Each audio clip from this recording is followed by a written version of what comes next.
Oh my god, I can't believe it's finally happening.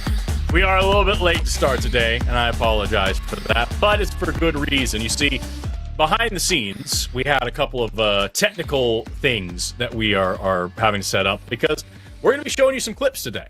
And that's something we've never really done on a show like this, especially not with the new software that we're using and everything like that. So we wanted to make sure that everything was absolutely perfect for you, the audience, the viewers, the fans, the people who make this channel possible, who make this show a reality, who view our stupid faces and hear the dumb things that we say day after day, week after week. Welcome to Cus I Wanna. I'm Forrest, Valkai, and I'm joined today, as always, by my dear friend, Guts at Gibbon. How you doing?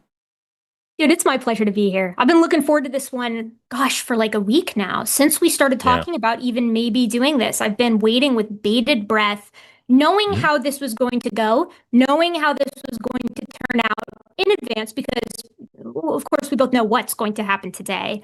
But excited, nonetheless, excited to be, I mean, who knows? We could even be wrong about where the trajectory of the night goes. I would love for that to happen, but unfortunately, I don't think that's going to be the case. Folks, if you're here, if you found yourself here, if you've met with a terrible fate, haven't you? Welcome to Cus I Wanna with me and Forrest. Normally it's Skeptalk, but we're gonna be doing, as Forrest said, something a little different today. The whole purpose of this live stream, well, gosh, I don't know. Forrest, do you want to introduce it or do you want me to? Yeah, why don't you give the background? This was a lot of inspired by you and then made worse. Yeah. So, okay, this is gonna come as a shock to all of the viewers, but Forrest and I are science communicators. So what we do is we spend a lot of time off of this show, off of the line in general, doing science communication of various sorts, and that, of course, includes debunking a lot of pseudoscience, and that pseudoscience, of course, includes creationism. So every now and again, as Forrest is well aware, and as those of you who have been in this circle for any modicum of time are also aware, there's this sort of revolving door of apologists that we tend to see in creationism. And some of them stay longer than others, but we're always aware of when a new one pops up, because when there's a new apologist that's sort of anti-evolution, very pro-creationism, we tend to get a lot of comments in our comment section saying, watch this, review this, debunk this person, whatever. But it's a real treat when we get a very specific type of message from a very specific type of apologist, which is, you need to debate so-and-so. And without even knowing anything about this person, you can tell a lot about somebody by the fans that show up and tell you that you need to debate them in the marketplace of ideas, which is, of course, YouTube, to settle the biological science of evolution, which has been around for 150 plus years. So, we're happy to do that naturally. But Forrest and I have both been met with a sort of rash of commenters lately telling us that we need to debate this user named Jim Bob, who I suppose is new on the scene. He's this Phil Bro apologist guy. And I call him a Phil Bro because I think that's accurate. He mostly argues from philosophy. But he sort of puts that philosophy in an evolution-shaped costume. It's 3 bad philosophy arguments in an evolution trench coat. And so what he does is he goes on Modern Day Debate or in some of these other sort of debate bloodbath-style channels, and he gets people to agree to a debate on evolution and then refuses to talk about anything revolving evolution. Hey, just one quick second. Quick second. I'm so sorry to interrupt you. Is that we're getting a lot of comments saying that your audio is coming through all weird? My audio's coming through weird. Yeah. Is it choppy? Actually, I just went and listened. It's real choppy. Yeah. Ooh, no. It's good for me here, but it's bad on the stream. Why don't I hop in and out and you finish telling the story? I'll continue on where you left off. While Erika refreshes, I'll continue to elucidate our audience on the happenings behind the scenes. So basically, what's going on is that we have this person who, as Erika pointed out, is just sort of this kind of lazy Phil Bro. He uses some funky pseudoscience philosophy, kind of woo-woo language to attempt to just logic himself out of biological reality. The idea that, if we could just think about this philosophically, then suddenly data don't mean anything, math doesn't mean anything, statistics don't mean anything, what we can see with our own eyes none of it, it all goes away. It's just magic, poof, gone. I haven't seen very much of this guy's content. When I first started looking into it, the first thing that I saw was him claiming that evolution can't be possible because it defies the logical principle of the law of identity, the idea that a thing is identical with itself.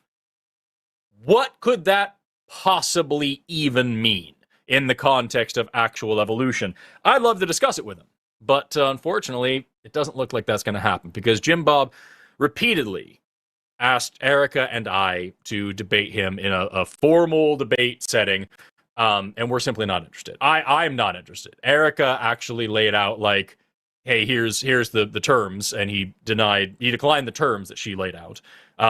I simply just said, hey, I'm really, this is not my style, not my bag. And we're going to talk about why, and we're going to talk about what that means in a minute. But I just don't do, I've been asked to debate by so many people, many better people than Jim Bob.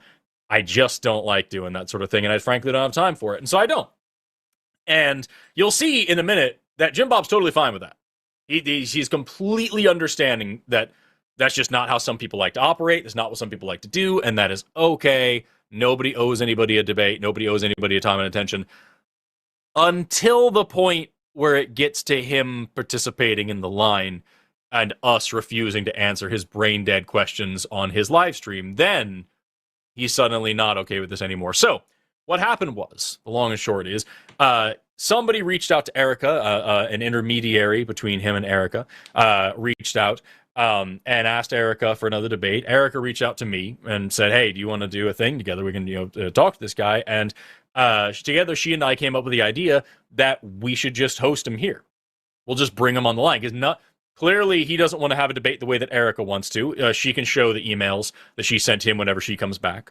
But he doesn't want to have a debate the way she wants to. I don't want to have a debate with him at all for literally the exact same reasons that I don't want to have a debate with Kent Hovind. Kent Hovind has invited me to debate millions of times.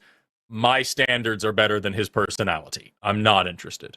And it's the same thing here with Jim Bob. The man is all bark and no literacy. I just don't have an interest in entertaining him. And so he and Erika and I came up with the idea. Jesus Christ, there she is. All right, it was scary for a second. So Erika and I came up with the idea to host a special stream here on the line where Jim Bob can call in, and we will just have a normal conversation like humans, like adults. Doesn't have to be some big event. Doesn't have to be a moderated, timed, this person says this and then this person must respond to that. Literally just human beings having a conversation about whether or not science is real. And Erika, now that you're back, would you like to read those emails? I would love to do that. Hold on, let me get myself situated here. First, I want to make sure that everybody can hear me. I went ahead and restarted my whole computer just to make sure that everything was golden. Am I coming through okay, folks? I can still hear you, but now they're saying that I'm a goddamn robot, so who knows? Okay, as long as the more important host, me, is not a robot. Right? Just kidding. Man. So okay, before what I missed, would you clue our lovely audience in on? Were we just discussing I got them all the way up to you. I got them all the way up to your and my email to Jim Bob. Yeah, wonderful. Yeah, so the situation so far is that first, I guess you could call them like a debate channel called Mega Bloodbath reached out to me. I mentioned this previously on the show, and they wanted me to debate Jim Bob, and I agreed to debate him with some stipulations, right? I'm sure Forrest already mentioned this while I was in the Shadow Realm, but I wanted to have a conversation about evolution. I wanted to have a conversation about the data supporting evolution, because I think that, as I said earlier. Also, Corbo in the chat, stick around because we're about to explain why what you just said is dumb as hell. Yeah. Oh, yeah, for sure. And we're going to go through Jim Bob's wonderful tap dancing technique, which is what I think it is. But first, I want to go through a couple of emails here because Forrest and I like to come with receipts. And one thing that I think is really funny is that when did you tell them about how we crashed the party yesterday? No, I haven't gotten there yet. Okay, so let's just start with the emails. Let's just start with a couple of her emails. Let's get into my emails. So I responded to the person who emailed me first, and I said, you're not the first person to reach out to me about Jim Bob. Can we get this as the full screen thing? Yeah. I would be happy to teach him basic science and annihilate creationist talking points, but the little I've seen of him is pre-sup rhetorical games. I don't care for the presuppositionalist word salad. I think it's a waste of time, meaning the conversation will probably devolve into name calling. You tell Jim Bob I'm interested in actual science, not baby's first philosophy TikTok. you can get him to agree to talk data or evolution and obey a moderator to keep things on topic, I'm happy to chat with him. Otherwise, he can keep trying to get my attention from his own channel. Now, some of you may think, whoa, Guts a Given coming in a little hot here, and I've got a good reason. Forrest and I both have a reason to suspect that this guy is not exactly good faith from the get-go, which we'll get there in a little bit, especially since he's going to try to accuse us of being bad faith, which I think is kind of laughable. Taco responded and was like, what are the stipulations? Let's see if we can get it going. And I included Jim Bob because his email is public on his YouTube channel. So I talked a little bit to Taco about the outline. I said it was pretty good. And then I said I took some time to watch Jim Bob's interactions with others on Modern Day Debate and in other places to revise or confirm my expectations of him. And I have a few thoughts. I said, Jim Bob, I'm happy to debate you on the evidence for evolution, but given your presuppositionalist stylings, I'm not sure how fruitful it will be. You seem to have a lot of hang-ups about some very basic concepts and assumptions in science that I think will directly hinder any conversation about the data. For example, in one interaction, I saw you take issue with the assumption that fossils represent populations. Yes, folks, that is going to be the caliber that we're dealing with today. I can explain to you how we recognize pathology in the fossil record, the rarity of fossilization in general, dramatically reducing the odds that anomalous individuals were preserved, or in the case of hominins, that we have a very rich fossil record which directly confirms the presence of morphologically united populations. But if you then respond with, pathology may have looked the same as healthy in the past, how do we know fossils didn't just so happen to preserve anomalous mutants, or just because the bones are found in the same place and fit together like puzzle pieces doesn't mean they belong to the same individual? We will have a problem. I said I used to debate anybody that offered, and really I still do, although they rarely offer anymore. But when it smells like someone is going to be bad faith, I get receipts beforehand. So if I choose to dissect the conversation on my own channel later, I can demonstrate my opponent had every chance to prepare and debate the actual topic. If we have a conversation, and that would be what it is, since scientific debates don't happen on YouTube, they happen in the literature where the data do the heavy lifting, I will not entertain Philbro pre-sub bullshit. How do we know radiometric dating works, or how do we know these fossils belong to the same individuals are fine and reasonable assumptions to question, but physics itself might have been different despite no indication, or scientists faked the fossils we have pictures of, is cuckery to the highest degree. The debate topic would be this: does the science support human evolution or creationism? I'm happy to be interrogated on evolution's veracity. I can defend it well, although it doesn't need me to do so. But you're skeptical, so surely you have a better model. No, that's how science works generally. If you doubt a model, you point out its weaknesses and then supply a better one. And this is going to be a huge sticking point for Jim Bob. He does not want to defend creationism because he can't. No.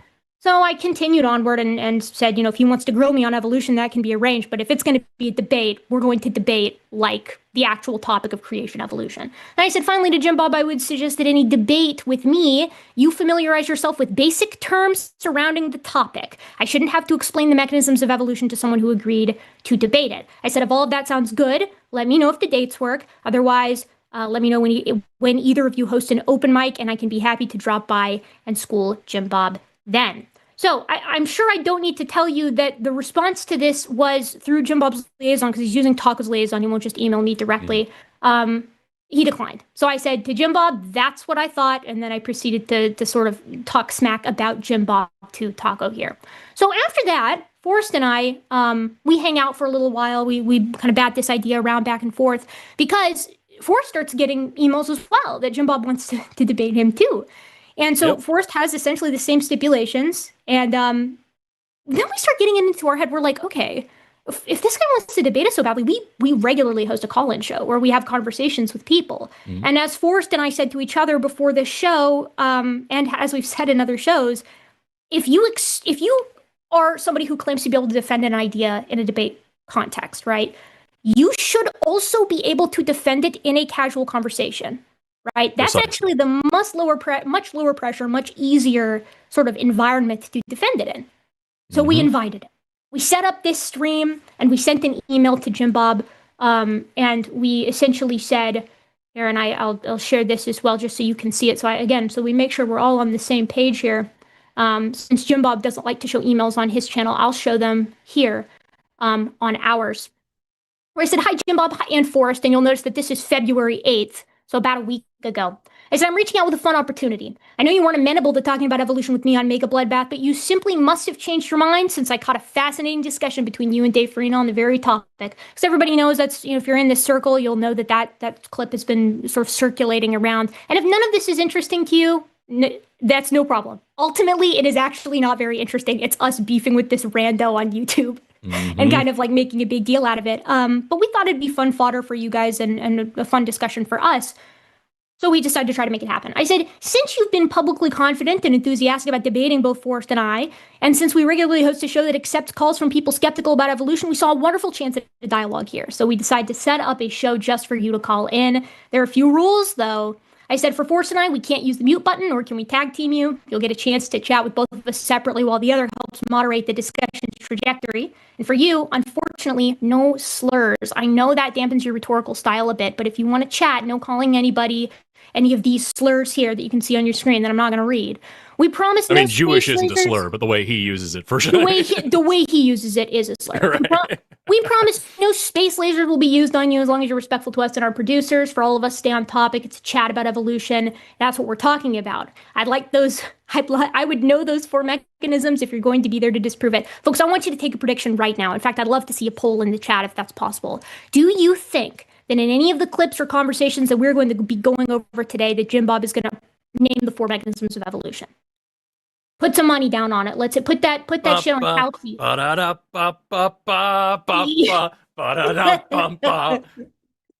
I said, we want to make sure you have a chance to call in, so we'll be streaming for a while. This is perfect since a handful of people have been bugging me to talk to you about this subject.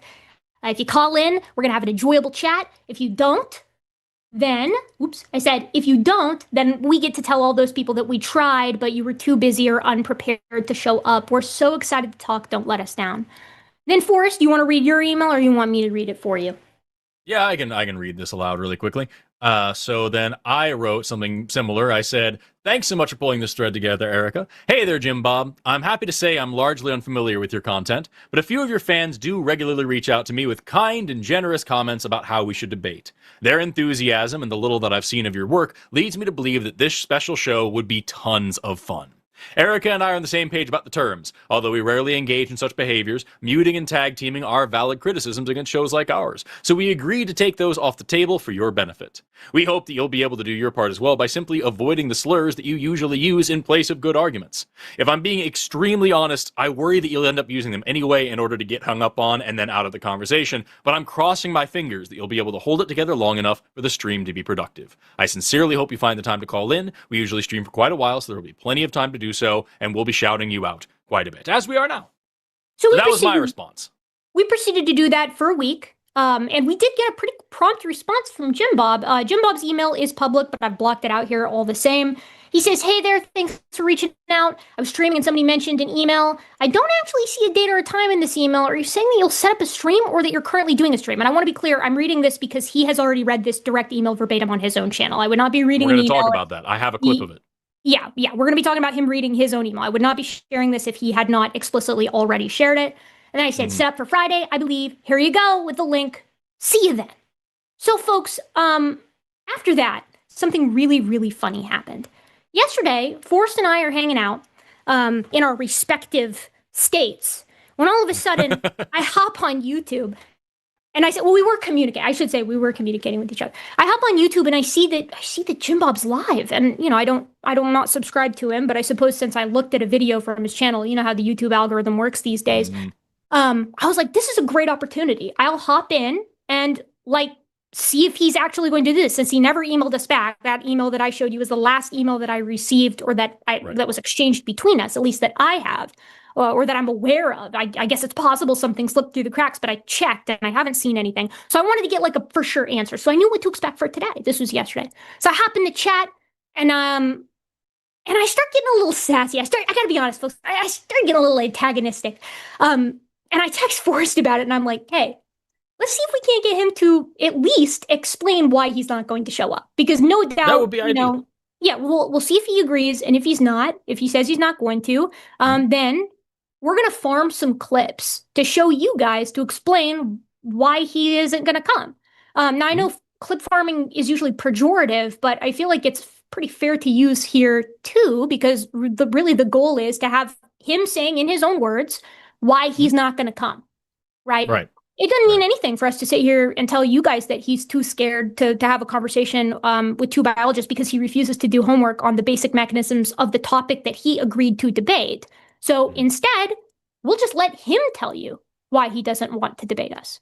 And that's what we've done. We're going to be taking calls today as well from all of you wonderful people.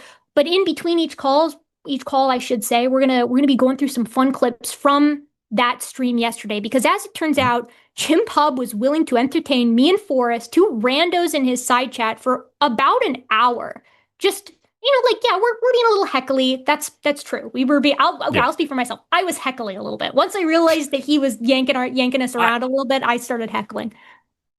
I tried, honestly. I really was at first. Like, I thought pretty just amicable. Like, I was chill. You know what I mean? But towards the end of it, I was also kind of at the end of the rope. And it just, let me tell you, man, as content creators, we know what it's like to have somebody come into your chat and be a little bit trollsome, a little bit hecklesome, whatever.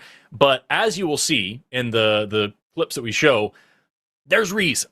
There's reason for it. Just to be clear, you can go to this person's Twitter. We talked about it a little while ago. Go to this person's Twitter. Go to this person's page. Go to look at the racist, homophobic, xenophobic, transphobic, just absolute brainless swill that this man cranks out. I have no issue with just saying. And if he was here, I would say to his face, "Listen, dude, I think you're a crap person. I think you're incredibly stupid and incredibly just mean-minded, ignorant, and just you make that kind of, antagonistic rage baiting your entire personality. It sucks. But I would be willing to have a conversation with you because for some reason or another, you got a lot of fans." Erika and I were talking about this earlier. I think he absorbed the fans left over from Darth Dawkins and the like. And, so for some reason, people are taking this dude seriously. So I'm happy to have a public conversation. I'm not going to set up a whole ass event about it. And if Jim Bob had simply said, "Hey man, I'm just not interested. No, thank you. I just don't want to have a conversation about this stuff like this. I'm not interested in this platform. That's not the format that I like to have my discussions. No thanks." Cool. No problem. That's my reason for not debating. And not just him, anybody. It's just not what I want to do. Not my preferred way of doing things, not how I like to have these conversations. As you will see in the clips we're about to show, we presented that, and he agreed with it until it was no longer inconvenient for him to agree with it. So that person in chat earlier on who was also talking about, like, "Oh, you guys just want to mute him," as you just saw in the emails we sent, we said, "Hey, we're not going to mute you. We promise we're not going to mute you. We're not going to gang up on you." And we had been reading those publicly. This was, I think, the third or fourth time we have read those emails aloud on this channel. And this is the first time we're even showing them on screen, so we're telling the truth. We made guarantees. Didn't work out. I'd like to take a minute to point out, too, that I do debate. Okay, I'm a debate lord. I'm an ex-debate lord. Okay, I used to debate any and everybody with the pulse on creationism here on YouTube. Anybody who knows anything about me knows that is the case, right? That's like my evil, dark anime past, is that I was a debate bro here on YouTube and spent an inordinate amount of time debating people on this topic. So I was and still am, to be clear, willing to have a discussion with Jim Bob on a neutral platform about evolution, not philosophy. If he's out here telling us that he doesn't understand or accept evolution, data is a necessary part of that conversation. It doesn't have to be the whole part, right? But it's a necessary part of that conversation. And I'm also not okay with having to explain, there's going to be some of this in the clips that you guys are going to see too, with having to explain what the mechanisms of evolution actually are to somebody who agreed to debate the concept of evolution. To be abundantly clear, like Donnie of Standing for Truth does better than that. He knows the mechanisms of evolution and can have a coherent conversation about them. It's not a high bar to know a little bit about the topic that you're debating. So I'm happy to do that, right? But he needs to actually know what he's talking about, and he needs to be willing to defend his own worldview, because that's how science works. And we're going to talk about the scientific method and philosophy of science today a little bit too. But when you're shooting down a hypothesis or even a theory, right, if that's really something that you're trying to do, then you better come packing with an alternative model. That's just how this works, right? So now that it's all public, the dirty laundry is out in the air. You guys are all aware of exactly what was said between all parties involved. You can judge for yourself, right, who is unwilling to have a conversation here. And we are willing this entire time that we are live tonight to drop everything, literally at the drop of a hat, and accept a call from Jim Bob. He is our golden boy tonight. We'd love to have him. So with that, are we going to, because we have a lot of clips, we're going to be reviewing the stream that Erika and I were hanging out in yesterday. Do you want to go and do a call first and then do a few clips in that call? Or do you want to do a couple clips now and then do a stream? Let's see what we got in Colin's studio. Now, there's a clip that we have that he was very insistent needs to be the first clip shown. As to that's true. We should start with that one really quickly. I want to start with that one because we agreed that we'd show that one first, and I do think that it's a fair one to start with. But I think it's one that I would like to start with. Yeah, I think it needs to be followed up quite quickly with. And also, so if you want to take a call first, then let's take it now, and then we can start reviewing these clips afterwards, or we can get right into this. Let's do that. Yeah, let's play the two clips really quickly, and then we'll start doing a call, and then we will play more clips and just kind of bounce back and forth from there. I think that's the best way to do it. That sounds good. As we await the bell of the ball, the bell of the ball to come join us, which he probably won't. There's absolutely no chance. No. Lux, the folder that I would like to, or the clip that I would like to play first is letter A. Why no debate? If that's possible. We have all of these named, and they're named really stupidly. Yes. Yeah. I already told you, I'm farming clips to explain, hey, I know, you're bad faith. Instead, it's just telling you, here's the reason I'm not coming. Make sure this is in the clip. I want a formal debate. Make sure that you got that in the clips, okay? Now, if you miss that in the clips, we're going to know you're really dishonest. I want a formal debate. Formal debate. Platform. Crucible. MDD. That's all right. Loud and clear, Jim Bob. We hear you. That's it. First, you got your clip? I actually have two really quickly. Can you please play in my folder, Lux, number 1? Clip number 1. Hey, what's up, Erika? Wonderful to catch up on live. You're coming in to debate Forrest and I. No, that's not a debate. Formal debates, okay? Formal debates. You guys setting up a live stream that it's 2 people and me calling in with no moderation, right? No independent moderator, where you control everything, is not a debate. Thanks for quoting it, at least as a debate. What I asked you guys, both of you, is will you debate evolution, you affirm it, and I cross-examine it from the inside? You denied that. You didn't want to do that. You said no to that. That's fine. If you want to do that, it's not your thing. You do more of like this other approach. Maybe you're not a debater. That's fine too. Nothing against you for not being a debater. So, once again, can't stress this enough. Very clearly, we are all on the same page at this moment. The clip that I played was from the very beginning of this stream. The clip that Erika played was from the very end of the stream. We are all on the same page.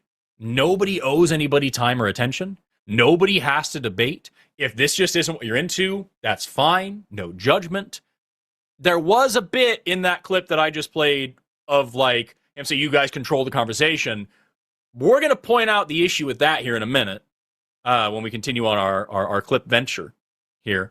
But just to be sure, I just want to be very clear, because I'm already getting comments on my Instagram. If it was really so easy, you should just do it. If it was really so dumb, you could just do it. You could do it. The fact that you won't do it proves that you're scared, as we're going to see Jim Bob reflect here in a minute. But at the outset here, we all agree. You don't want to call in? Don't call in. It's all right. You don't want us? We don't want to debate? We don't have to debate. It's all right. No problem. We're all on the same page, and we won't be for very long.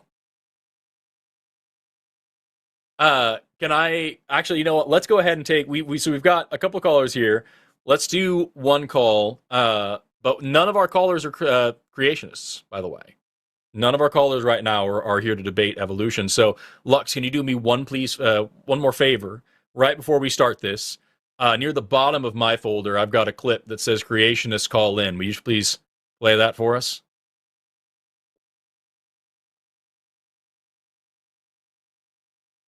Sorry, I'm slow.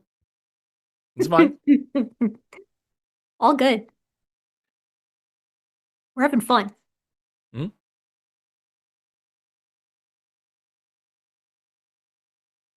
I do encourage people to call in. You know, if you guys ever find some weaknesses and some counterpoints to evolution, you should call in to Gutsick and Forrest.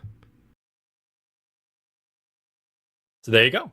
If you're a creationist out there, if you're one of Jim Bob's fans, pick up that phone. 720-619-2288. If you're outside of the U.S., use the web link in the description. We would love to talk about evolution with you. He said. I do encourage people to call in. So, hey, pick up that phone. Let's talk. Call in to the line and let's talk about evolution. Jim Bob doesn't want to do it, and that's okay. If that was his entire argument, his entire thing, that would be okay. So if you're interested and you want to talk about evolution, let's talk. I feel like if you're a Jim Bob fan, the time is now to be Daddy's strongest soldier. Call in and show us what for, right?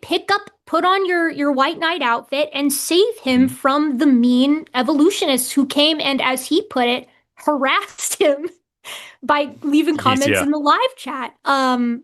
You know, we're big and mean. What did he call us? I think he called us scoundrels. We're primeval Snakes beasts. We're troglodytes. All sorts of things. We've got a really awesome clip compilation of all the hilarious things that Jim Bob called us. But like I'm fighty. I'm in a fighty mood. Those of you who know me, and I know Forrest is the same way, but I think I've got a little bit more of a hair trigger with this kind of thing. I'm really nice till I'm not. Right? I can have a bunch of great conversations with really lovely creationists. I spoke on the Reasons to Believe channel last week and had a wonderful conversation with Fuzz Rana. Happy to talk with creationists, truly. But the second that you start acting like an asshole, that kind of gives me free rein to act like an asshole too. I feel like the muzzle has been taken off and a mouthy broad is about to emerge and start spewing opinions everywhere. Oh, man. You're not going to like it. You won't like me when I'm in feminist mode, woman having an opinion. Feminist mode. Let's talk. I think a great place to start, since we're talking about human evolution, let's talk to Blake, pronouns he, him, who wants to talk about another species of hominidae. Hominidae. Wow. Hey, Lucky some pig. biologist, right? Hominidae, who may be as smart as Homo sapiens that existed before us. Blake, you're on the line with Forrest and Erika. How you doing today? Hello. Okay, so I had some trouble with the screener. They didn't really seem to understand what I was saying. But also, before we start here, I just want to say, like, I don't know, I've only been watching The Line for a couple months, but you guys are awesome. I love both of you. You're awesome. Thank you. Thank you I so can't much. wait to let you down. Yeah. Yeah, you'll probably let me down. So, like, okay, a couple weeks ago, I was having a conversation with a friend, and this friend is, you know, he's not he's not a weirdo, right? He believes in evolution, right? All the stuff, right? But, like, he was like, oh, we found examples of, like, structures and stuff that, like, they seem like they should have been built by humans, but you know, it was like before humans existed, right? You know what I mean? Yep. And Yeah, I think totally. he's getting into like ancient aliens kind of stuff. You know what I mean? Yeah, Yeah. But like, it's rough. I kind of like, yeah, I don't like that stuff, right? So I know that's bullshit. So I kind of dig him down, right? And I'm like, what are you like talking about? I want to know, you know, like, not I'm gonna. You know, I don't care. He can believe whatever the fuck he wants, but ultimately, like, I just want to know. So he explains it, and he's like, maybe there was like a species of like something similar to what we know as humans, Homo sapiens, that existed like kind of, you know, a little before humans existed, and like maybe they just went extinct, maybe something happened, right? You know what I mean? And yeah, and sorry, I'm a little nervous, and also I got some brain damage. Don't drink a bottle of cough syrup every day for 10 years. That's what I'll say. No, hey, but nothing to be nervous about. You're yeah. fine. Yeah. Anyway, no, but it's like, yeah, maybe, like, is it, I mean, I know it's probably possible But like, is there any evidence or anything that might suggest there was like some kind of species of hominid that existed way? I mean, I know there are, you know, like proto-humans, quote unquote, like Neanderthals, and yeah, I know those exist, and they were probably of similar intelligence to our ancestors, right? But like, maybe there might have been something that was like as smart as us. You know what I mean? As so smart as, absolutely. Yeah, I think this is a great question, and this is a fair question to ask. I'm going to keep a through line through all of tonight's calls, and I'm going to keep sort of harkening back to, which is, how do we show support for something, right? In any idea in science, any model in science, from evolution to germ theory, how do we show support for something? Well, typically we follow the scientific method. That's the method by which we investigate anything in science, and science is just a way of knowing. So when we ask the question, could humans or some kind of intelligent hominin or hominid or hominoid or primate or mammal or animal or whatever existed prior to humans, that's something that we can kind of test, right? Because we have intelligent hominins here now, that's us, you know, although the intelligent, I guess, is subject to debate. And we've had pretty intelligent hominins for quite some time. I would argue that the hominins that were here before us were, for the most part, over the past probably million years, were as intelligent as we are. We just have the benefit of accumulated culture that helps us do a ton of stuff that we couldn't do on our own. You know, we don't have to rely on rediscovering Newtonian physics to move forward and do relativity, right? But that kind of thing sets up a prediction. We know that there were intelligent hominins other than humans because they left traces of themselves. They left behind stone tools. They left behind ash on cave walls. They left behind cave art. They left behind projectiles and chewed bones and all sorts of stuff like that. So the question is, do we find that in the deeper past? The oldest tool signs that I am aware of come from about 3.3, 3.4 million years ago from the site of Lamekwi and from the site of Dakika. And other than that, I have not heard you shit talk Dakika though, and you got to handle both of them. You got to get Dakika too, because those are some cut-marked bones. If I've seen some cut-marked bones, So it's I know. You get the idea. You get the idea. I gotta be real. Yeah, I know none of the details of what you're talking about, but what I want to say is, like, is it not possible maybe there was some, like, and I know you're talking about tool making. I get that, right? But, like, you know, something like even more intelligent maybe that existed that, like, we just haven't found evidence of. Well, I know, like, anything is possible, right? Yeah. You'd probably agree with that. But, like, God, maybe I'm just being like No, dude, you're all good. You're asking. You're asking a good question. It's important to remember, like, when we talk about these things, like Erika's talking about early tool use, and she referenced a bunch of other really cool things we see in the fossil record. Like, let's just take a look at, like, one model species here, Homo erectus, right? Homo erectus pops up around 1.8 million years ago, dies off around 100,000 years ago.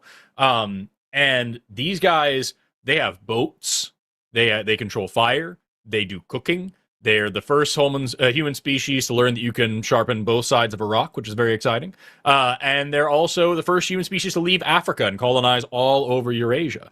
And so, like, if we're talking about advanced dudes, if I told you, early Homo sapiens, developed better stone tools and then had been around for over 1 million years. They left Africa and adapted to diverse landscapes. They built boats. They controlled fire. They cooked their food. Like, all these things. If I said that about Homo sapiens, it would be obvious. It wouldn't be confusing at all. But we're talking about a species that lived well over 1 million years before Homo sapiens did, and did all these amazing things. And the upper size of their brain case was within the lower range of ours. And if one was walking around today, there'd be a bit of a morphological difference. They're a little bit shorter, and they don't really have a forehead. It's kind of just eyebrows, blurp, and then the back. You know what I mean? But, like, but if they had a nice hat, you might not know the difference, because, like, they could probably get along just fine. I believe there's good evidence that they spoke. So, like, just all of this together, it's easy to say that, yeah, humans are not the only ones that did it. Even within contemporary species, we talk about Neanderthals. Neanderthals had ritual burial. Neanderthals had instruments. Neanderthals had makeup. They had jewelry. They had music. They had all sorts of things. And they only had minor morphological differences, most one of them being that their brains were actually bigger than ours. So if they had hung around, who knows what they could have been. So yeah, I think if you're asking, like, were there other hominins that could have been better than us? And Erika made the point to say, we're talking hominids, and hominoids. It's the only reason why you would pretend that humans are special in this is because we're the only ones that you have sufficient data on, not because of any kind of actual ability from these different species. I think, I mean, I gotta take an asshole thing. Yeah, no, I think you're totally right, dude. Yeah, no, I mean, like, I don't know. I have a hard time thinking about these kinds of things. It's crazy detailed shit. And it's mind-blowing to think about. The fact alone that, like, what the word human means doesn't mean what a lot of people colloquially use it as. You know what I mean? Human means our species, the way that we use it, but it technically means anything in the genus Homo. And where that boundary line of the genus Homo is, whether that includes later Australopithecines or early hominins, that's kind of tough to say. You know? That's an area of hot debate. And so, like, honestly, if this stuff isn't blowing your mind, I don't think you're thinking about it hard enough. And I think the fact that you're sitting here struggling with it a little bit is a good thing. That's a great place to be. No, I'm hold on. I want to be clear here. I'm not, like, struggling with it. I just think it's amazing. Like, I don't get why. I'm sorry. I don't mean to, like, grandstand on your show, but, like, you're fine. Like, sometimes people who believe in, like, God and stuff will be like, oh, wow, what you believe in, like, oh my God, it was just a coincidence. Wow, that's so. But, like, isn't that amazing, right? Like, that this all happened. Yeah. I'm sorry. I think that's a first-year, like, college student. You know what I mean? But, that's, like, actually a great place. That's actually a great follow-up because we have clips where we're going to be discussing exactly that this evening. So I'm glad you brought that up. You are surprisingly, like, on topic, on theme for tonight, Blake. And thank you. You ask a good question, right? Like, how do we know the things that we say that we know, and how can we preclude certain ideas, at least at present? This is a super important concept in science. And I think a lot of people who aren't in science, because it's so hard to be an expert in everything. It's hard to be an expert in anything, let alone everything, which is impossible. Mm-hmm. People tend to not have a great idea as to, like, the process by which ideas are included, considered, and then excluded, if in fact they are. So you're asking good questions, man. Yep. Anyway, Blake, I appreciate your call. We're gonna jump into some more of these topics here in just a minute. So I hope you stay tuned. Yep. I just want to say quickly, thank you also, Erika, for talking to me. Thank you, both of you. Hell yeah. No problem, man. Take care, Blake. Bye-bye. All right. Forrest, now, before we get started, actually, say what you want to say first. I do have one that I want to show before anything else. Yeah, I have a couple that I wanted to show as well. I was going to continue on the saga we just showed the emails, and we talked about how we all agreed at the beginning of this stream that the dude just doesn't want to talk, and that we don't want to do the thing, and that you're open to a debate, but he wasn't interested in your style of debate, and you're not interested in his style of debate, and, like, we're all on the same page where, hey, we're just at an impasse here. This is just, we all want to have this conversation. Neither of us can agree on how we want to have the conversation. The conversation isn't happening. That's what happens to humans sometimes. We're all adults. It's fine. That's where we left it. I now want to get into how he framed those very same emails. And then, because of the conversation we just took there, kind of start moving into some of this talk about randomness and accidents. But if you have something else first, I'm happy to hear it. No, I think that's a great idea. The one that I want to show, but I guess we don't have to get into it right away. We can find another slot for it for sure. I would like to give a little explanation for those listening as to why, I'll speak for myself here, why I am hostile towards Jim Bob from the get-go. Man looks in my general direction, offers to have a debate with me, and I'm already like, I don't like you, right? Yeah. Such is the nature of being an online content creator. Looks in your general direction was bad enough. That was a nightmare. And then the rest of it, like, bad enough. Bro, you know how it is being a woman, right? I've got like the evil, what is it, like the Lilith gene that makes me Yeah, like, yeah, yeah. I can't subordinate myself to a man. Like I can't obey them. It's my one weakness. So I did this. Your one weakness. I did this bit one time on TikTok. There was this video going around of this woman. She's like, the most frustrating thing happened to me. There was this man at a dog park, and he was like abusing his dog. And she explains like what's going on. It was really fun. And I did a stitch of that where I cut it at like the most frustrating thing happened to me today. There was this man, and I just cut it there. I was like, oh, I'm so sorry. That's the worst. That's terrible. And like, dude, the amount of triggered incels in my comments who just learned the word misandry and have now made that a major issue in their life. yeah, I'm excited because you know when our Star of Honor inevitably covers this because he won't be able to resist. At least I suspect. No, he's gonna, maybe he has more self-control than I think. He's going to be like, Of course, Forrest is a male feminist. I cannot even imagine using that as a way to virtue signal to your audience. I actually, women are kind of dumb bitches when you really think about it. Am I right, fellas? Right? Like, shouldn't have rights, repeal the 19th, you know. These dumb losers, these women with their breasts and their soft skin, and I love them so much, and why won't they pay attention to me? Please talk to me, please. It's so lonely. It's mean. Great. But we're being mean because I want to be clear. We did not cast the first stone on this one. No, we'll talk about that later. It was the bro is going full Fuentes on us. But hey, let's start with this. So we covered the emails. Lux, will you please play clip number 3 from my folder? Show the whole thing? You can't even read the whole thing. What do you mean? If you want me to read it, if you want me to read the whole thing, what, you think the whole thing makes you look good? What are you talking about? I don't have to show the whole thing. I'm doing that I'm doing that for you, not to show the whole thing. So this is us asking him to just show the emails that Erika just proudly showed on the screen. And his cope continues with clip number 4. If you'll please play clip number 4, Lux. How do you manage to look so cowardly when you're fighting me in the chat? It's your show. You should be able to look better than this. Read the whole email. I don't need to read your whole... how many characters is this? It's like an essay. So the fact that he thought those emails were essays tells us a lot about why he believes the silly shit that he does. And this continues. There's just 2 more quick clips. He then actually we're just gonna do the first one.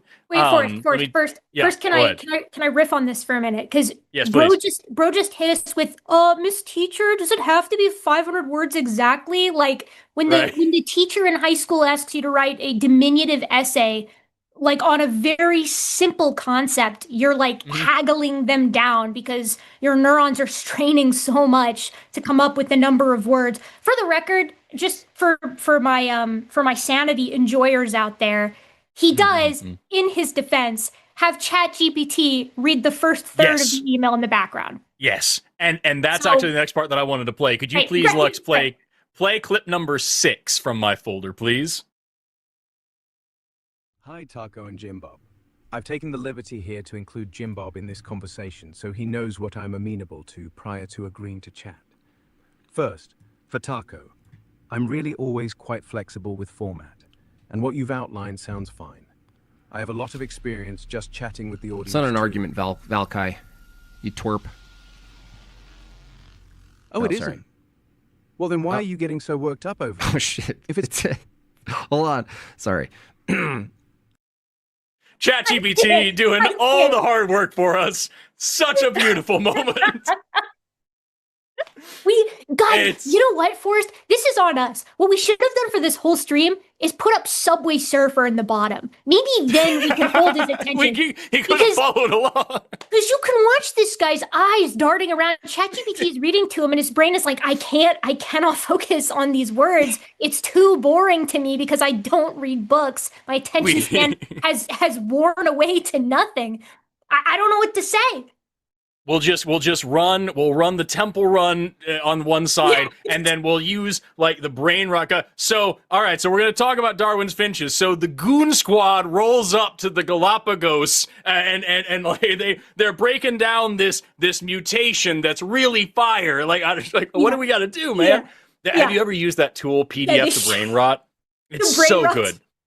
For real. Oh man. Yeah, for real. Like, and just, I want to be clear. Forrest and I, the reason we scheduled this on a Cus I Wanna is because we're taking the piss a little bit. We're having fun. We're having some fun at Jim Bob's expense here.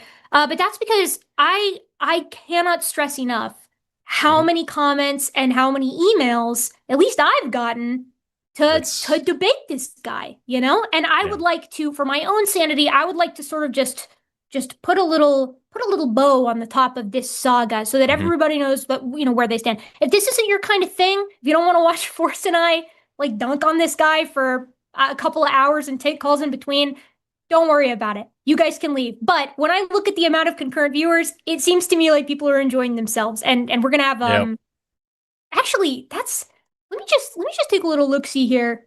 Yeah, this is actually a perfect opportunity for a clip that I'd like to play really quick, Forrest, if that's okay. Please. And then I've got one right after. If you want to start, we can start with yours, but I have one that Lux, can we play clip Z titled "No Viewers" in my folder? Show sucks. It's the most boring shit I've ever seen. How many thousands of followers you guys have? It's like a basic live stream with 30,000 subs has more people in the chat than you guys. It's pathetic. It was so kind of him to put those graphics on the screen like that. It was so cool of him to do that. All right, admittedly, that one might have been me. In editing this, because I kicked an eye, like I said, I was heckling in his chat yesterday because I knew he wasn't going to show up, and I really don't appreciate having my time wasted, and so I wanted to see what was going on, and was being a little bit of a jackass myself in chat, admittedly. And I kept an eye on that view count, especially when he said that, because we got over double about double that viewership right now. We have 1.6 thousand people at this moment, as far as I can see. So, hey, good opportunity. If you like the kind of stuff Forrest and I usually do, and you never want to see us talk about Jim Bob ever again, hit like and then comment and then subscribe. Seriously. We will never talk about this guy ever again if we get enough likes on this, and I will not tell you what that minimum like count is because I want to keep my you just jork it up there. If we could please really quickly also, this is the last thing, I think the last thing that I have about the emails here is that Jim Bob also during his stream made it very apparent that he had never actually even read these emails in the first place. He saw a big, an essay from Erika, and then he saw when we both sent in, there were words, and that's a problem. And so he's never read them. Now, he didn't say that out loud, but he did a couple things that lead me to believe that he almost certainly never read these emails. Lux, if you could please play clip number 10 for me. Read my email where I address the points. No, you just said no in a long way, dude. You guys are look, it's easy. You don't want to debate in a formal setting where evolution and its assertions are under cross-examination. Just say it. Direct quote from my email. Although we rarely engage in such behaviors, what behaviors? Muting and tag teaming are valid criticisms against shows like ours. We agree to take those off our table for your benefit. Why am I trusting you? So this is at the point where he's saying you're just going to mute me. You're just going to gang up. You just want to control everything. You're just going to gang up on me. You just want to control everything. And I said, hey, read the part of my email where we addressed exactly what you're saying and promise not to do those things. And then I put up another direct quote, and you can see he wasn't familiar with it at all. What behaviors? What are you talking about? The behaviors that I explained in the email that I sent you a couple of days ago that we are currently all talking about. So, at the end of the day, dude, sight reading. Skim over the whole chat. You know what I'm saying? I'm not saying I'm perfect.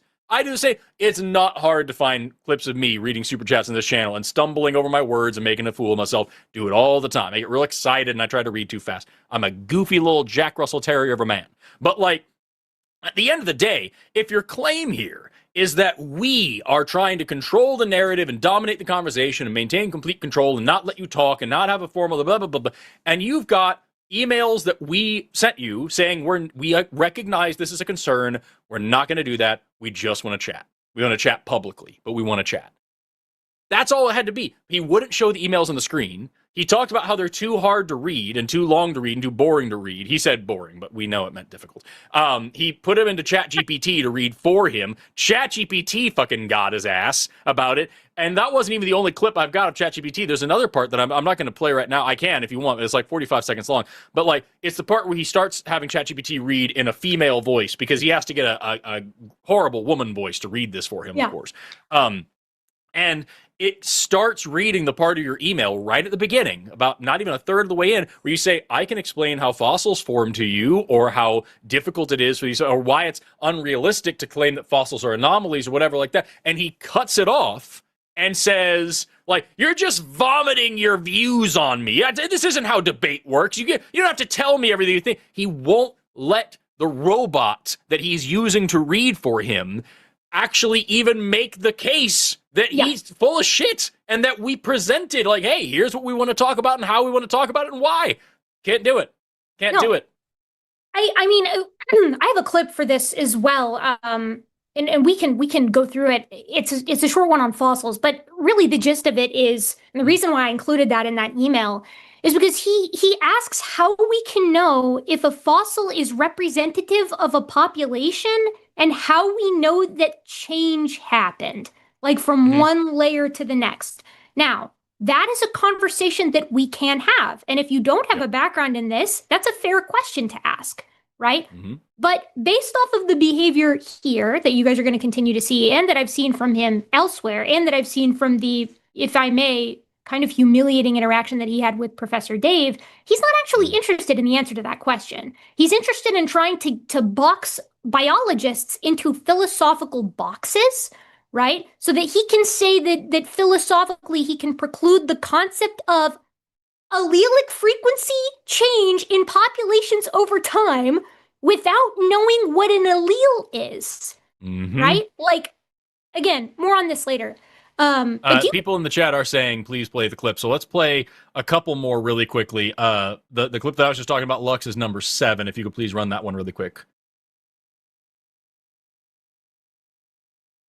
You seem to have a lot of hang-ups about very basic concepts and assumptions in science that'll directly hinder any conversation about the data. For example, in one interaction, I saw you take issue with the assumption that fossils represent populations. I can explain to you how we recognize pathology in the fossil record, the rarity of fossilization in general, dramatically reducing the odds that anomalous individuals will preserve, or that in the case of hominins, we have a very rich record that directly confirms. Okay, understood. Already she's literally trying to debate. She's trying to assert the thing she's trying to debate in the email. Literally just explaining what they're talking about. That's it. And he also does this thing. There's one bit, if you go and watch the stream, which I don't recommend you do for the sake of your sanity and giving this person views, but please feel free to fact check us. Like, if you think we're taking these things out of context or that we're deliberately trying to make him look bad, please feel free to go watch. It's his most recent stream. No, not his most recent stream. It's the one he did yesterday about Planet Peterson. And it's about the last hour of the stream. It shouldn't be hard to see. You can watch that whole thing. You'll notice that in any of the clips that I'm showing, if I jump around and obviously we don't note the timestamp for specific clips, and that's because we pull these into Premiere and edit them then.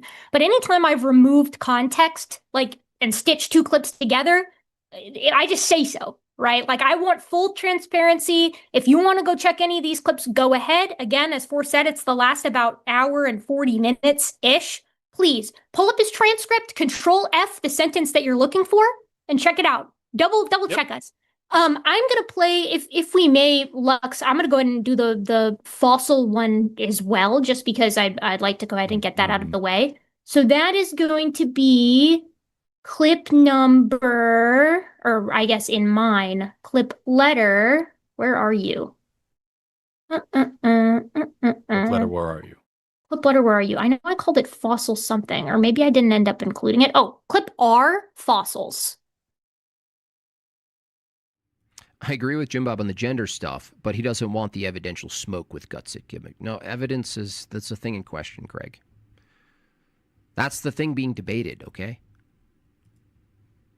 Like, for instance, when you look at the fossil record, is that evidence for things changing? Is it evidence for the event, things changing? And you get So that. these are the kinds of things that he thinks are presuppositions, basic concepts in biology. This is Darth Dawkins. You can't say anything if you can't explain where the laws of logic are coming from. But please do appreciate that his own chat was telling him, and this happened more than once. They were like, come on, man. You can maybe have a philosophical conversation with Erika and Forrest, but they will body you on the data, which incidentally is why he doesn't want to debate it. But he could just say that, as Forrest said. Like, he could just be like, I don't want to do the homework to learn what the mechanisms of evolution are, because he doesn't know the 4 mechanisms of evolution. And I even told him he could use ChatGPT if he wanted to. Like, you could just have a little buddy, a little robot buddy to help you in the conversation. Yep. But it is what it is. Yep. With that, we've got, holy crap, so much more from this dude. One thing that actually, let's go ahead and do a call first, and then we'll jump back into this, because I want to get into the parts where we talk about, like, his question over and over in the thing is, like, how can you prove that natural selection is a thing, or that it's happened, or when it isn't happening? That's a big question that he has several times, and he thinks it's a difficult question. He also has some usual trans questions, because he thinks that he makes sense there. He asks questions about trans people that are on the level of, why are there still monkeys if humans came from monkeys? It's that kind of shit. He does. So we're going to talk about them too. He also asks about how you get complicated structures, like how can you get organ systems from accidents, is to summarize, to Steelman what he's saying. And, like, that's a fine question to ask. I don't know why he wouldn't come on here and ask it to us. Because, like, we're being I'll speak for myself again. I'm being an asshole to Jim Bob on this show, and I will continue to be. But I can be polite and cordial. If he comes up, even though he said some absolutely foul things about me in the past, I can have a conversation with a jackass just fine. I can be polite. But hey, speaking of jackasses, can I have a request for our next call? Yeah. I would really like to talk to Matthew, pronouns he, him, from Oklahoma. Me too. Wants to talk about the FOID, which is short for femoid epidemic, entitlement epidemic. So we got a Jim Bob fan in the chat. I want to talk to the Jim Bob fan. Matthew, you're on the line with Forrest and Erika. How you doing today? Doing great today, Forrest and Erika. Right Thanks, on. Matthew. Tell us about the FOID epidemic, dude. Oh, absolutely. You see, the thing is, everyone, like, a lot of the people call it the male loneliness epidemic, but I prefer to call it the FOID entitlement epidemic, because it's an over-exaggeration of the values of individuals who fall within the range of average, just like everyone else is on the bell curve, but overestimate how much they're actually valued. And they decide that means that they can get this millionaire guy with a six-pack and is 6'5", and decide that, oh, well, this is the life I deserve, even though nothing about them is inherently special, as opposed to a millionaire. Sure. So what's the fundamental difference?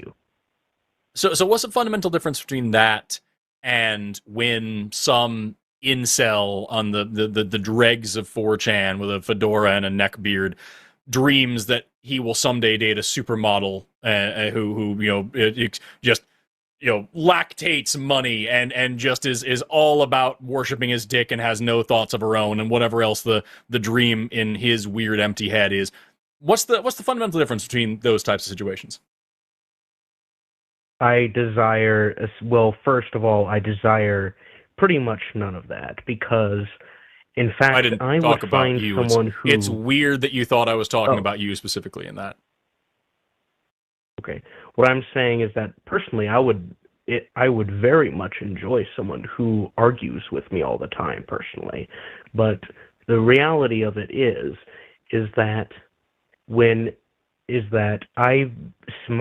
position is simply that when most people live on a bell curve of averageness, and that when people are like, well, even though everyone is average, almost everyone is in that range, that they deserve somehow to go to a top 1%.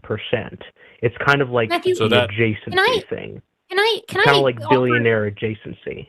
Yeah, can I offer an opinion here? Because I've seen some of this too, right? You're talking about, I mean, hypergamy is sort of adjacent to this, but it's a similar concept. The idea that women in particular are trying to date up, and that they're doing that in an effort to sort of avoid going with their direct equal on this sexual marketplace, as it were, to use the terminology.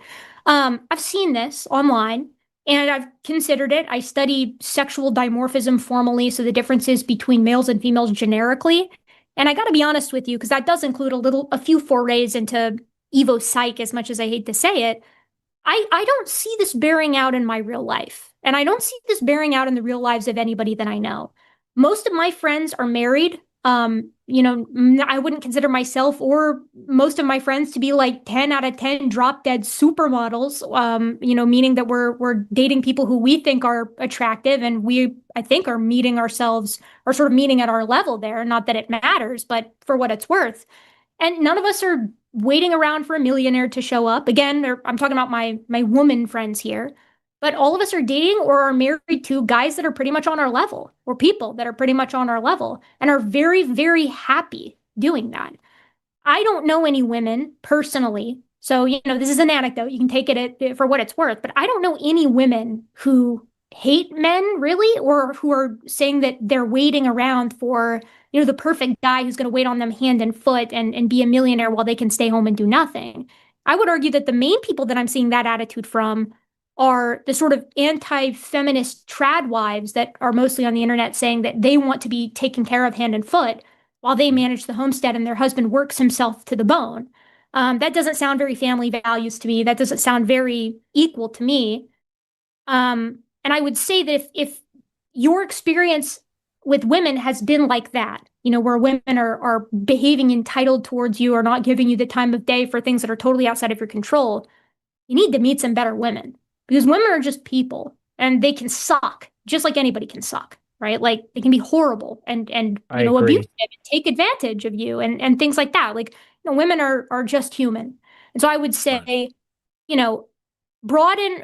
take a step back, and instead of considering women under this sort of special lens as if they're suddenly entitled, consider women as people who suddenly are considered equal under the eyes of the law.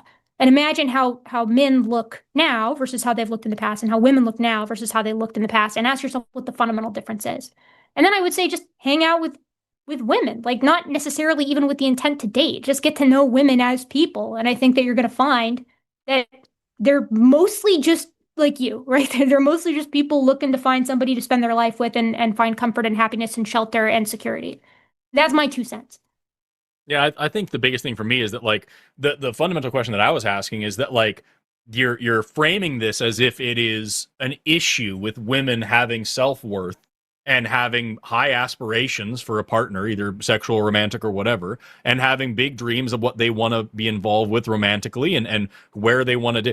And it's fundamentally no different than the kind of what some people might call locker room talk that a lot of dudes do, where you're talking about what kind of women you want to buck and how hot this girl is and that girl is. As far as like a woman who would argue with you, girl, I got that shit. Let me tell you, my wife, that a lot of my happiest memories are arguments that we've had and debates that we've had. One of the ways we fell in love was digging into complex topics that we disagreed upon and came to agreements on. And it also just so happens that she is drop dead gorgeous. Like, she's got the fucking head of a Disney princess on the body of a literal actual hourglass. I definitely married up. But, like, the fact that she runs circles around me in math and can have an intelligent conversation with me is a major, major plus. The thing is, she deserves the best version of me. if I was some fucking stinking creep who you couldn't clean up after himself and didn't take her seriously and didn't take her rights seriously and thought that she should behave a certain way in order to appease me as if my way of thinking or living is more important, if I threw around the word foid like it's a thing to do, I would expect a strong, smart woman like that to walk the hell away from me and never think about me again. Because it's not just her self-worth, it is her actual value as an actual person. I wouldn't be with somebody who wasn't smart enough to avoid some fucking 4chan incel loser. And so here you are talking about this entitlement that these women have. It doesn't sound like what you're describing is much different than what anybody would do in their own private life. And at the end of the day, if you want someone who's willing to debate and argue with you, maybe you should treat that person like they're intelligent enough to do so and seek out someone who's willing to be that way and not objectify and diminutize their existence. But that's just me. Right. These are definitely logical points, and they makes very much sense. But so one of the things that I want to talk about, of course, individuals have individual beliefs and values and self-worth and things like that.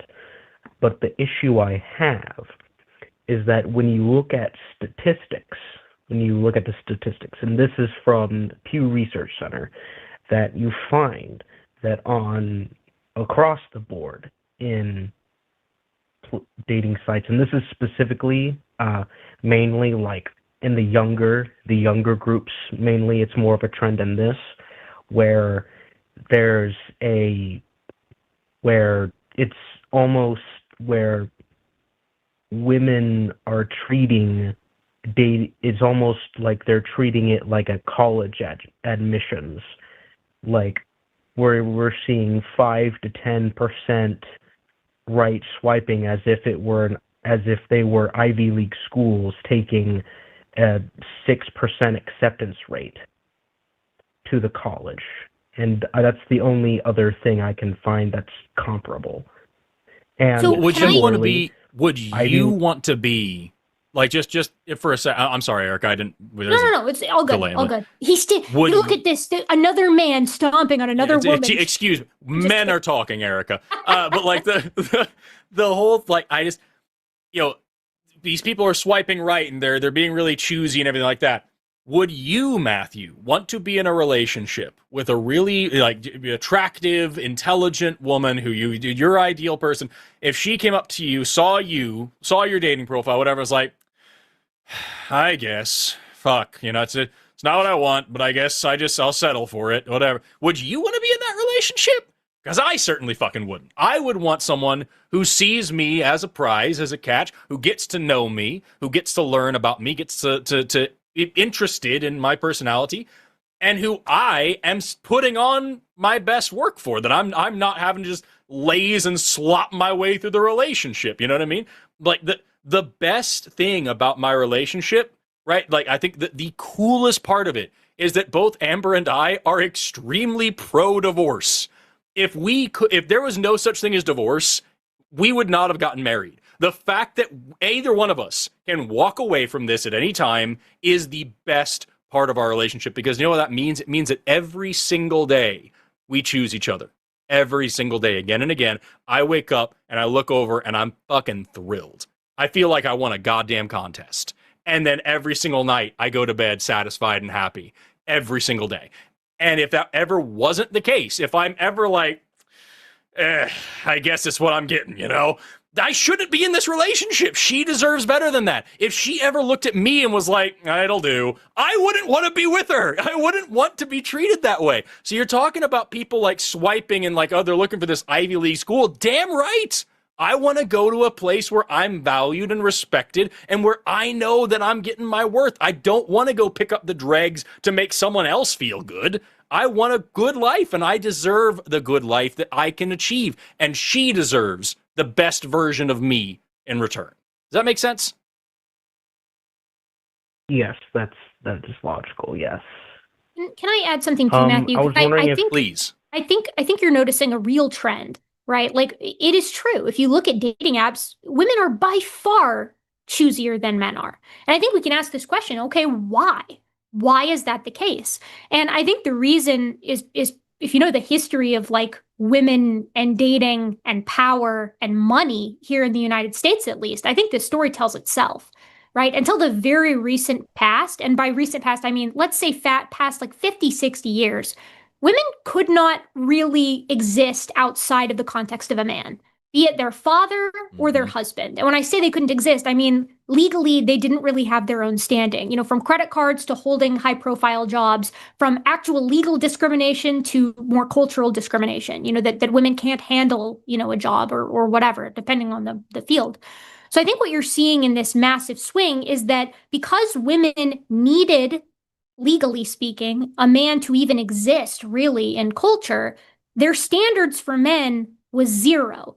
Like they couldn't afford to have standards. They had to hook themselves to the first opportunity, lest they risk becoming a spinster and dying impoverished and alone in a lot of cases. Or worse, a suffragette. Or worse, a suffragette. Or worse, someone with a job, a secretary or a doctor. Right. But you know, what you're seeing culturally is the response to that. You're seeing what happens when you take a class that has had zero right to exist by themselves in public, and you suddenly give them that right. And what ends up happening is women as a social group go from saying, oh my God, we need to get the first man and lock this shit down. I mean, we've got like stereotypes about that going back to the 1920s and earlier, that it's like, you know, a woman has to tie a man down. That's the only way she can really survive.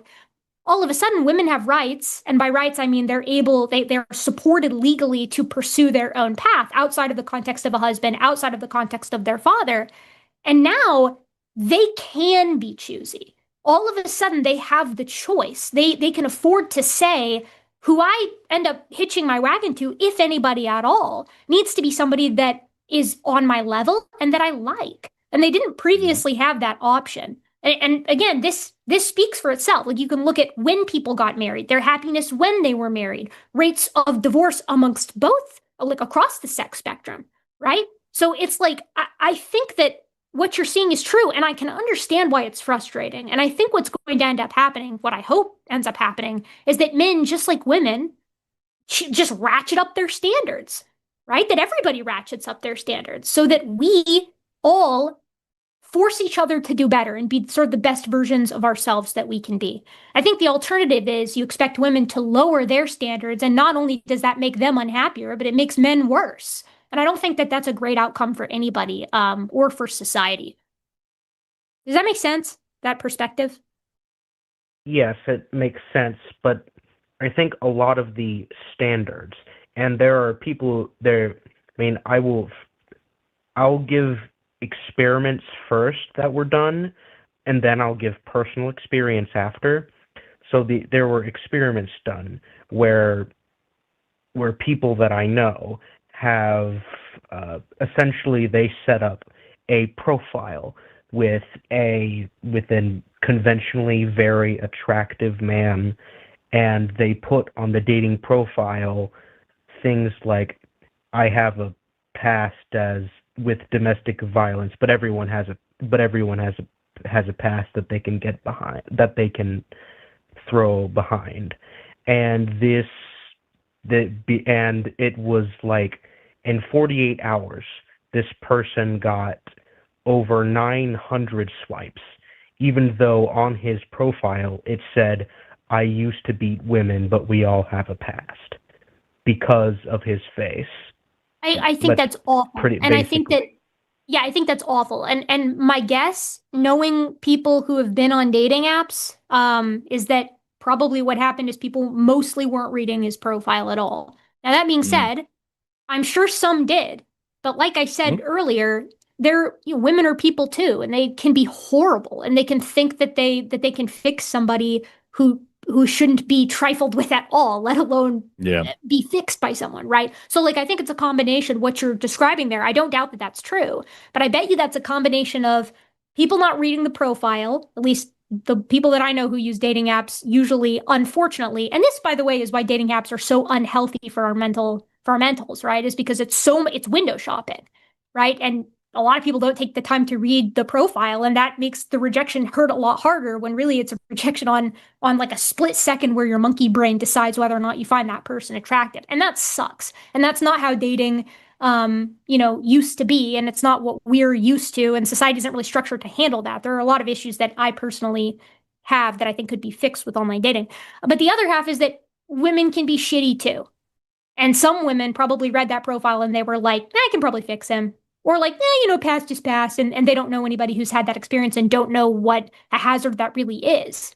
You know what I mean? I bet you there are also, so I bet if you reverse that experiment and you took like a drop-dead supermodel gorgeous woman, right, and did the same thing and put it in her like description box that, she had a past of like committing tax fraud and just stealing all of the money from her ex, but she promises she won't do it again. There is a non-zero portion, and I would wager it's probably pretty similar to the portion of women who would look at that and go, nah, I can fix her. She wouldn't do that to me. I also want to point out, like, you're talking about this app data, and all this stuff that, like, oh, these women just swipe on these gorgeous men. I also have some worrying app data, and it's this. So this is data from these dating apps showing like the age of the user compared to the age of interest. And you can't see the screen right now, but like I'm explaining what the graph says.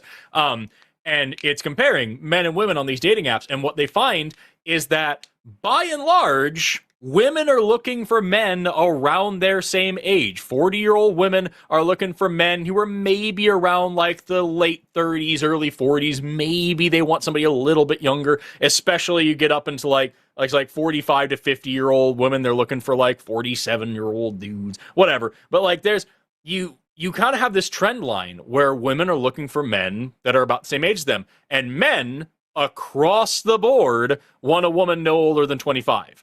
50-year-old men, 40-year-old men, they're looking for a 20 to 25-year-old woman. That's who they're searching for on these apps. I agree. That is disgusting.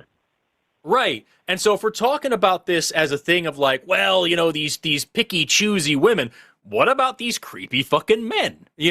And it sounds like these picky, choosy women, like them either. they want... It sounds like these picky, choosy women that you're talking about are just wanting like to have their dreams fulfilled. They're looking for a guy that they find attractive. Maybe that falls into the trad wife, vibe of like the super fun. I just want a man to take care of me and I can have a million children and be barefoot and pregnant all day long in the kitchen. Maybe that's what they're into. Maybe it's a woman who's just a total whatever gold digging. Just I want a man who will just take care of me and be my sugar daddy all day long. I bet most of them are just looking for somebody they respect and who respects them as well. Coming out of a time where in my grandmother's day, literally it was illegal to wear pants in public, and in my mother's time, it was illegal to own a credit card in your own bank account. And like coming out of that, I think in the year of our Dark Lord 2026, wanting to have a man that respects you and that you can respect in return, it's kind of small, but it's not a big ask. You know what I mean? Erika, what were you saying? No. I'm gonna be a gender traitor here, and I'm gonna say I'm gonna be a gender traitor, and I'm gonna express what I think is going on. I think people suck. I think people can be horrible, they can be entitled, they can be greedy, they can be lovely, they can be compassionate, they can be cruel, they can be curious, they can be everything, right? And I think on average, men and women are about as equally shitty. Now, that being said, there's a big thing in the news right now. You might have heard of it. It's called the Epstein Files. And when I hear about that, it makes me start to think that probably if we're looking at the worst of the worst, like the worst a woman can possibly be and the worst that a man can possibly be as far as like these sexual proclivities, for whatever reason, I think men are taking the cake on that right now. You just don't see this kind of behavior from women. At least I'm not seeing it. I mean, I should say as commonly. But on average, when we're removing the demonic vampires, billionaires that run our world, if we take them out of the equation, men and women are just people. And women can be entitled and men can be gross. And women can be gross and men can be entitled. I'm not saying they're identical. I'm not saying men and women are identical. I'm just saying we both have the same, like we're far more similar than we are different as far as what we are as humans. And because of that, I think that it's unfair to women and it's unfair to yourself and it's unfair to men to hold women to one standard and hold men to another, right? As far as like pickiness or entitledness or whatever. My advice would be, you know, when you're reading these kinds of data sets, try to take a step back and put it into both historical and contemporaneous context. You know, and ask yourself, okay, why are we seeing this trend? Could it be that like it's a combination of things? Like maybe it's not fully historically explained. Maybe there's a portion of the women in this study who are delusional and think that they can change a domestic abuser, right? That could be it. Or it could be all historical. Or it could be that none of them read the damn profile. You know, I mean, there's a human element of this, and there's a data collection element of this, and there's a historical element of this, and it's really complicated. And I would caution you against, and I'm not saying you're doing this. This is more for our young men in the audience who may be listening. I would caution you when it comes to listening to anybody who claims that they have the human or the woman condition figured out, and that they can teach you how to navigate this, right? Unless that advice is coming from like your dad and you love your dad and you had a wonderful upbringing and your dad and your parents have like a good relationship with each other, whether they're together or not. Like unless the person who's giving you the advice is clearly really, really good at like having good relationships with people, I would caution you in taking that advice. Take it all with a grain of salt, even what Forrest and I are saying to you here. Oh, yeah. Right. And funnily enough, there are a couple things about me that might surprise you and some of the people here. Is that this is kind of the main issues that I have with women, but in terms of like things like abortion rights or anything like that, I think that those are rights that are those are rights and they shouldn't have been removed federally. I just think that, and I have a huge problem with domestic violence. It's just that I feel like there has to be something else when there are people that I know that call like openly in public, called their girlfriends whores and bitches and things like that, and then break up with them, and 2 days later they're with another person, and there's me, and there's a fly in my house, and I don't kill it. I put it in a cup and let it outside. I've never harmed a soul, and I would never think of just screaming at someone out in public like that. And I think that the fact I hear you. I hear you, Matthew. And I'm going to interrupt you here because believe it or not, I've heard this story before. I have two close friends who were in your position not that long ago, like within the past probably decade, who, you know, they're really kind people, and they've noticed that, you know, they seem to have trouble like landing a relationship with somebody, and they can't understand why, especially when it seems like pieces of shit sometimes have a really easy time finding somebody to pal around with, right? To date or to marry. That's frustrating, and that sucks. You know, both of those friends are in serious relationships right now, and they're some of the biggest feminists that I know on the face of this planet. They like sometimes like I'm not going to sit here and tell you dating is easy and that if you just make your bed and take a shower that, you know, the perfect person is going to fall into your lap, because that's not true, right? Dating sucks in a lot of ways. It can be really, really tough.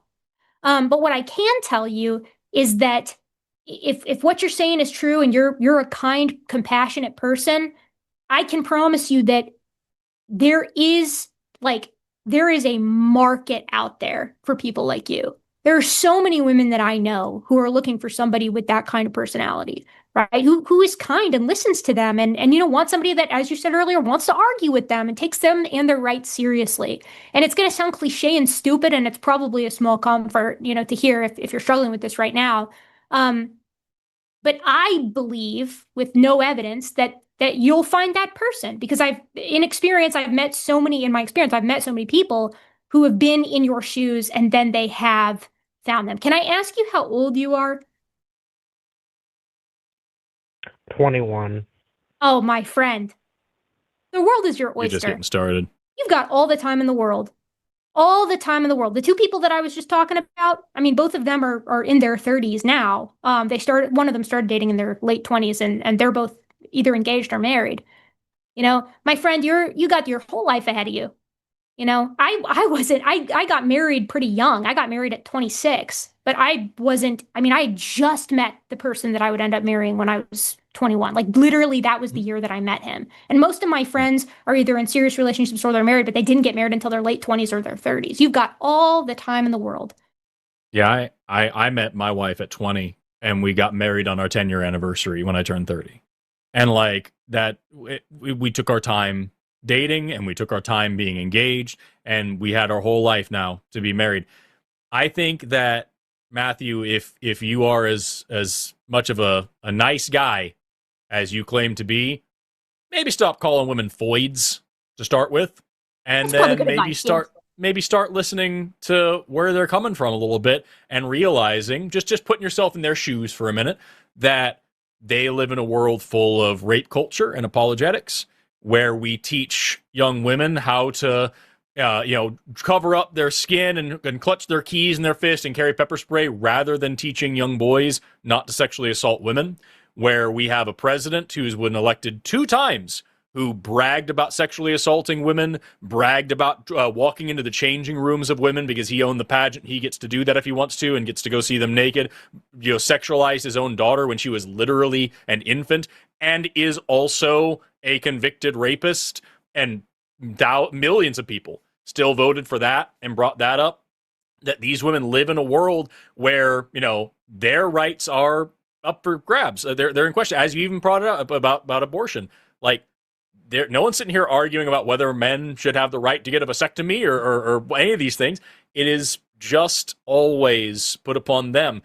And they're in a world where it's normalized. Not just a thing that can happen, but like actually expected, that if they are assaulted, someone's going to ask, well, what did you do to bring it on?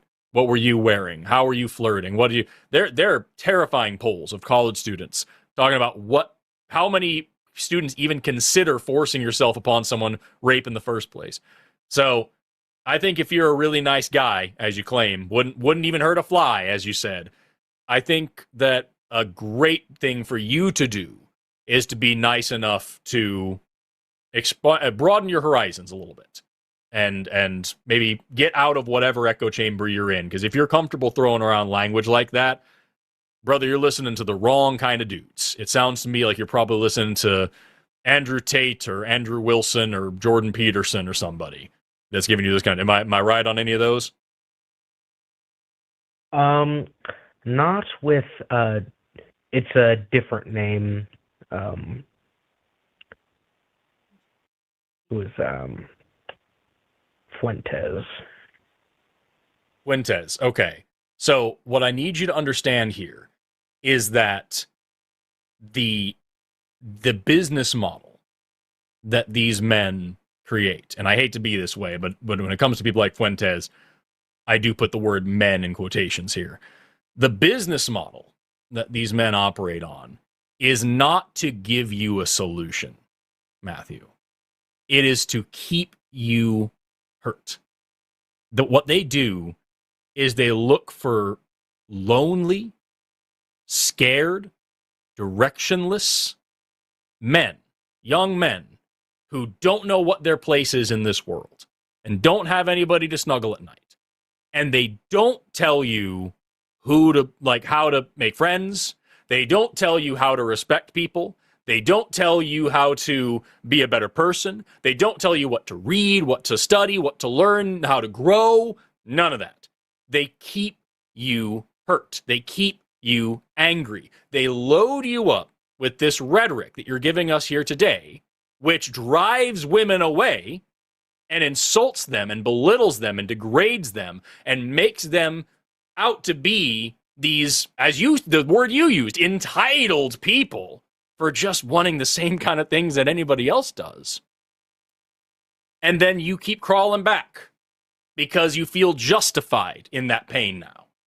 that they told you, oh, these females, you know, they're so terrible and they're going to reject you and then you act like them and yeah, you get rejected. And then you say, oh, they're right. What happened? Oh my God. You know, at the end of the day, dude, their business model, just think about it for a second. How do you feel when you watch their videos? How do you feel when you internalize any part of their advice? Do you feel better? Or do you feel self-righteous and indignant and more alone than you've ever fucking felt? That's all they have. They have bitterness, and they have anger, and they have selfishness, and they have hate, and they have stupidity, and they're selling it to you. And if you can't see the product, brother, you are the product.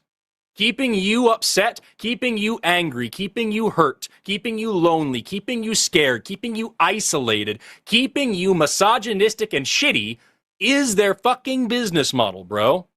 And you're falling into it. And let me tell you, you're at the age that they're looking for. 21 years old, that is the prime age for what they're talking about. My love, honey bear, she poked her head in here a second ago. I called my wife for a second, and I asked if she wanted to, speak up on any of this. And what did you say to me?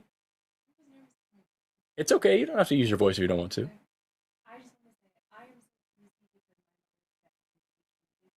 Forrest, we can't Give me 2 hear seconds Amber. here. I know. I'm going to repeat what she said. Give me 2 Okay. seconds. I'm sorry. I know this is dead air. No. I wasn't saying she needed to speak up. I was just saying you need to translate if she doesn't. Because I know this. I know Amber Right. gives choice advice is the thing. She said, and correct me if I'm wrong, I'm going to try to summarize what you said. She said that she is so choosy because her mother begged her to be choosy. Because her mother and her grandmother did not have the ability to be choosy. And the partner that you choose is one of the biggest choices in your entire life. And they didn't get that choice. And that because she got the chance to make that choice, her life is so much better. Is that what you said? Something like that? Yeah. You would rather be alone forever and happy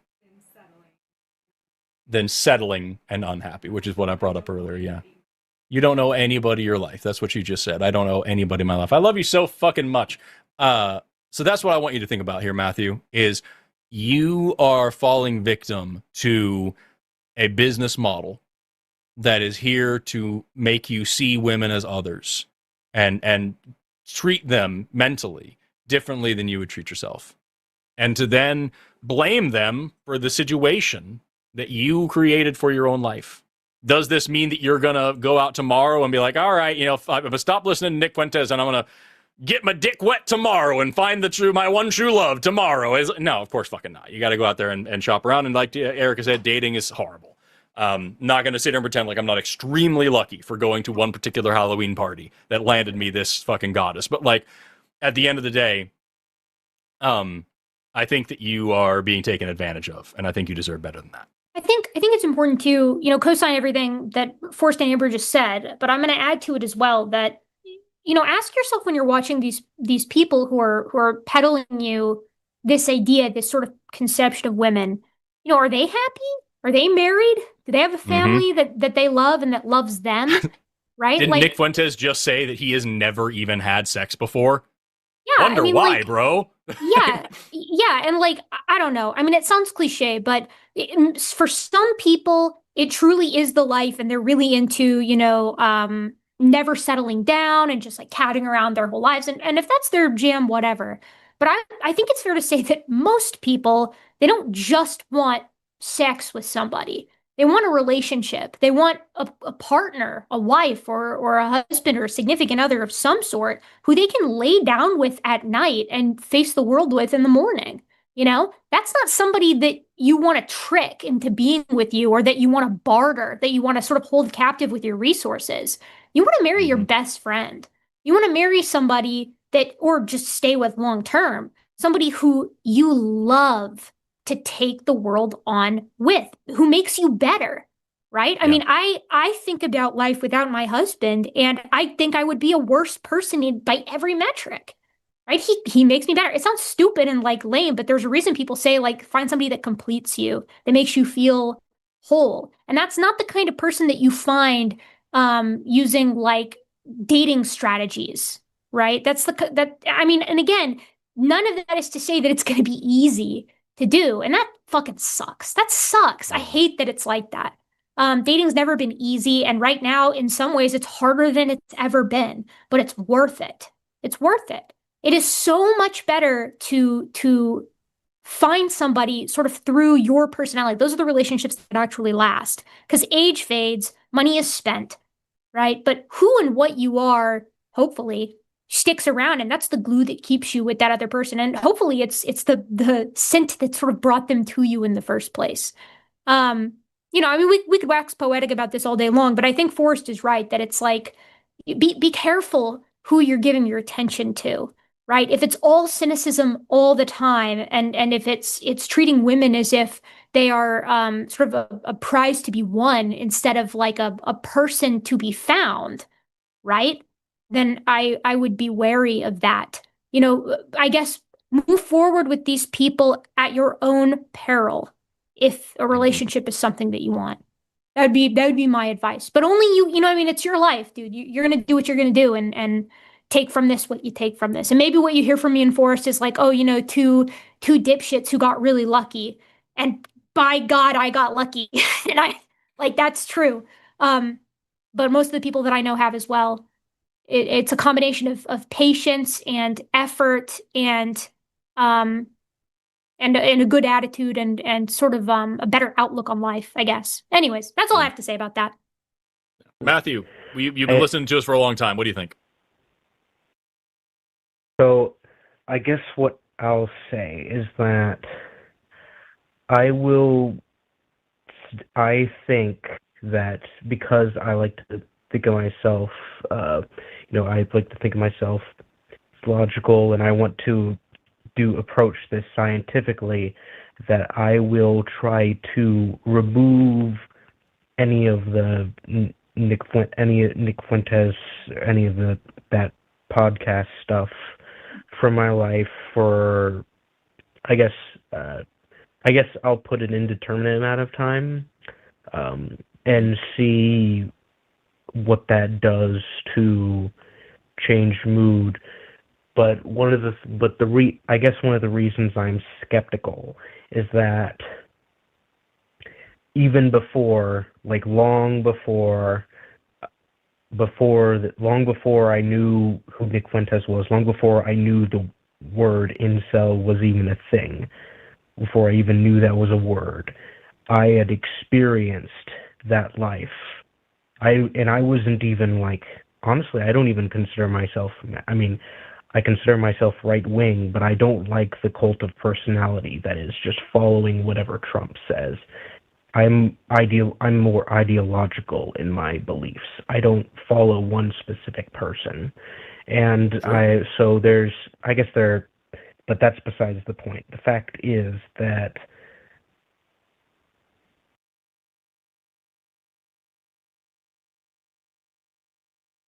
Did we lose you? I think. Okay. Well, sorry, I thought we lost you. Go ahead. Oh no, I'm still here. I think I may have accidentally pressed the mute button, but anyway, what I was saying is that I think that because of the life I've experienced, I don't think I'm skeptical that much is going to change, but even if I remove like any resemblance of right-wing stuff, that would really change anything, and I'm not sure. I think the way that you approach dating and the way that you approach just other people plays a big part in it. And like, yeah, I think it's a good idea to stop listening to fucking Nick Fuentes. I would be saying that whether you were, you know, like had a bustling love life or not. Like, I don't think there's any good reason to listen to a literal fucking Nazi whose entire business model is to, you know, be a piece of shit and then try to write it off as trolling all the time. Like he's a fucking loser, dude. So yeah, get that fucking loser out of your life. Just be done with that. But if you're skeptical that it's going to change anything, I said earlier, I encourage you to broaden your horizons. Go find some feminist podcasts to listen to. Go find some interesting women who have interesting opinions to talk about. Shape your TikTok algorithm a little bit differently, and start liking more videos with women sharing their opinions on things, and then question them and learn why, and hear what they have to say. Like, you can get out of this bubble, and it's not just turning off the speaker. It's actually stepping outside and broadening your horizons and changing the way you see the world. And let me tell you, dude, if that changes your dating life or not, who knows what the future holds. There's a lot of chance in there. But making you a better, happier, and more just like content person, guarantee that's going to happen. Making you less grumpy and less sad and less like put upon and less angry at the world, guarantee that will happen if you cut out this self-important and self-aggrandizing and self-pitying ideology that Nick Fuentes pushes. The dude is a fucking loser. I mean, don't be like him. He's a loser. Last time I checked on Nick Fuentes, it was a couple days ago, and he was selling a Jeffrey Epstein quarter zip lookalike. I mean, the dude fucking sucks. He's a piece of garbage. What I'll say too is that, it doesn't surprise me at all that you experience frustration with dating and with women before these right-wing influencers gave it a name. This is a tale as old as time. But just like in the past, when people said demons were causing lightning, didn't fix the fact that there was lightning, blaming women for the male loneliness epidemic isn't going to fix the male loneliness epidemic, right? Pointing the finger is just that. There's no utility to it. It's not actually going to solve anything. I mean, Forrest is right. Like, you should listen to, I don't know. It's probably frustrating. I will say it's probably frustrating to hear, from the two of us to say, well, if you just do that, if you just do this, that will maybe help. But again, I can't stress enough, you're 21. And I don't say that in a way that's like trying to talk down to you. I say that as, the world is opening before you like a flower. You have all the time in the world. You're going to meet interesting people, men, women, neither, both, in between throughout the course of your life. You're going to take interesting paths. You're going to go interesting places. Don't get black-pilled by a bad experience at 21, because most people are going to experience a black pill moment at or before the age of 21 or 25, really. And if you let that stop you, then you'll never get out of your driveway. Anyways, man, I know, I hope you'll call us back. I hope you'll take some time and maybe reflect on what we've said, and like call back in like 2 or 3 months and tell us if you feel any better. And if you don't, maybe we can come up with another sort of angle to tackle this at, but please don't haplessly give guys like Nick Fuentes your attention. They don't deserve it. Right. I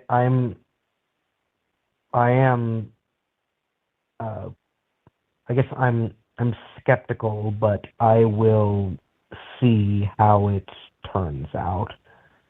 Yeah. Work on yourself, bro. Work on yourself.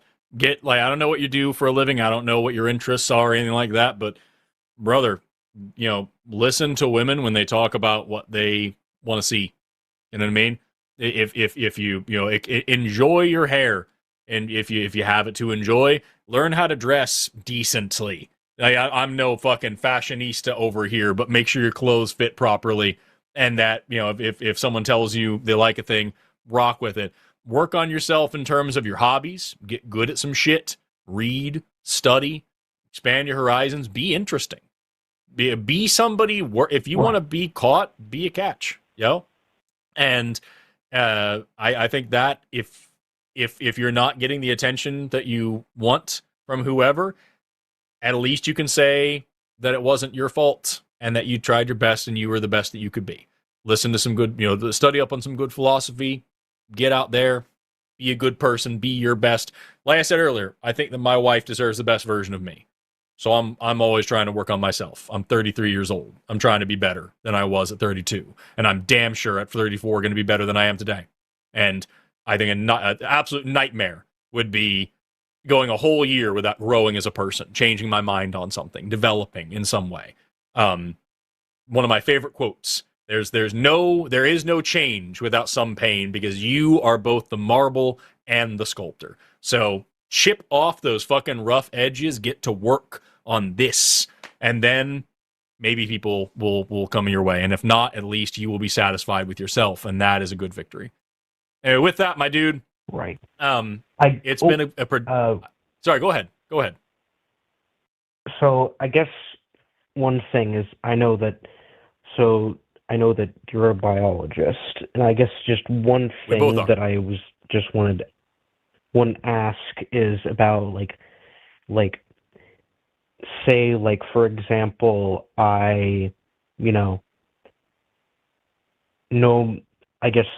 no matter how hard I would train, I would never be as strong as a polar bear, for example. And I guess the way that I tend to think about it is that there are some individuals that either they're born into a rich family, or they just have certain natural advantages. And I understand that your lifestyle is 50%, and then genetics are essentially the other 50%. And not necessarily. Unfortunately, that means that there's. I think that this is some more of the coping mechanism that has been sold to you. Like your looks and your strength. Bro, I'm 6'2", I'm about 200 pounds. I'm not a jacked, muscly guy. You know what I mean? And I've got a forehead so big you could land a fucking plane on it. And my beard doesn't grow all the way up my face. It kind of ends at the bottom of my chin. And I got a good neck, though. You know what I mean? And like, I'm fucking goofy and weird, and I have strange hobbies and interests, and I will ramble about like neat things about bacteria and cool stuff about how lungs work for goddamn hours. And I get really broody and emotional whenever I'm overwhelmed, and I pace all the time, and I twitch all the time. My legs cannot stay still. I'm a jiggly, goofy goober of a man, and I found somebody who's real into that. So like at the end of the day, you know, and believe you me, I also, you know, going through the course of my life, I used to wear a suit jacket every day. I was that kid. I wore blue jeans and a cool graphic tee and a blazer on top every fucking day. I used to have a ponytail halfway down my back. You know what I mean? Like bro, I've been through the ringer on different styles and vibes and everything, and I certainly didn't win any genetic lotteries. So at the end of the day, I love what Erika mentioned. Oh, and also, of course, as you know, Jim Bob pointed out, my big hook nose. Let's not forget. As you know, but I think Erika pointed out something. I love the phrasing that you used on this was, think of a woman as a person to be found, not a prize to be won. Brother, I think you should think about yourself that same way. Like nobody's out here, you know, like animals on the savannah sniffing around for the best genes to mate with. Like I'm sorry, dude. But even then, dude, like Matthew, I'm a primatologist. That's what I got my master's degree in. So, you know, biologist, undergrad, primatology master's, and human evolution doctorate in progress. So I can tell you right now, I know this very well. The highest ranking male in the troop does not father all the kids. In fact, sometimes he doesn't even father the majority. In fact, sometimes he won't even father any of them, right? Like that's just the name of the game. Like this alpha bullshit just doesn't hold as like this rule across the animal kingdom in the way that people try to make it seem.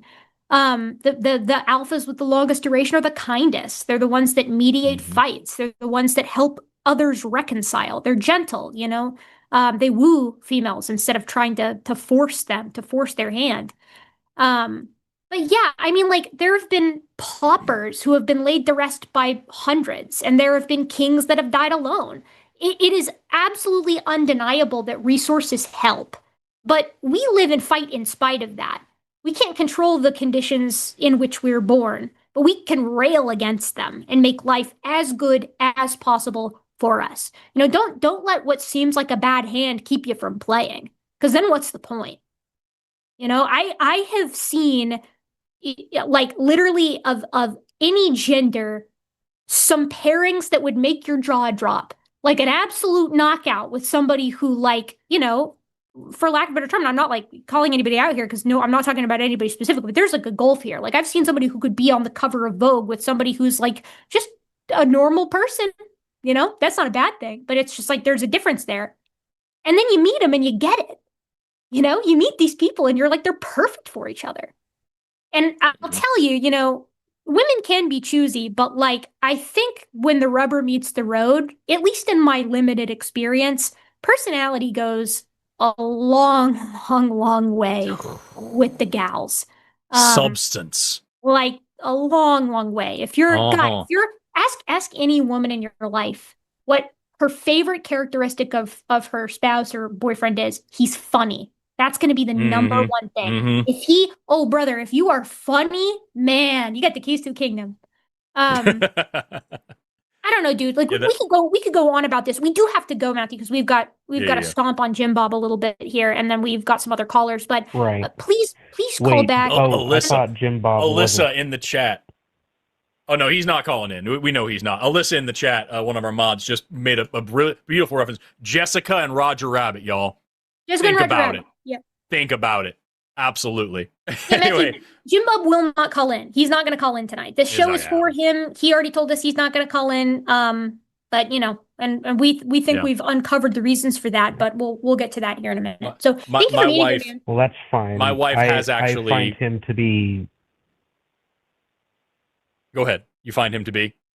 Oh, I find Jimbo Bob to be rather idiotic, simply because of the fact that he believes in creationism, which can be disproven with tree rings. Let's go, dude. Let's I might be the Fuentes fans aren't even on his side.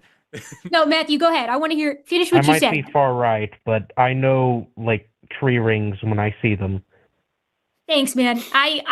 Boy, you know what? I hope you got something out of the conversation on our end. I hope this was at least enjoyable for you, because just hearing you say that was very enjoyable for me. It was worth it. Do call back in with updates about your life, and also do call back in next time you talk about being far right, because I would love to talk about that with you as well. All right. Thanks, dude. I am very far right, but yes. You listen to Fuentes, I'm not surprised, but like, I'm happy to debunk some Nazi talking points with you next time you're on as well. I am not a fan of Trump. I'm not necessarily a fan of Trump. We'll work on it. Neither was Fuentes, but not for reasons that we are. Take care, Matthew. Bye-bye. Yeah, no, you're right about I want to be very clear. I'm happy to coach the young man and to like encourage him to be better. Also, like, pretty sure, like, with him talking about not being a fan of Trump, especially after being a fan of Fuentes, dude might be a white supremacist. Who knows? I'm not putting words in his mouth.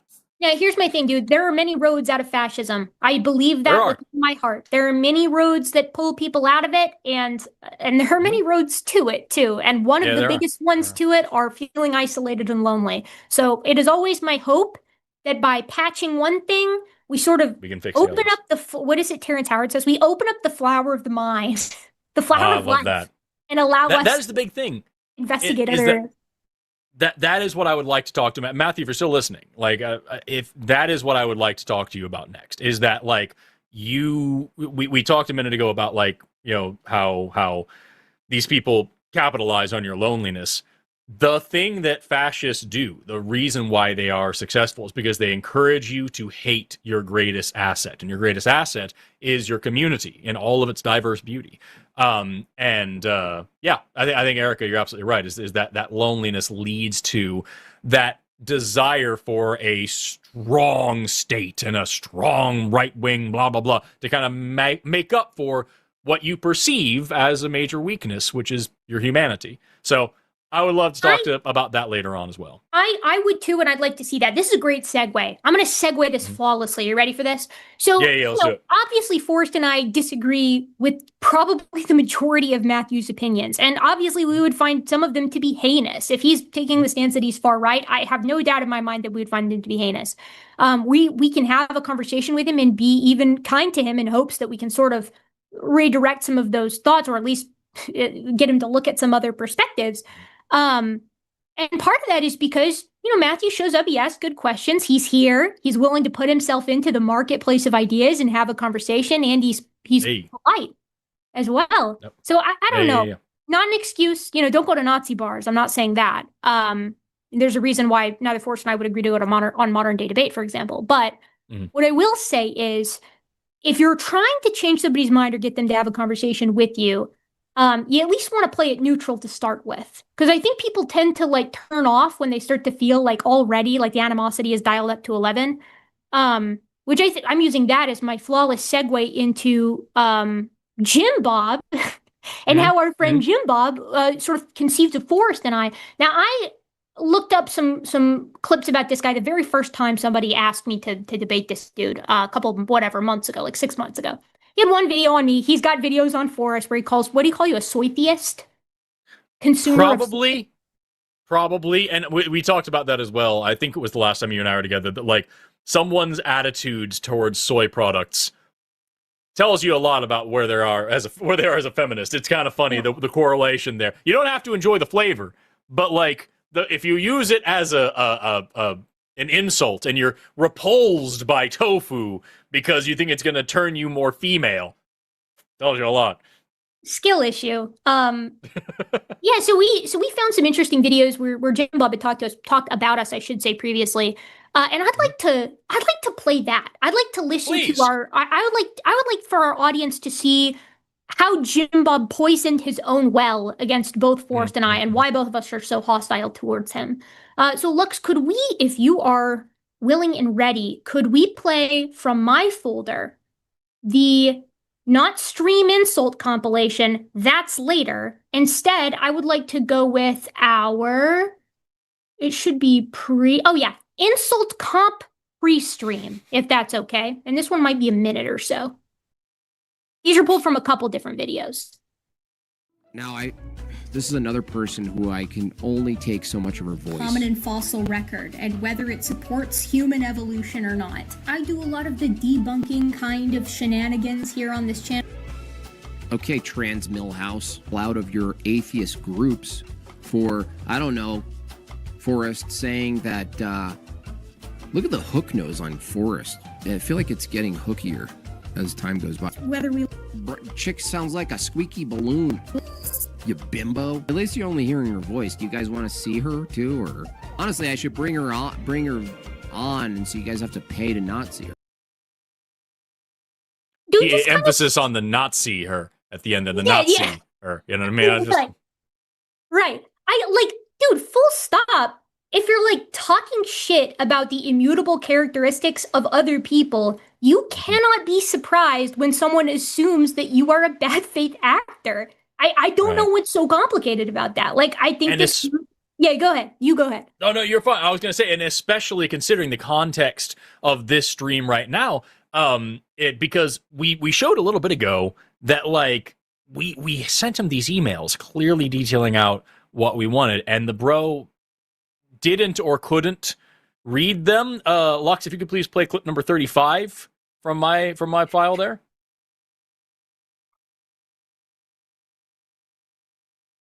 They want the mute button? Yeah, they want total control.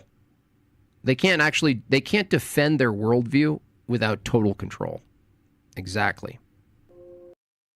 And this, of course, right after we had just put in asked him, hey, show the fucking email where we said there's no mute button on this show.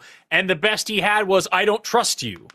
But there was a little bit more to that, because if you could please play number 33, and then I have one more after that. Broseph if we had no answers for you and your questions, invite you on a platform, I already said no. Are you some sort of essayer? Why are you so afraid to debate evolution specifically in a formal setting? Why? Well, I really want you to call in so me and Erika could be really pretend nice to you. So he's poisoning the well, right? He's putting this. What are you saying? No, don't mistake polite for pretend nice. I don't like you, Jim Bob. I think you're a jackass. No. I think you're rude, and I think that you're a pretty horrible person to anybody you disagree with. I get that juvenile insults can be funny, but like yours are particularly venomous. And I've noticed that you really like to make fun of people, again, for like immutable characteristics. I'm like, that's fine. You're not the first person to dig Forrest and I for any of those. Like, okay, Trans Millhouse is original. That's funny. We've already established. At least you got that. I'm pissed that all I got was hook nose. I know. That's all I got. I got the good ones. Make something interesting. I know. I got the good ones. And like, granted that it gets a chuckle from me, but like by and large, none of that is new. And we all know that Trans Millhouse was only a combination of you watch The Simpsons, you don't like trans people, and I wear glasses. So and that's all. That was literally all it was. It was just the glasses. Like that was how it was. So like ultimately, is it really that good? It was mostly just original by happenstance, I guess. Right. But like none of this is new. And like I've got tough skin, and so does Forrest. You have to if you're on the internet. Your comments at least aren't threatening violence. Both of us get plenty of those on the daily as well, or I guess I should say like on the weekly. But what you can't do is be like an actual asshole like that to other people and like use these kinds of insults and then like expect anything other than politeness, but for the sake of functionality. Right. Like if you came on here, we would be polite to you, but we don't like you because you're a jerk and you've said really mean things about us and also other people and also every group that isn't your group.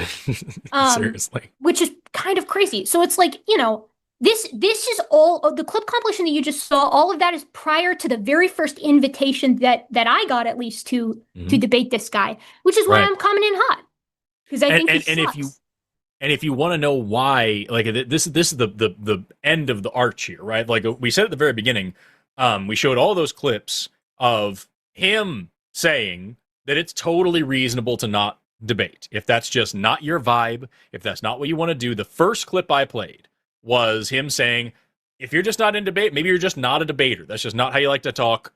No problem. That's totally fine, right? If you want to know why we're going hard on him right now and why we're chastising him and castigating him for not calling into this show, and we could, and I even said, you have on record me saying all you had to say was no thanks, and I wouldn't have made a big deal about it. It's because he has a double standard for these sorts of things. Lux, could we please play number 34? Real talk, this has been fun, but your mods are saying I have to give you money to keep... No, you don't. You don't. I'll still look at your comments. But, Valkai, before you go, can you just give a brief answer to why you wouldn't do a formal debate on a neutral platform that's not mine or yours? Can you tell me the answer to that question? Because I have an answer of why I won't go on your setup under the circumstances. But you should at least, you don't have to, but you should at least tell me in the face of an invitation, why would you not agree to a formal debate about evolution?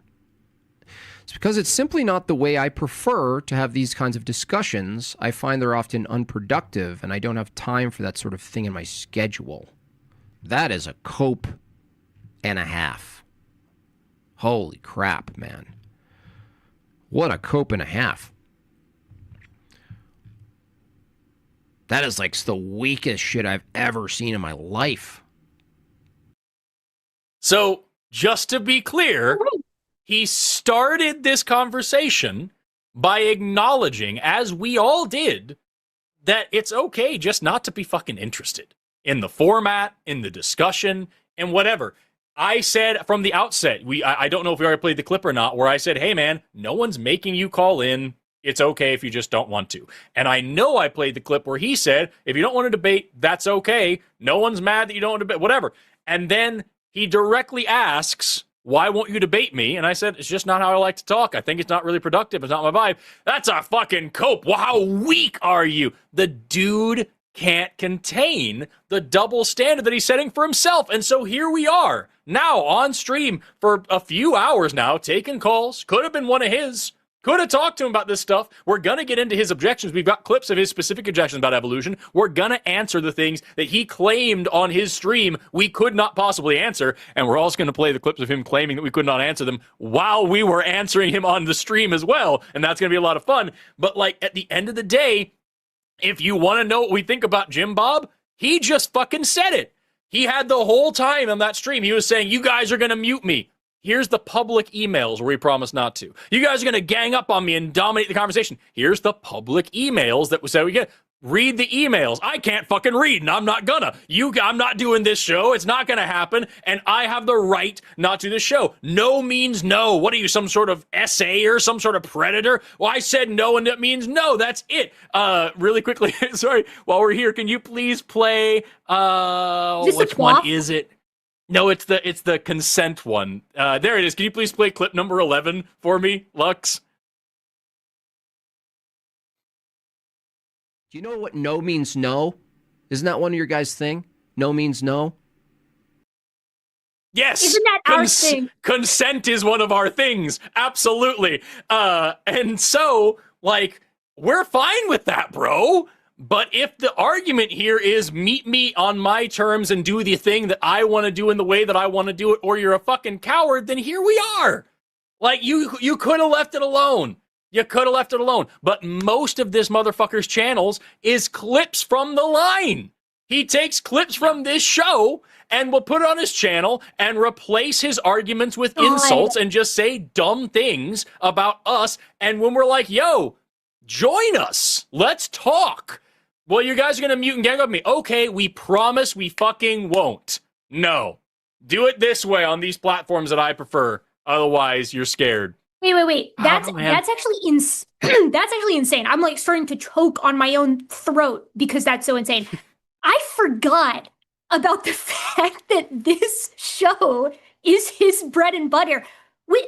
Jim Bob, we're paying your mortgage. Like, you owe us a conversation at least with all of the content that you milk out of this show that's so stupid that no one watches, that's so boring, that you sit down and in front of your audience meticulously comb through for content. Like, bro, come on. Walk the walk at least if you're going to talk the talk.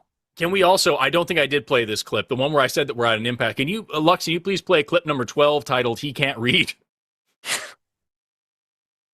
You don't have to call in the line. I know that. Thanks a lot. You don't have to come home with me, Becky. We don't have to waste our time, waste a week of our lives preparing a debate for someone who doesn't know that natural selection works, the thing in question. So again, the word there was how, not that. And this is a major hang-up that will be a part of the rest of Jim Bob's stream, where he will over and over take issue with natural selection. He claims that he knows the 4 mechanisms of evolution. Yeah, I know the mechanisms. He says. And so, like, but he repeatedly demonstrates that he just fucking doesn't. And he continues to blow it on what natural selection is, not whether or not it's real. Again, I understand he doesn't believe in evolution. I get that. But at least being able to articulate what it is that we are claiming. Can we get, which one is it? Wait, Forrest, really fast. Yes, please. Go for it. Can I get that soundboard again? Again? Yeah, I know the mechanisms. Hey, Lux, can we play clip Z forgets mechanisms from my folder? Do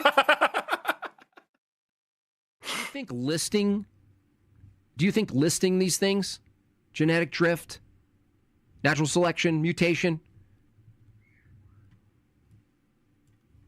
any of this stuff, do you think listing what these things are gives you an explanation of how things are built in a factory-like system? 3 out of 4.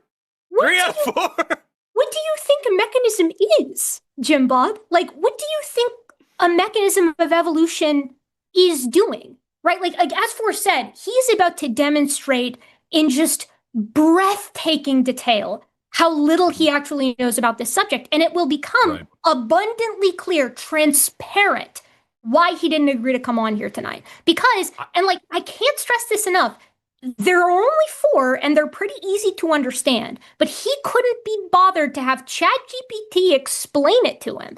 So he was like, I'm not going to come on. That's why I said in my email, he's either going to be too busy or won't bother preparing, and so he won't show up. But like, and this is going to be the last thing I'm going to kick it to you, Forrest, but like, you're fine. You're fine. If you agree, and I cannot stress this enough, to debate a subject, you need to know the basics of that subject beforehand. He's going to get off on this tangent over and over again about like, well, if you agree to debate it, then you should be able to explain it to me. Brother, no. That's not how a debate works. We're debating the nature of these mechanisms. To debate the nature of them, you need to know what they are.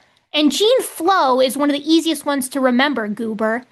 It's literally just migration and then reproduction after. It couldn't be, but the whole thing, like it's as if like if this guy was a flat earther wanting to debate with an astrophysicist, and his claim starts with, you can't prove gravity pulls things down because my car goes forward.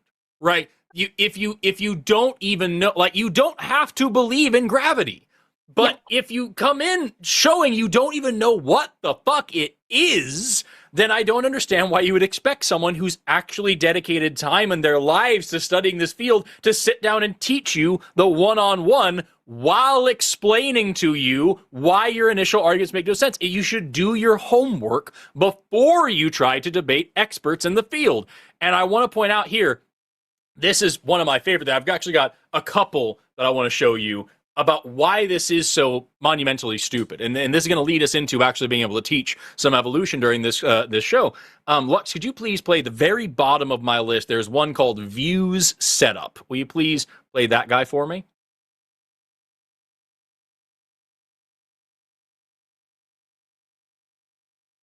I'm not seeing that one.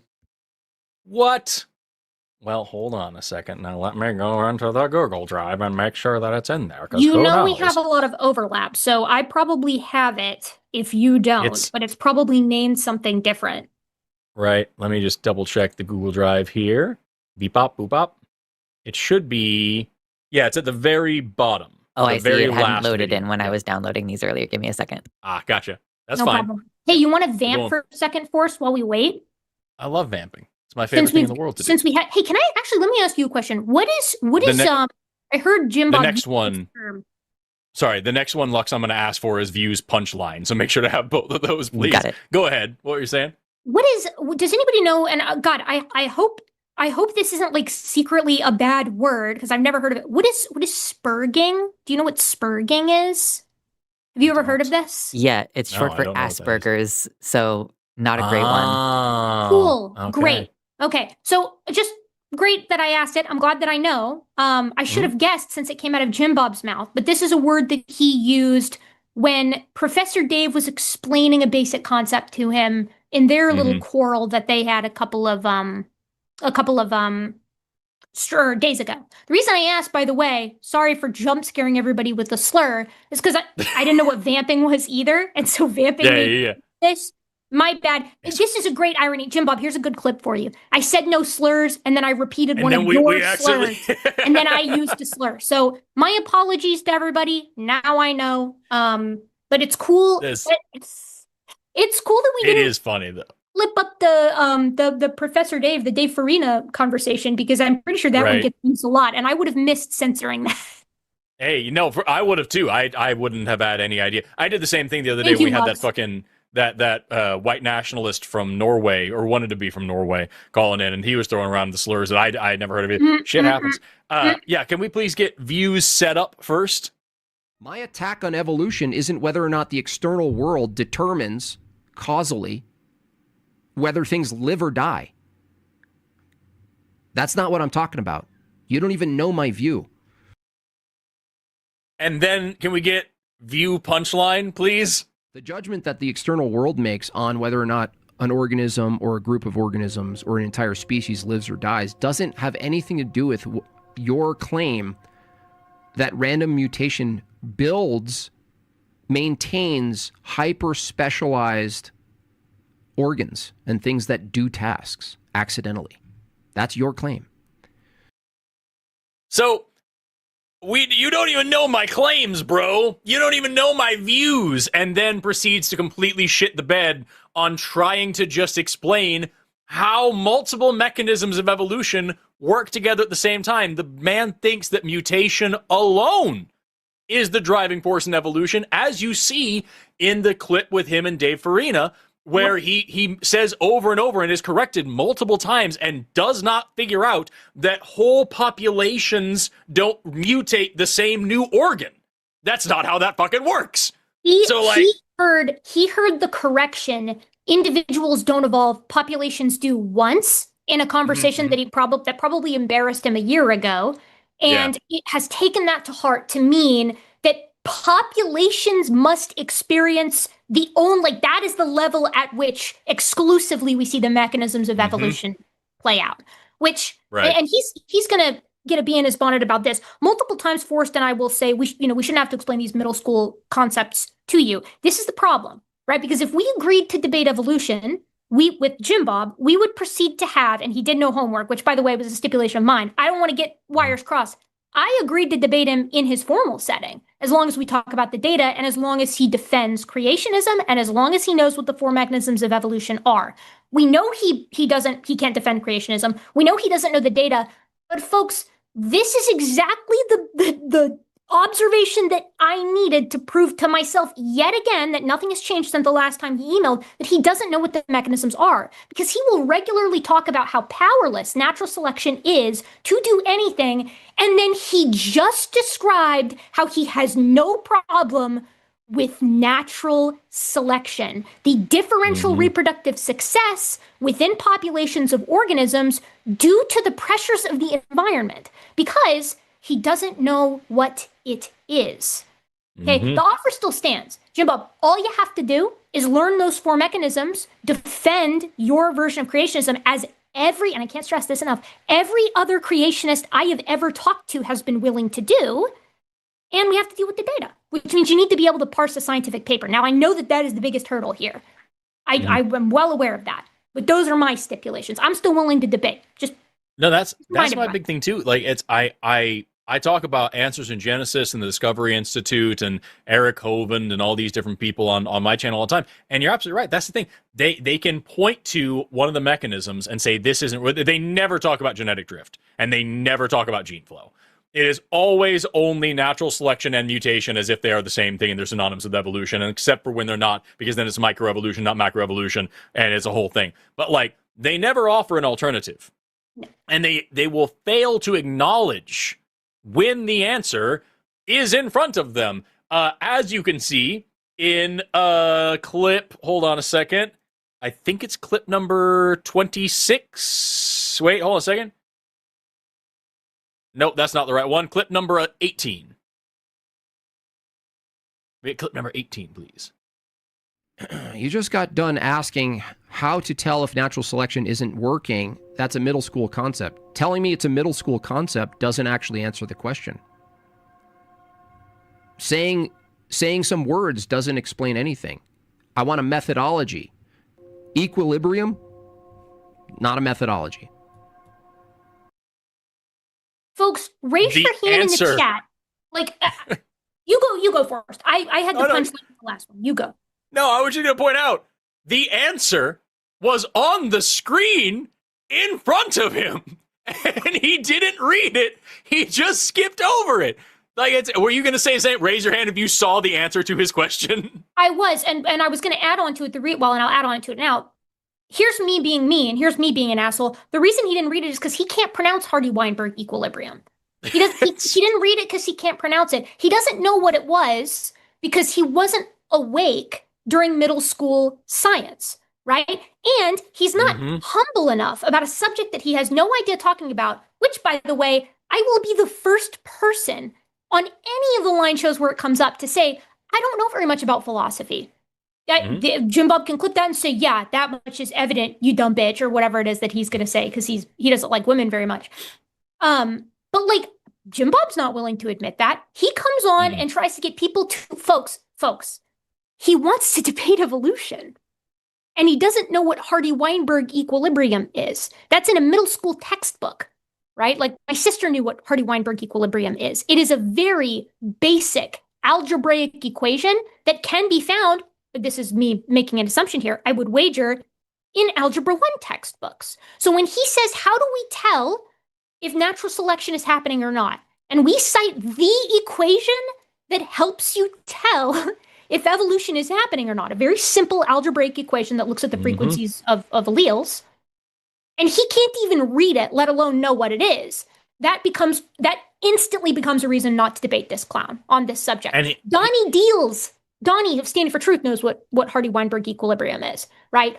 And that's saying something. Rob Carter knows what it is. Nathaniel Jeanson knows what it is. Jerry Bergman knows what it is. All of the other creationists that I've debated could probably tell you what that is. So why not Jim Bob? Why does he know less than them? And we're going to show you what it is here in 2 seconds. I've got my whiteboard out. I'm going to break it down. I do want to show one more part here, because that was his whole argument a lot of the times, was we would point out, like, hey, this is a really basic concept that we would be happy to explain to you. Weird that you don't know it when you're taking this hard of a stance. And he would just say, all you're doing is just insulting. You're not explaining anything. If we can see get ready for some weapons grade copium here in clip number 19, where he asked the same question to me. He said, how do you know whether or not natural selection is happening? Let's see clip number 19, please. It's basic math. Yeah, exactly. You're going to run. So he says, can you prove whether or not natural selection is occurring or has occurred? Yes, I can. It's basic math. Let's talk tomorrow in front of tens of thousands of people live on air. Ask me about it, and I will demonstrate to you how it works. Oh, yes, you're just going to run. Bitch, who's running? Bitch, I'm in the same chair as I am every week, waiting for you to ask me this question.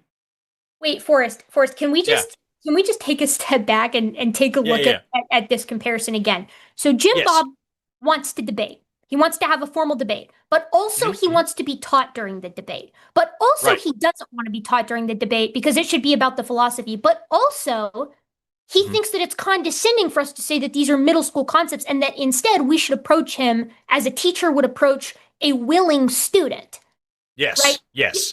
Which is something he says several times. He's like, pretend I'm a big, stupid middle schooler with a beard. Hey, Mr. Valkai, can you explain this to me? You can't. You can't explain it. And that's his art. So, like, yeah, you're absolutely right. That is a big part of what he says. Like, and that just occurred to me when you were, I can't believe I didn't see it before, because it is such, I mean, wait, bro, isn't this supposed to be the logic lord? Aren't you supposed to be the king of philosophy and logic? How did you do this to yourself in your own stream? Oh my God, he should have just banned us. Why? Right, he should have. He should have. And by the way, but last thing here, while I'm at it, because I'm crashing out with glee over here, just realizing that he dug the hole even deeper than I thought that he did, which is fine with me to point out because like I said, he's kind of a jerk. But like, I showed up in the chat and I was like, I'm here to clip farm to explain why you won't show. And then he gave all of this to us. He just gave it. That's the big thing, is like you literally, this argument about like, you know, I'm not going to read your essay of an email because you guys just, why would you say that to your enemies? Why would you, and then talking about the whole thing about like, well, how do natural selection can't explain these things. Why would you say that to people who aren't on your side? Those are closed doors conversations. Those are things that you say when you're around people who only agree with you so that no one will call you out. Let's start here. Let's explain this really quick. Can we please play down near the bottom of my folder there, Lux? I've got one. It's called HWE1. If you could please play that one for me really quick. We're going to start here, I think, is a good place. Hey, tell me, Valkai, how do you know when natural selection isn't at work? How would you determine that?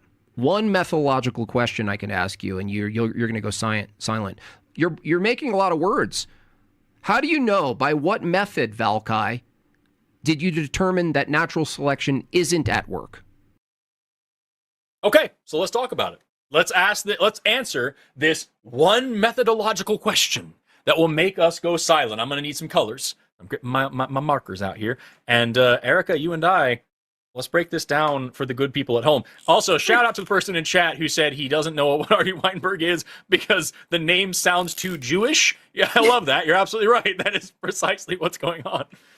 He saw that. Do you know I learned this from a friend of mine. You guys probably know Dapper Dinosaur, but he pointed out that Jim Bob used to have professional noticer in one of his descriptions, which apparently is a JQ It is a JQ sort of catchphrase because you're noticing who's really behind all the machinations of the world. You're noticing it. Now, first, before we begin, let me ask you a question. Hey, what's an allele? An allele is a variation of a single gene. So, like, you have a gene that codes for a thing, and an allele is just some variation of that same gene. And there's a lot of my friends who are biologists who don't even really even use the word gene anymore because all genes are just one type of allele or another. So, for example, there's no one single gene for eye color. There's an allele for blue or an allele for green or an allele for brown. So could you perhaps represent an allele with a letter so that we could better understand maybe... we could put this in math terms, because really this is population genetics, right? We could take a population of organisms and look at their traits, their phenotypes, their physical characteristics, which are reflecting their genotypes or their genetic characteristics, the presence or absence of given alleles. And we could represent those numerically, directly observe them, if you will. And I think we could take that and then represent it with a letter so we can do some algebra on it, right? Let's do that. So normally, when you're doing this sort of algebra, right? Normally you would use P and Q, but those are kind of tricky to make sense of on a board. So instead, I'm going to make it even easier, and I'm just going to say, let's say that there's an allele for red coloration, and there's an allele for blue coloration. Let's say that those are the two alleles that exist in a population of organisms. Some of them are red, and some of them are blue, right? And it could be anything, right, Forrest? It could be beetles, or it could be humans, or it could be cats, and it could be any trait. Whatever. Yeah, there's some sort of organism, some tree, some fungus, some bacteria, and there's some red ones, and there's some blue ones. So there's a single gene that codes for color, and there's a red allele, and there's a blue allele, and we can say that 100% of the population is being observed here. So we can say that all the red alleles plus all the blue alleles in this population equals 100% of the population, 100% of the alleles in this population. But it's important to remember that, humans and like other animals, talk about whatever mammals or whatever animal we're talking about here, we're going to say it's diploid. Now, diploid means that it has two copies of its chromosomes. We get 23 chromosomes from mom, 23 chromosomes from dad, and we have 46 chromosomes together, right? And so what we need to do here, because this is all the red alleles and this is all the blue alleles, and it equals 100% of the alleles, because we're diploid, we're going to take this whole thing here, and we're going to square it. Oh, okay? Interesting. Yeah, it's really cool. Yeah. Now, here's the thing. A lot of people get confused when we square things in brackets, right? And they think this is going to become just r squared plus b squared. It's not actually the case. And I'm happy to show visually why. It's a really fun demonstration that I like doing a lot. But we're going to skip that for now, right? And we're going to say that actually what this is going to, if you factor out to what it's going to become, is we're going to have r squared plus 2 times r times b plus b squared equals 1. Okay? So this is the full formula here. And everybody remembers FOIL, right? First, outside, inside, last, right? So that's what we're getting here, right? So this is the full formula. If we want to know the genetics of this population, it is, what it's actually representing here is, this is all of the homozygotes for red. So they have 2 alleles. Each individual has 2 alleles, remember? If they have 2 red alleles, they are homozygous dominant for red. That's what that is. If they have 2 blue alleles, homozygous recessive for blue. And if they have one of each, one red, one blue, they're what we call heterozygotes. Right there. Is my whole frame? Yes. And that's 100% of the population. Do you think it's worth quickly defining what homozygous and what heterozygous are? Yes, I'm going to restate that to be extra sure. Okay. Just to be positive. when we talk about what alleles an individual has, if they have 2 of the same allele, that's called homozygous. I know Jim Bob probably triggered because I said the word homo here, but stay with me. Well, same. It just means same. It just means same, Jim Bob. It just means same. So a homozygous individual has 2 of the same kind of allele. A heterozygous individual has 2 different alleles. Now, let's say, just for the sake of this, Yeah, exactly. Yes, yes. So those are two homozygous configurations there. So let's say quickly, you have somebody who doesn't have the same. They're heterozygous. They might have a big A and a little a. And it doesn't matter what letter we're using to represent it. This is just saying they're homozygous or they're heterozygous. And that matters because, again, you're getting a copy from mom and a copy from dad. Precisely. So now let's do something else. Let's say, because when we talk about genetics here, some alleles are recessive and some alleles are dominant, right? So, like, for example, if you have one allele for brown hair and one allele for red hair, you're probably just going to have brown hair, right? This is a lot. That's how all these things work. Exactly. There you go. So now we're just going to say, for the sake of argument, just to make this exercise make sense, we're just going to say that B is a recessive allele, okay? Now, here's the thing. Because of the way that recessive alleles work, if the phenotype of the individual is showing that recessive allele, we know they have to be homozygous for it, okay? So, say, for example, if I have red hair, I know that I've got 2 red alleles. If I have brown hair, I might have 2 brown alleles or even 1 brown allele. But if I have red hair, I've got 2 red alleles. Same thing with my eyes. I have blue eyes, right? I know that I don't have a brown eye allele. If I had even 1 brown eye allele, I would have brown eyes. So the blue eye means I have 2 blue alleles here, okay? So, let's say we have a population of, pick a number. What do you think, like maybe 10 little creatures scampering around in a population, for the sake of argument? So we got 10 little creatures bopping around, and pick a number between 1 and 10. How many of you think should be our homozygous recessives? I can't hear you at all. 7 are homozygous recessive. That's a huge number. I'm giving them an advantage.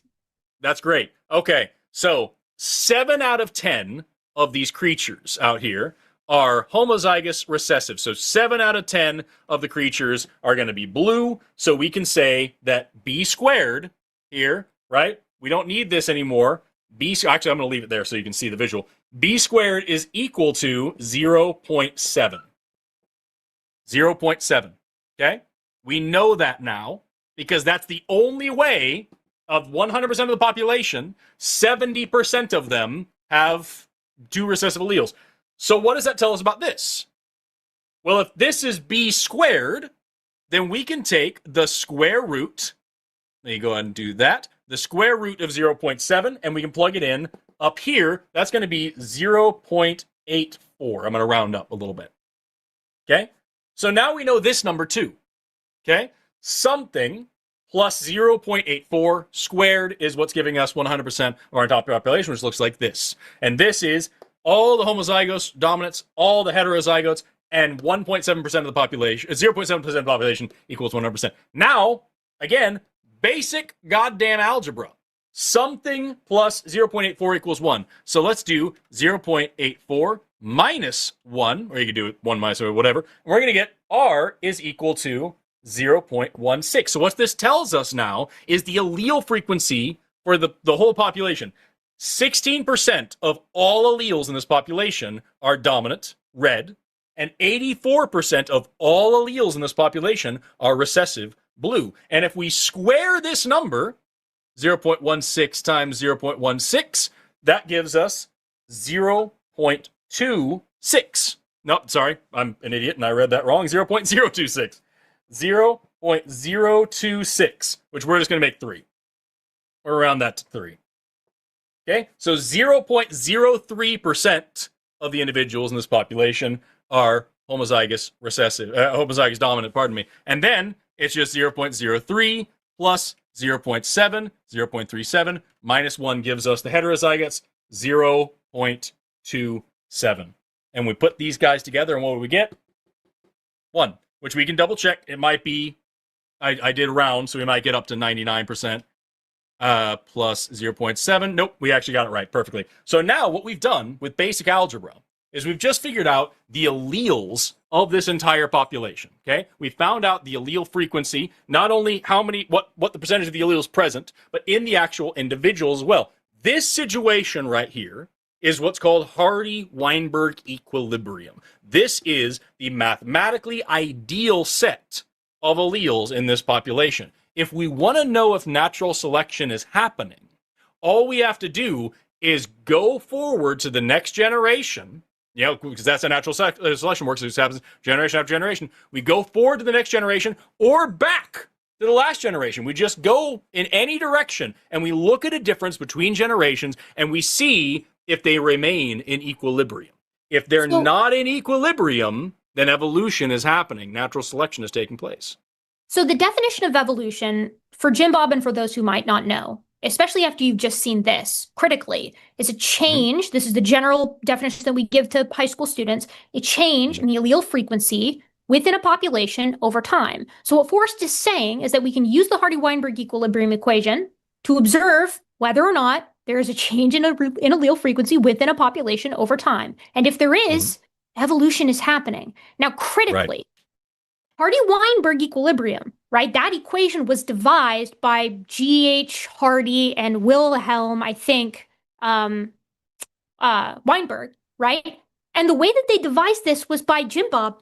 It was by observing real populations of organisms, right? Twin studies of humans in particular, which are an ideal model for looking at things like Mendelian inheritance, which is what Hardy-Weinberg was built off of in the first place.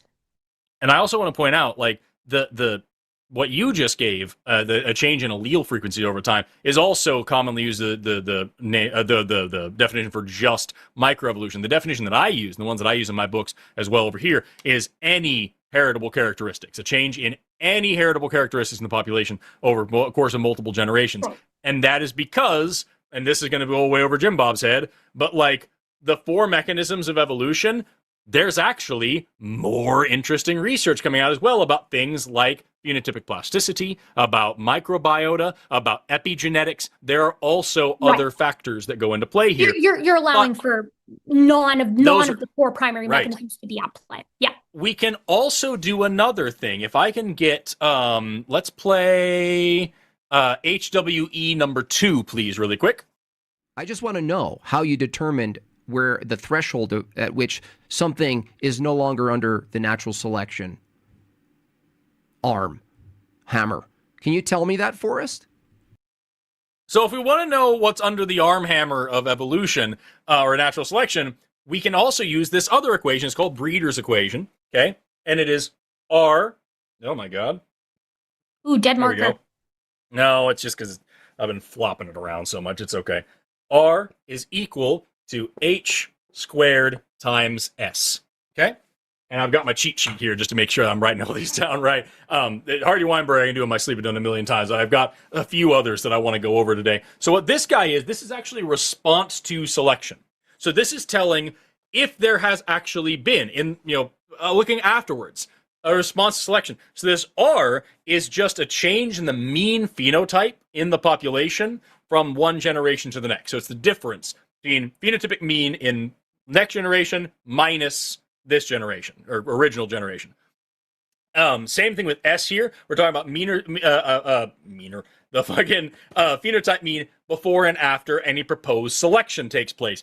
But this is the big one. This H squared here, this is heritability, okay? Whether or not a trait is heritable, that's what I've talked about in my definition of evolution that I use and that my grad textbooks use, is any heritable characteristic, because we can test that not just on alleles. Whatever the heritability of this thing, which heritability is just the additive genetic variance divided by the total phenotypic variance, right? How much do we actually see this thing happening, coming out in the phenotype of the population? So, like, if I say I've got this population of deer, right, and they have antlers this big, and on average, the population average is antlers this big, and then hunters are looking for the biggest antlers, so they come through and thin out the population a little bit, and then we see a difference where the antlers are now this big on average. Well, now we can plug that shit in. We can check the heritability of antler length, and then we can test the change in the phenotype, and we can learn the response to selection. Because this is algebra, we can turn this around, right? We can rearrange this however we need to, and we can learn the response to selection. We can learn what the selection pressure was. All we need to know is if this thing is heritable, and then if so, how much. That's it. Can I, do you have another equation that you want to go over? If not, I'd like to. I was going to do FST, but not right now. Okay. I'd like to put this in real terms for Jim Bob, right? Because for him, he's going to be thinking to himself, okay, so what? So they generated a lot of numbers from looking at real populations. What predictions do they actually make about the future? And if I may, I'd like to share just like 3 or 4 slides from a conversation that I had with an actually interested young Earth creationist, Will Duffy, who's been coming on my channel and learning evolution from me and asking really good questions. And again, he can name the 4 mechanisms of evolution and Jim Bob can't. So what I'd like to do is share my screen here. Is it okay if I go full screen here for a second, Lux? Just for Please, yeah, by all 4 means. minutes. All right. There you go. I'm going to share my screen here so that you guys can all see. And we're going to talk about peppered moths for a second. Because these peppered moths were specifically, investigated right after Hardy and Weinberg did their work, as well as Fisher and Haldane, who are like the fathers of population genetics. So peppered moths are a little moth species. They're a little lepidopteran species. And Haldane observed that in the UK, these moths came in 2 colors. They came in the regular peppered form, which is sort of like a spotty, you can't see it too well on lichen kind of color.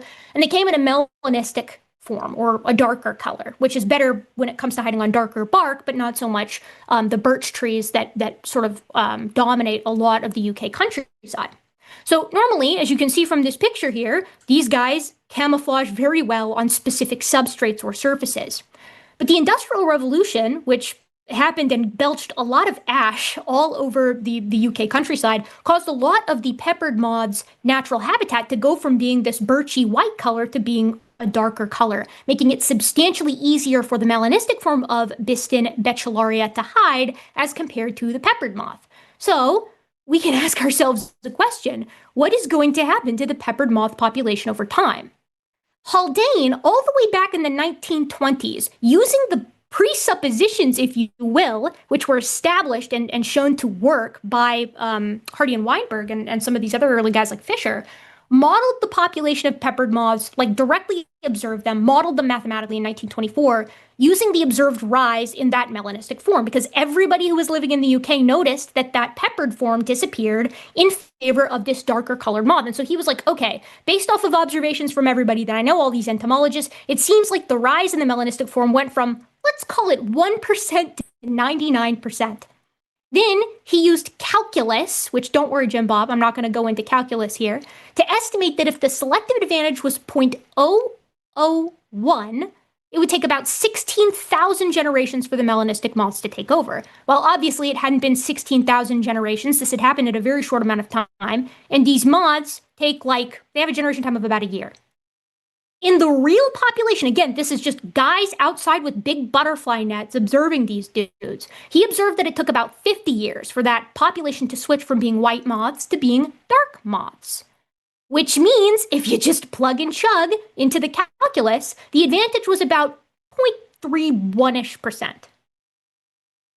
So, after that, a lot of people came and, for lack of a better term, criticized Haldane. And they were like, nah, that selective advantage can't possibly be. That's too much of a selective advantage. Natural selection doesn't work that quickly. You're giving evolution too much credit here.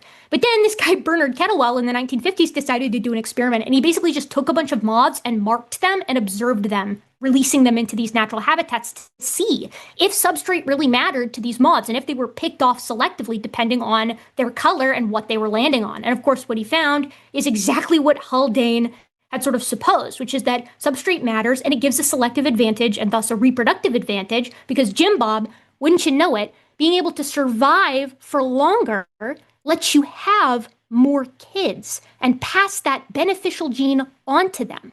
And that was what happened with these peppered moths. So there were a bunch of creationists who came out and criticized it, but fortunately for us, we actually had just one of the original criticizers, one of the actual legitimate scientists who criticized Kettlewell's original work, rectified his criticisms by just rerunning all of the experiments himself, right? Marjoris ran all of Kettlewell's ideas from 2001 to 2007, and what he found was that Kettlewell was correct. These moths were experiencing intense selection from birds, and this was causing them to shift, right, in the direction of being more melanistic when their substrate was darker. But what's really, really cool about this is that since then, we've actually isolated the specific gene that is responsible for this change. So we not only know at the macroscopic level, Jim Bob, but as you like to complain about, we know at the molecular level what is happening, the specific transposable element that can be sort of pointed to cause this change in these moths. And it's a pretty simple mutation to occur. And this, by the way, what you can see on your screen here is a comparison of Haldane's original prediction compared to the most up-to-date work on this, which just beautifully shows his brilliance in applying this to this species as he did. But now, and this is the last slide, we're going to make a prediction here ourselves, right? So here we have the rise in the melanistic moths, and Jim Bob, play along at home if you will. So the soot dyes all these trees, these birch trees, into a dark color, and it makes it really hard for the birds to see them. And so all of the easier to see white moths get picked off by these birds due to this specific mutation that, again, we've identified. But then something really, really interesting happens in the 1950s. The melanistic population, which that's what this is a graph of, the rise in the melanistic populations of moths, just plummets. It takes a total nosedive. And the reason for this can be specifically pinpointed. It is the Environmental Protection Act, right? Or the Clean Air Act from the UK, which tells us that the reason why these moths experienced a complete rebound in the actual nature of their phenotype is because the pressure, the environmental pressure on them reversed, giving the selective edge back to the original moths and causing them to revert to that original ratio.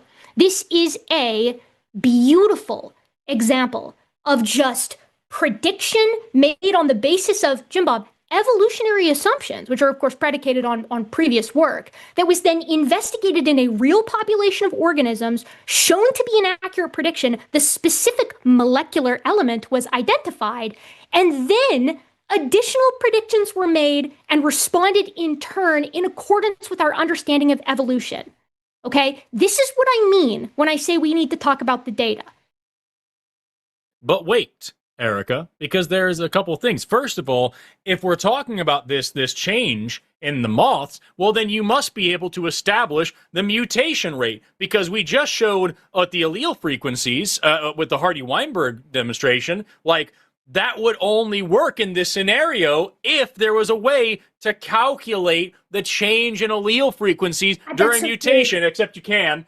So these are those equations really quick. Just so if you have P becoming Q, so like one allele becoming the next allele, literally it's just P is equal to P prime minus, this is the mutation rate here, times, the original whatever, and then you do the same thing for the new, here's the new allele, Q prime plus mutation rate times Q. So like at the end of the day, yeah, you can, and that actually should be, I think that should be Q, that should be primes on both of those as well. But yeah, you can calculate that. The problem is though, Lux, if you could please play clip number 20 for me.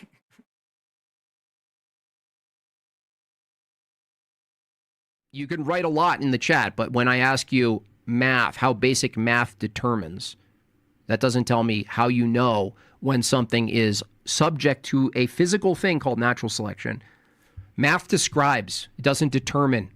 Natural selection is a scientific claim. Math is descriptive, not scientific. Well, Jim Bob, you're asking a question about biology and science, which is scientific. But I can answer a scientific question with math. No, you can't. Damn, so, shoot. Then what did we just do, Forrest? We Dang. just answered questions with math. And here's the thing, though. What I need Jimothy Bimothy to understand is that, like, the math that you discredit here is integral to not just evolution, but all of science. So, like, next time you go to the doctor, right, ask her, sorry, you no way you're going to trust a woman doctor, right? Let's ask him, right, just ask your doctor how much calculus he had to learn to get through medical school. Ask him how much math is used in epidemiological studies, in virology studies, in immunology studies, in studies into pharmacy and biomedicine, like anything that goes into biomedical sciences, learning how our bodies work, learning how the environment affects us, a lot of motherfucking math. And it's the same thing when you're on a plane or in a car or just walking down the street. If you want to know about physics, chemistry, light. You did the whole thing about light, which I'm going to show in a minute. That's really funny. Any of it, brother, it comes down to math. Math is the way that we are able to know what these things really are. Yes, you can say it's descriptive, that's fine. But to pretend like math isn't involved in science, or that you can't answer scientific questions using math, is to be ignorant about what science and math both are and for. Or that it isn't scientific, right? Like, right. Notice we made fun of you in chat. I made fun of you in chat. Not for saying that math isn't science, because math is, you could say it's a type of science, but it's fair to say that we can delineate out different types of science, and that the type of science that math is versus the type of science that biology or physics is, are different things. That's fine. The old saying goes, biology is applied chemistry, chemistry is applied physics, physics is applied math. Sure. Right. But it's not scientific. Really? It's just a deeply silly thing to say. It is a deeply silly thing to say. And like, that's the thing, like my work right now is in molecular biology. And like, bro, if you don't think there's math involved, I got a bridge to sell you somewhere. Like that is crazy. So, but Forrest, we find ourselves with a bit of a problem here, right? Because this is just a dumbass moth changing color, right? Like, of course that happens. Right? Of course that happens. And not that Jim Bob could explain it, but even though it is the same thing that's being proposed sort of in these longer time frames, you know, it is just like a small thing. How about we have like a deeper question here? Let's let Jim Bob ask us a deeper question. Lux, could we get explain new feature evolution clip C from my folder? Goober, can you not read? I should have to explain to someone I'm debating. I already know. I didn't ask you to explain anything. I didn't ask you to explain to me what you think random mutation is or what you think is happening. What are you talking about? What are you talking about? I didn't ask for that. That's what's in question. I'm asking you to defend your claims, primarily the claim that random mutation produces, over time, through accidental processes, produces hyper-specialized features that do things accidentally. Now, I know that Jim Bob is sort of like, he's huffing the galaxy gas here a little bit. He doesn't quite get that new feature could mean new color, or new feature could mean larger toe pads to help you cling on tighter during hurricanes, or new features could mean even the development of bigger heads and bigger jaws to be more efficient in an environment that's maybe more recently changed. But we all know what he actually means here. What he means here is, how do you get an organ system? How do you get legs? How do you get a new protein? That kind of thing. And that's what I want to dig into next, because Jim Bob, I know this is going to shock you, but we have an answer for this too. Right? And we're going to get into that. And it's actually a whole field of study called Evo Devo. It's a whole thing. And it's rough. What's really cool about it is, as much as you like to denigrate the fossil record so that you can have any excuse not to talk to me about fossils, Evo Devo sets up some really nice scientific predictions for what we should expect to see from the fossil record, you know, if evolution is true. But should we take another call first before we get into this? I was going to say, let's go ahead and do another call. And then we will continue on from there. We'll talk a little bit more about this. By the way, lines they were closed for a minute because Lux is producing and call screening at this moment, and they couldn't do that while also running our clips and listening to us intently. And so lines will be open again here in just a little bit. Right now, we got two people who've been waiting for a very long time. So we're going to go on to one of them. Do you have a preference? Because I think number 20 is probably applicable. I think number 20 is perfectly applicable, and actually, well, so the only thing is number 20 is great. Number 20, we have some clips that is a perfect segue into, but we will need to punt new features down the road, which I'm fine with doing. We won't have a perfect segue into new features. That's also a good point. That's fine. Let's do number 27 then, because that's just candy. Okay, you know? Let me say really quick to Tony, who's been waiting for a very long time. We really like your question, and if you hang around, we are specifically going to use your question next to segue into the next topic, because Jim Bob thinks that natural selection, he doesn't understand how natural selection applies to real human populations. So you've teed us up really nicely here, but it isn't the direct next thing we're talking about, and we're performers, right, Jim Bob? not serious people, We're, performers. we're pseudoscientists. We're clowns. We just have to get up here and do our little song and dance and put on a good show for people. So what for? They can be indoctrinated into our cult of things like reality and math.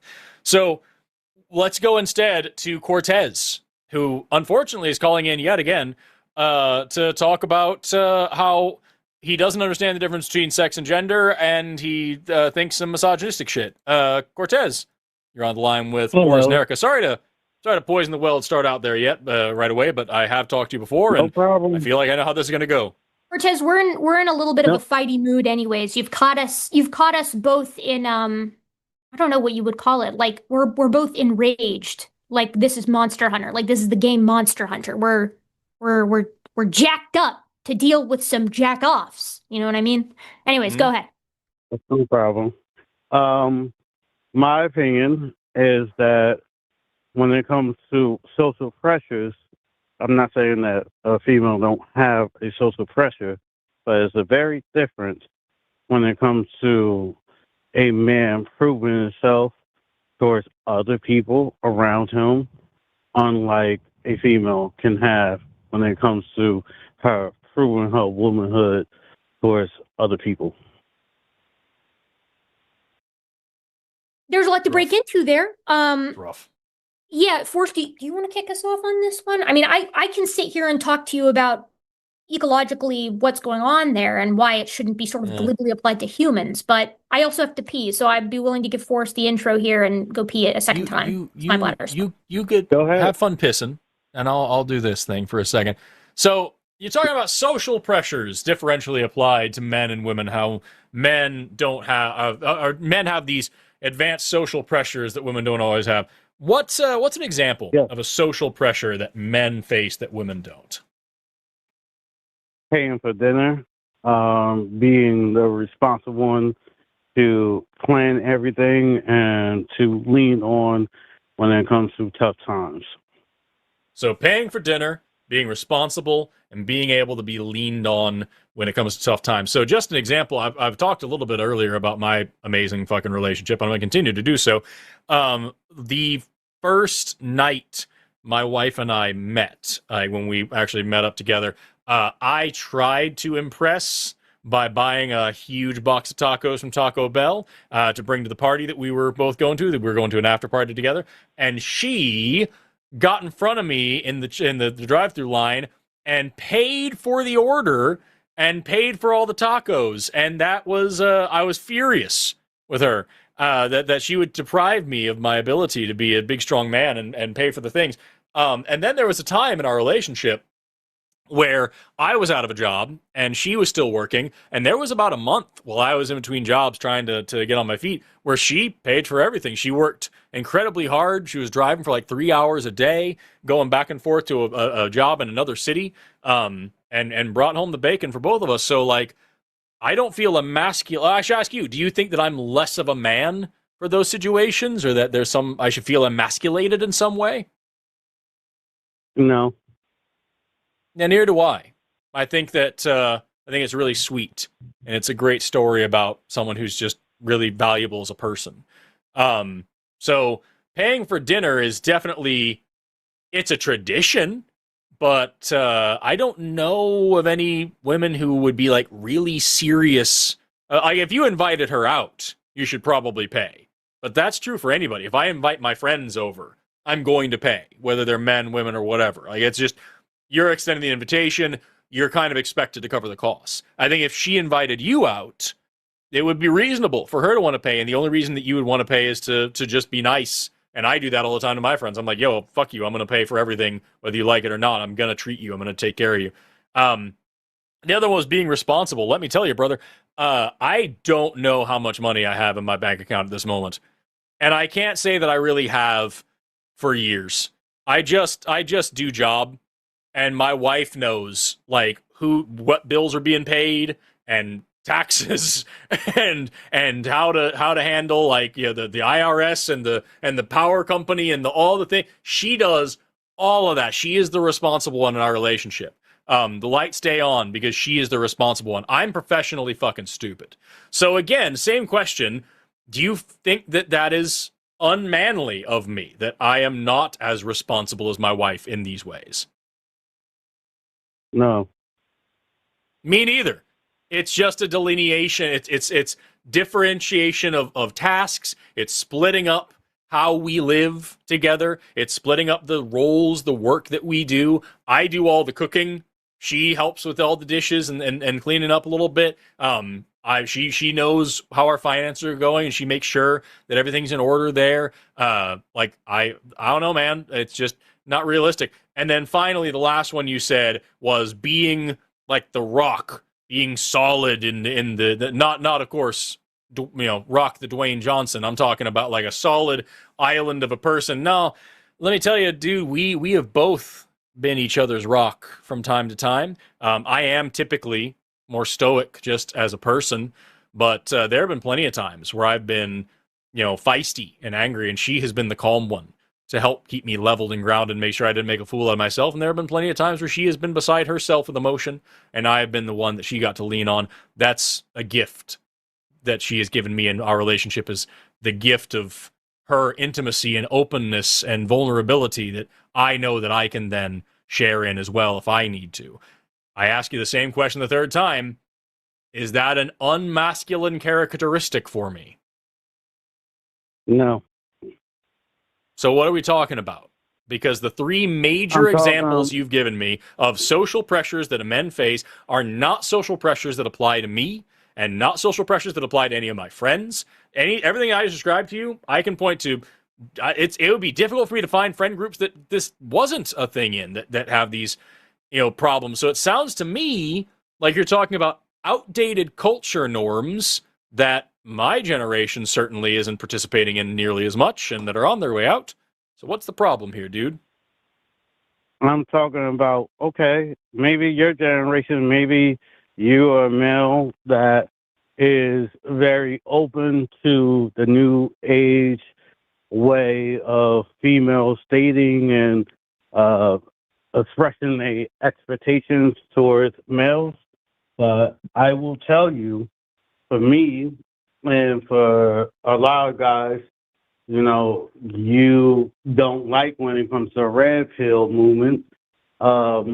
We are looking at the dating and also the expectations of what females are saying socially when it comes to our responsibilities, and we saying like it doesn't add up. It doesn't add up. What's an example? Because you gave me those three, and I'm telling you, that sounds like some culture shit from last two generations. And you know who's responsible to change that? You and your partner. Do what you want. Nobody's forcing you to. No, I disagree with you. You disagree that it's your responsibility to change the culture that you live in? Yes. When it comes who down else would to do certain things that I can't control. Whose responsibility is it to change culture for the better, if not the people living in the culture? Fucking Aquaman. It could be Aquaman. It could be Aquaman. I am talking about the expectation, not the culture. I'm talking about the expectation. Now, as a man, I can have everything that I want in my ideal woman that I want, but at the same time, I want to have to settle when it comes down to certain things that I want. I want to have to settle when it comes to looks. I want to have to settle when it comes down to the finances. Because I can't have everything. Why not? Wait, hold on. I can't. Cortez, so I just checked the call. Yeah, hi, I'm the other host. My name's Erika. I am a woman, actually. Okay. I read your call screen tag here about what you want to talk about. You say males have to prove their social status. Women don't always have that same social pressure. Now, I've been listening to you for the past probably, I don't know, like five-ish, 10-ish minutes. And what you said, Forrest, a lot of what you're talking about sounds like you're like, at least the immediate sentence preceding this is talking about looks and how, you want to find a woman that meets your standards of like that you're attracted to, right?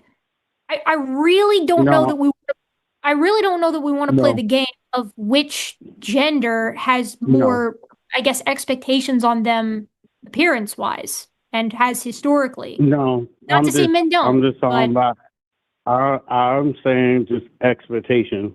When it comes to appearance, hell yeah, a man does have that social pressure. When it comes to finances, a job, the car he drives, the house he lives in, it's all social pressure. When it comes to man's behavior, it's all social pressure. Do you think that women don't have those social pressures? I think it is in a different way.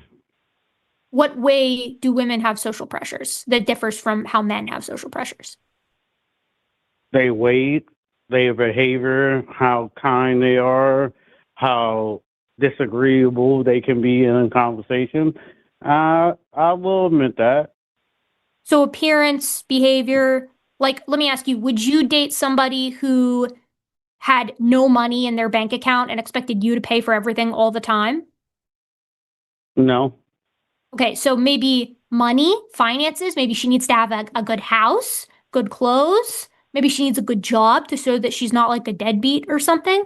So what you're saying sounds like all of the same pressures that are on men are also on women, right? Because people are choosy.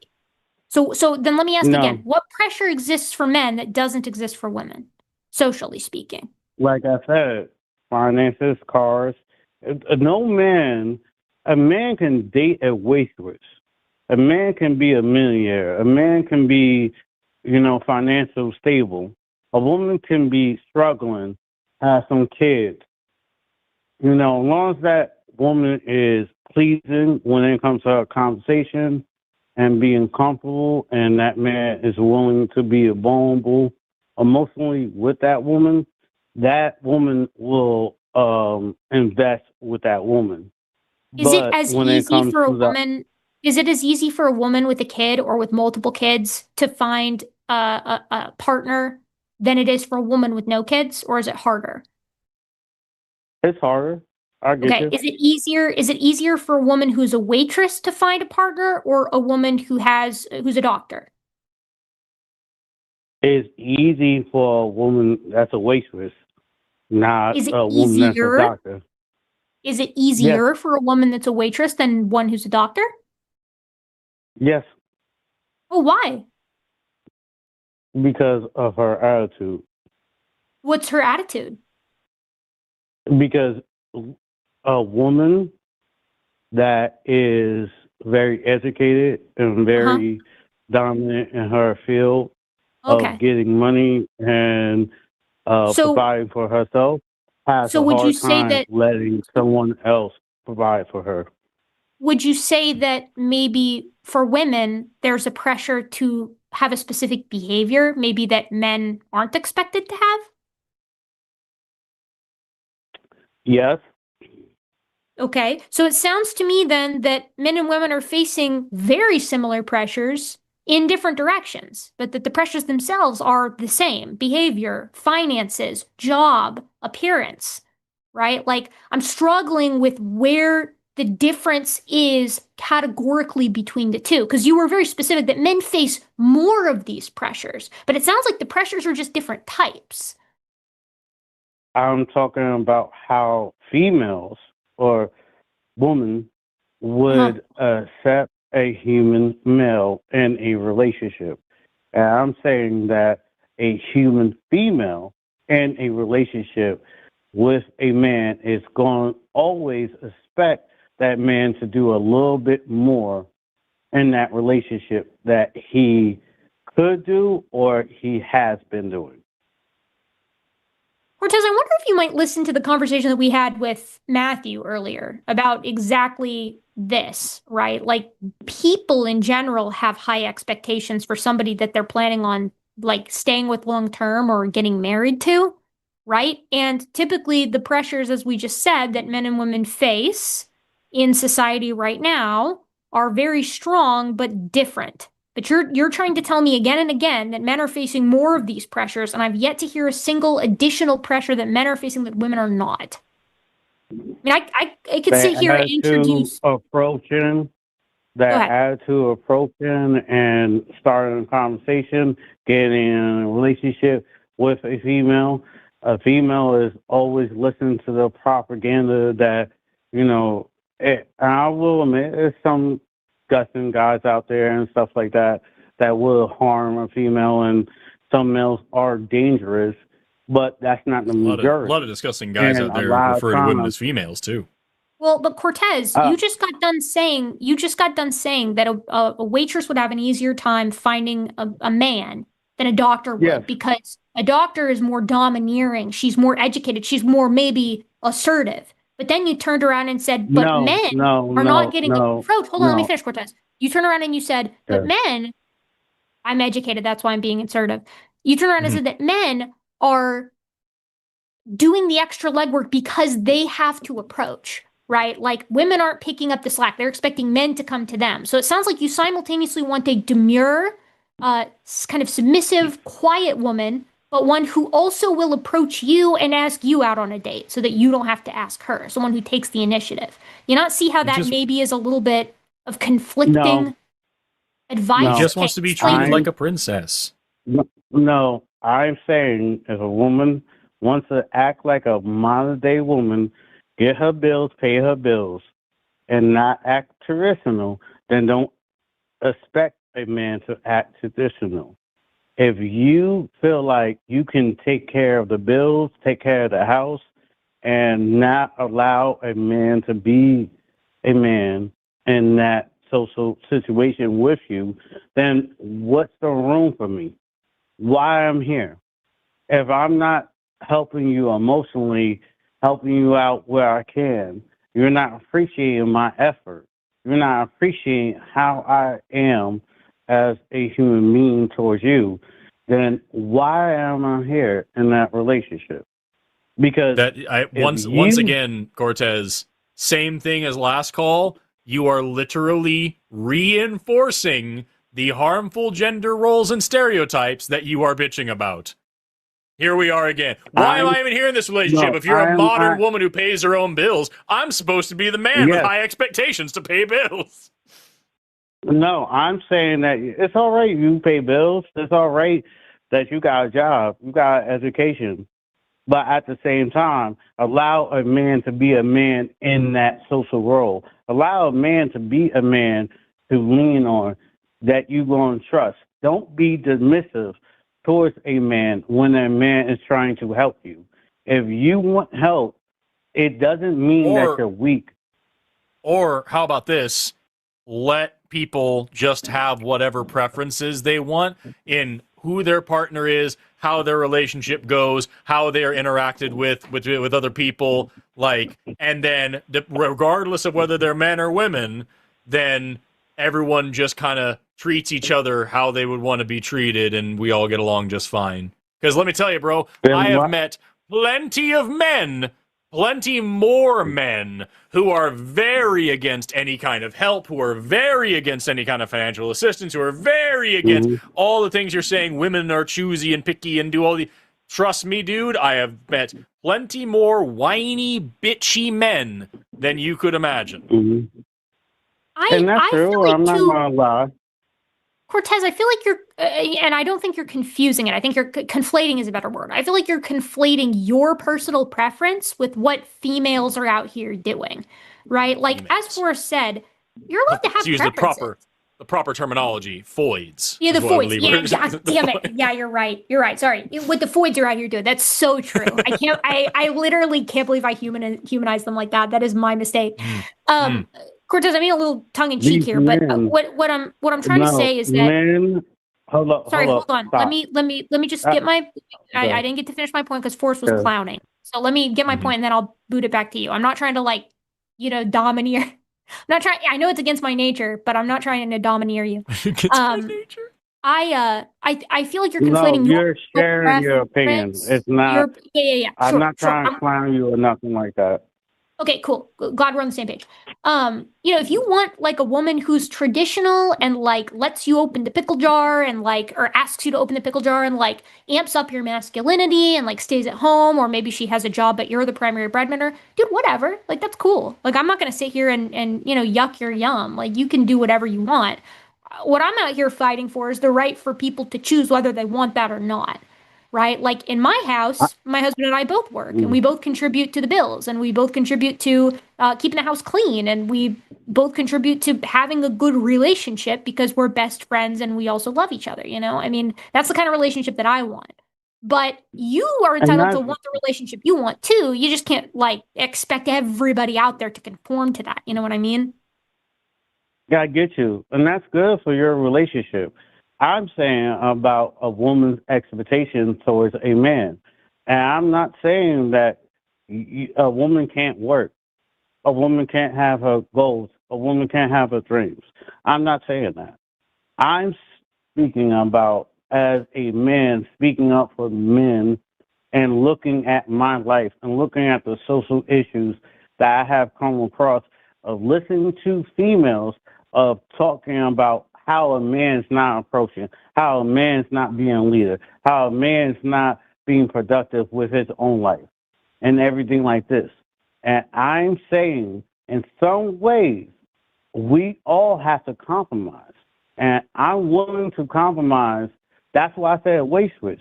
I'm willing to compromise. If I was a millionaire and I was working at the job that I want, I'm trying to go back to school. I'm getting my driver's license.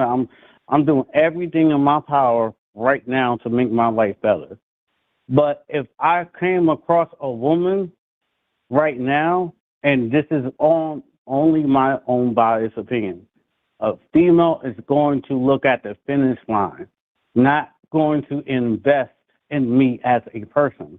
And I think it's very different. I don't think that's true, Cortez. Yeah, I think you've had that some a bad woman experiences. Yeah, I don't think that's true at all. I think a woman is going to look at you for who you are and hear you refer to her as a female and immediately cover her drink and walk away. I think that's what's going to happen. Well, okay, I'm going to tell you the same thing I told. I'm going to tell you the same thing. I'm going to tell you the same thing I said to Matthew earlier. Women can be shitty because women are people, right? Like everybody can be shitty. That's just how humans are, unfortunately.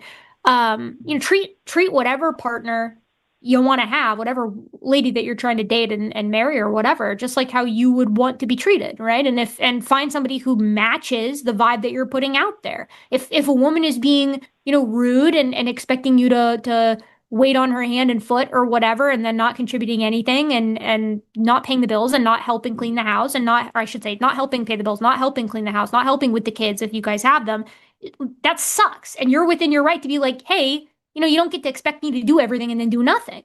But that's a partnership, right? Like, I think a lot of times when people are saying they want a traditional situation, what they're actually saying is they want something that's equitable because they're not in something that's equitable. Like whether it has something finances or I'm work. not talking about me.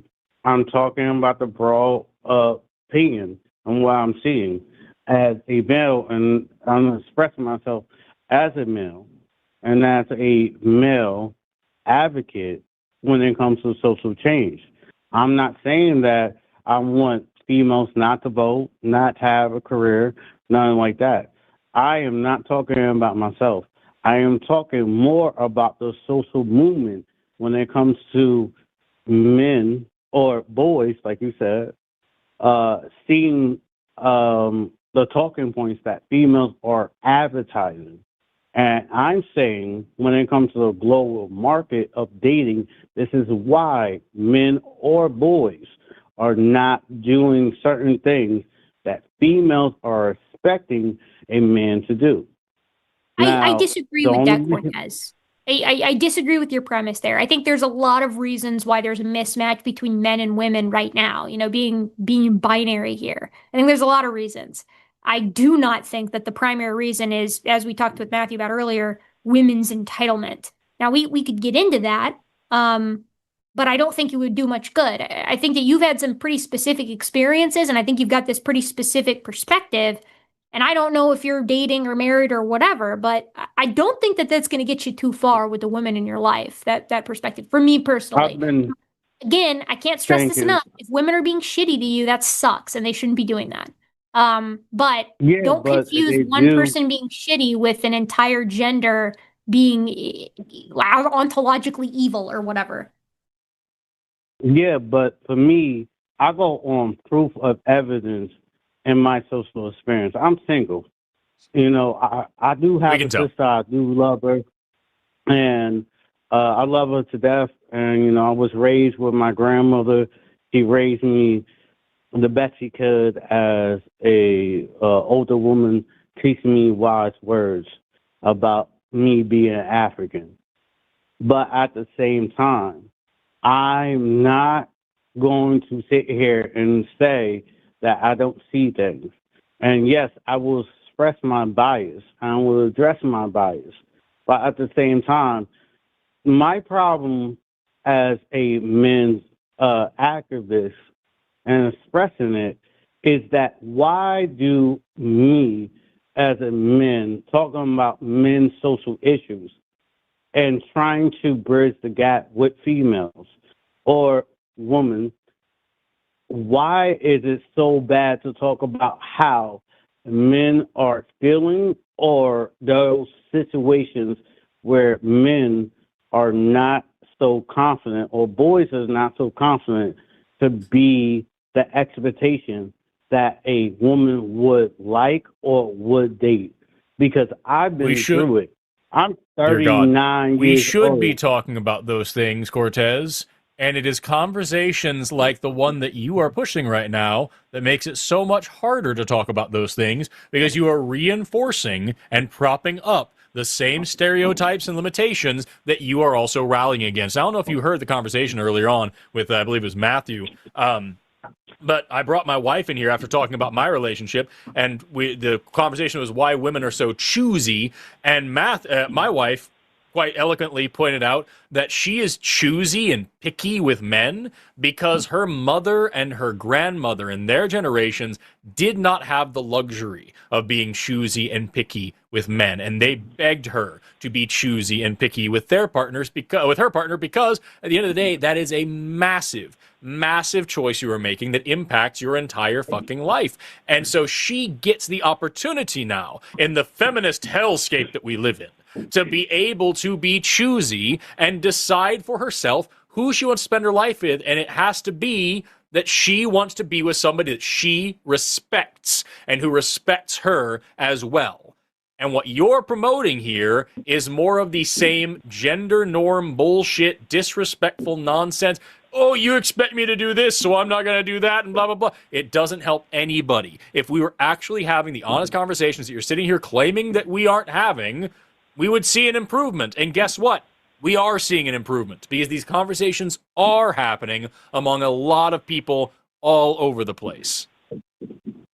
I don't want to comment on your relationship because it's Please your do. relationship. That's just petty. If you have something negative to say, I'd love to hear it. I'll tell you why it's dumb. No, I have no desire to pin me on your relationship. Your relationship is going well for you. God bless. My relationship is literally, no exaggeration, the best relationship I've ever even heard of. No God required. God bless you. I'm not going to dig into your personal life. Your personal life is your own personal life. But I wouldn't want to make you jealous. Getting back to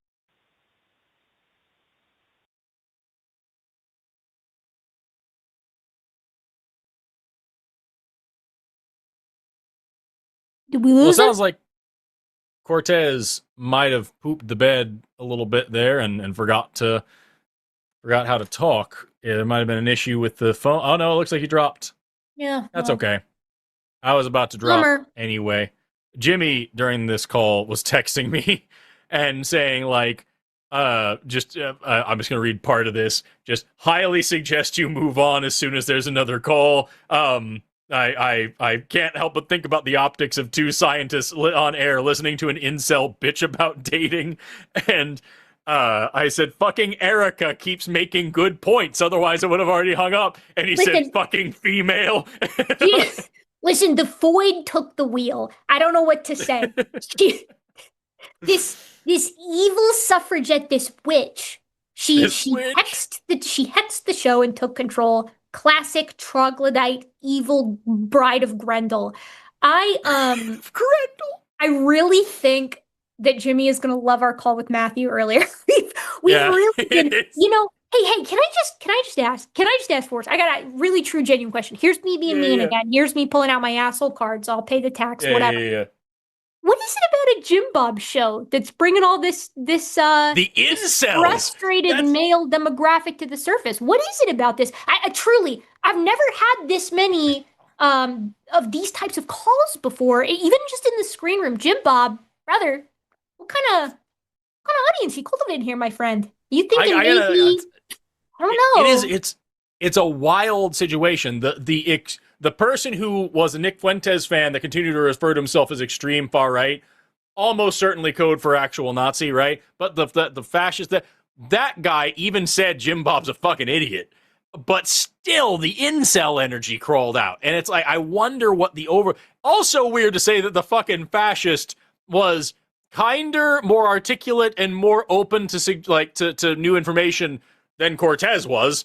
That's saying something. Like, holy fuck, dude. Can I just, that's another thing I want to point out. There's another through line here that simply must be investigated. Because it seems like creationism is a uniting factor in a lot of this, right? Like, there's something about fundamentalism that just really inoculates people against thinking. Not always. As I'm the last person that's going to sit here and tell you I've not had great conversations with creationists. I have on my channel, elsewhere. There's some ones that I really enjoy talking to out there for sure. But the ones that seem to be calling in here tonight, they're not sending top brass. And I wonder how much that has to do with how much is the Jim Bob factor playing into this? Not sending their best. They're not sending their best. There's a lot there. There's a lot there. There's a lot of pent up, frustration and anger. A lot of very swollen feelings that seem to be coming out of the Jim Bob fan base. But whatevs. We do have a couple other calls. We have a couple of theists and a couple of atheists. One atheist has been waiting for a very long time. That, again, we're going to get to that person in a minute. But as of right now, we have been talking about Jim Bob and his thorough misunderstandings of evolution, including the mechanisms of evolution. We played a clip a minute ago showing that he knew most of them off the top of his head, but doesn't understand how any of them work. As you can see in clip number 13, Lux, if you wouldn't mind running that to bring us back to where we're going. We have to center ourselves. I don't attack whether or not you guys believe that the external world, with all of its forces and conditions, ultimately determine whether something lives or dies. I admit that. That's the reality we live in. That's still true for anything. But that doesn't tell you what the mechanisms that build things are. Literally, the mechanisms aren't the mechanisms. And then also, we have clip number 14, which shows further that he just doesn't understand what it is he is arguing against. The mechanisms that build things. What is mutation? A mechanism of evolution. Jim Bob, that you listed. You know that's a mechanism of evolution. That was one of your he doesn't three. Know what it means. You said, give me the mechanism, but not that one. I don't know what to say. Can we get clip number 14 as well, please? You guys think the mechanisms for evolution are random, and you think random things in a process produces hyper-specialized, purposeful, task-oriented functions. That's what you guys believe. All of it's random. Every single aspect. So, by all of it and every single aspect, what he certainly means is 2 out of the 4 are random. And also aren't as random as you might think when you actually look into them. And also one of the one of them is one that he forgot a minute ago, I think. No, did he forget genetic drift or gene? It doesn't matter because he doesn't know. He forgot gene flow. He doesn't even fucking know what genetic drift is. He said it in his list, but he doesn't know what it is, as evidenced by number 15, where he conflates natural selection and genetic drift into the same mechanism, which he also still thinks is fucking random. Can we get number 15, please? Even natural selection, they say that's not random. When you really look at it, even that would be random. Likelihood would be random. So again, the phrase likelihood is random is fucking great, but that's crazy. That's a whole thing. Okay, so if I roll a fixed die, right, the 6 side is 3 times heavier than all of the other sides. When I roll that dice, is it random? Is it random when I roll that dice, or is there maybe another word for this, one that I see a lot in my field? It's called probabilistic. Is that too many syllables? Probabilistic, like Jimbo. We heard of that one. Probabilistic is the word that we use to describe mutations because, believe it or not all parts of the genome mutate at the same rate, which means it's not truly random. But saying natural selection is random is a whole different ballgame, brother. I don't even know what to say about that one. I think he means, if I had to guess, I would say that I think what he's getting at here is that it's random in a cosmic sense. I think that he's saying that because it wasn't put in place by God, it is random, because everything is random. Because I know he can't possibly mean that the mechanism in isolation is itself random, that natural selection is itself random. Right. And the thing is that's so frustrating about this is like when somebody talks about probability like this, they don't actually understand how it works. So like here is a demonstration that I can pull up on screen here. Fuck. I've blown it. I've blown it entirely. While you're pulling it up, let me just explain to everybody, and I'll explain this to Jim Bob in terms that he can understand. When you Google is natural selection random, the AI answer at the top says natural selection isn't random. Okay? AI said that, Jim Bob. That means it's right. Hey, Grok, is natural selection random? You can do that. I know that you've got this plugged into the audio. You can ask it yourself. You managed to pick the one that's known for being the least random. So this is just a Gaussian board. So here we have these beads that bop down this little Plinko thing, this pegboard. This is random. This is random motion. These guys can go left or right at random, every single one of them. And from all that randomness, what do we get? We get a normal distribution. We get a bell curve. The sum to each individual one is random. The sum total of all that randomness is non-random results. And that's what we talk about. If you talk about, like, if you want to say, oh, natural selection is random, first of all, no, by definition, no, it isn't. You don't know what you're talking about. But even if we talk about, like, genetic drift, which is a more random process, right? The results are still non-random. Like, to understand that, like, we can literally, it's so non-random that literally the probability of a gene becoming fixed in a population under genetic drift alone, you can do the equation. There actually is math for it. But guess what? The fun thing is, every single time, the result is that the probability of fixation is the exact same as the gene frequency. It's crazy, Forrest. It's almost as if math is a thing that we can reliably use to understand the universe around us, right? Weird. And that's so bizarre how that works. That's just a crazy thing that happens. And so what we end up with here, when you talk about, oh, it's all random, it's just so the sum total of many random processes is non-random, especially when we're that's literally the entire concept of like probability, basic probability, the law of large numbers. Like, it's a thing, right? But the whole thing here is that, like, when we're talking about natural selection, that is the non-random selection of random mutations, random changes. So mutation, we can say, is random. It's not as random as you think. And genetic drift, we can say, is random. Again, not as random as you'd make it out. These things overlap. They're like Venn diagrams. There's a natural selection component that acts on genetic drift. But even if we just take it purely randomly, we can still make novel, testable predictions that back up the validity of the theory. That's how science works, yo. It's kind of cool that way. It's weird how that works. You know, I like to bring this up a lot. Stole it from a creationist, actually. Predictions are the gold standard of science. That was the creationist thing that I stole. The actual version of that is correct is adapted off of that, evolved, if you will. And it is that accurate predictions are the gold standard of science. Predictions that are accurate and tell us about something that hasn't happened yet. It's weird how that works with these evolutionary equations, but, you know, I guess math isn't scientific, right, Forrest? So this doesn't really work. Of course not. Can I also just really quickly, I just want to point out, this is completely off topic. It's just something that resonates with me in a funny way. Jim Bob was very upset about this. Is something we didn't talk about earlier on. Jim Bob was very upset that we were going to be clip farming his live stream, not to take him out of context, not to try to make him look bad in some whatever way, but just to show that he said he wasn't going to call in, and here's why. And here's the awkward-ass interaction that we got out of it. If we had popped up in the live chat and he just said, hey, man, again, I'm just not interested, thank you. We would have nothing.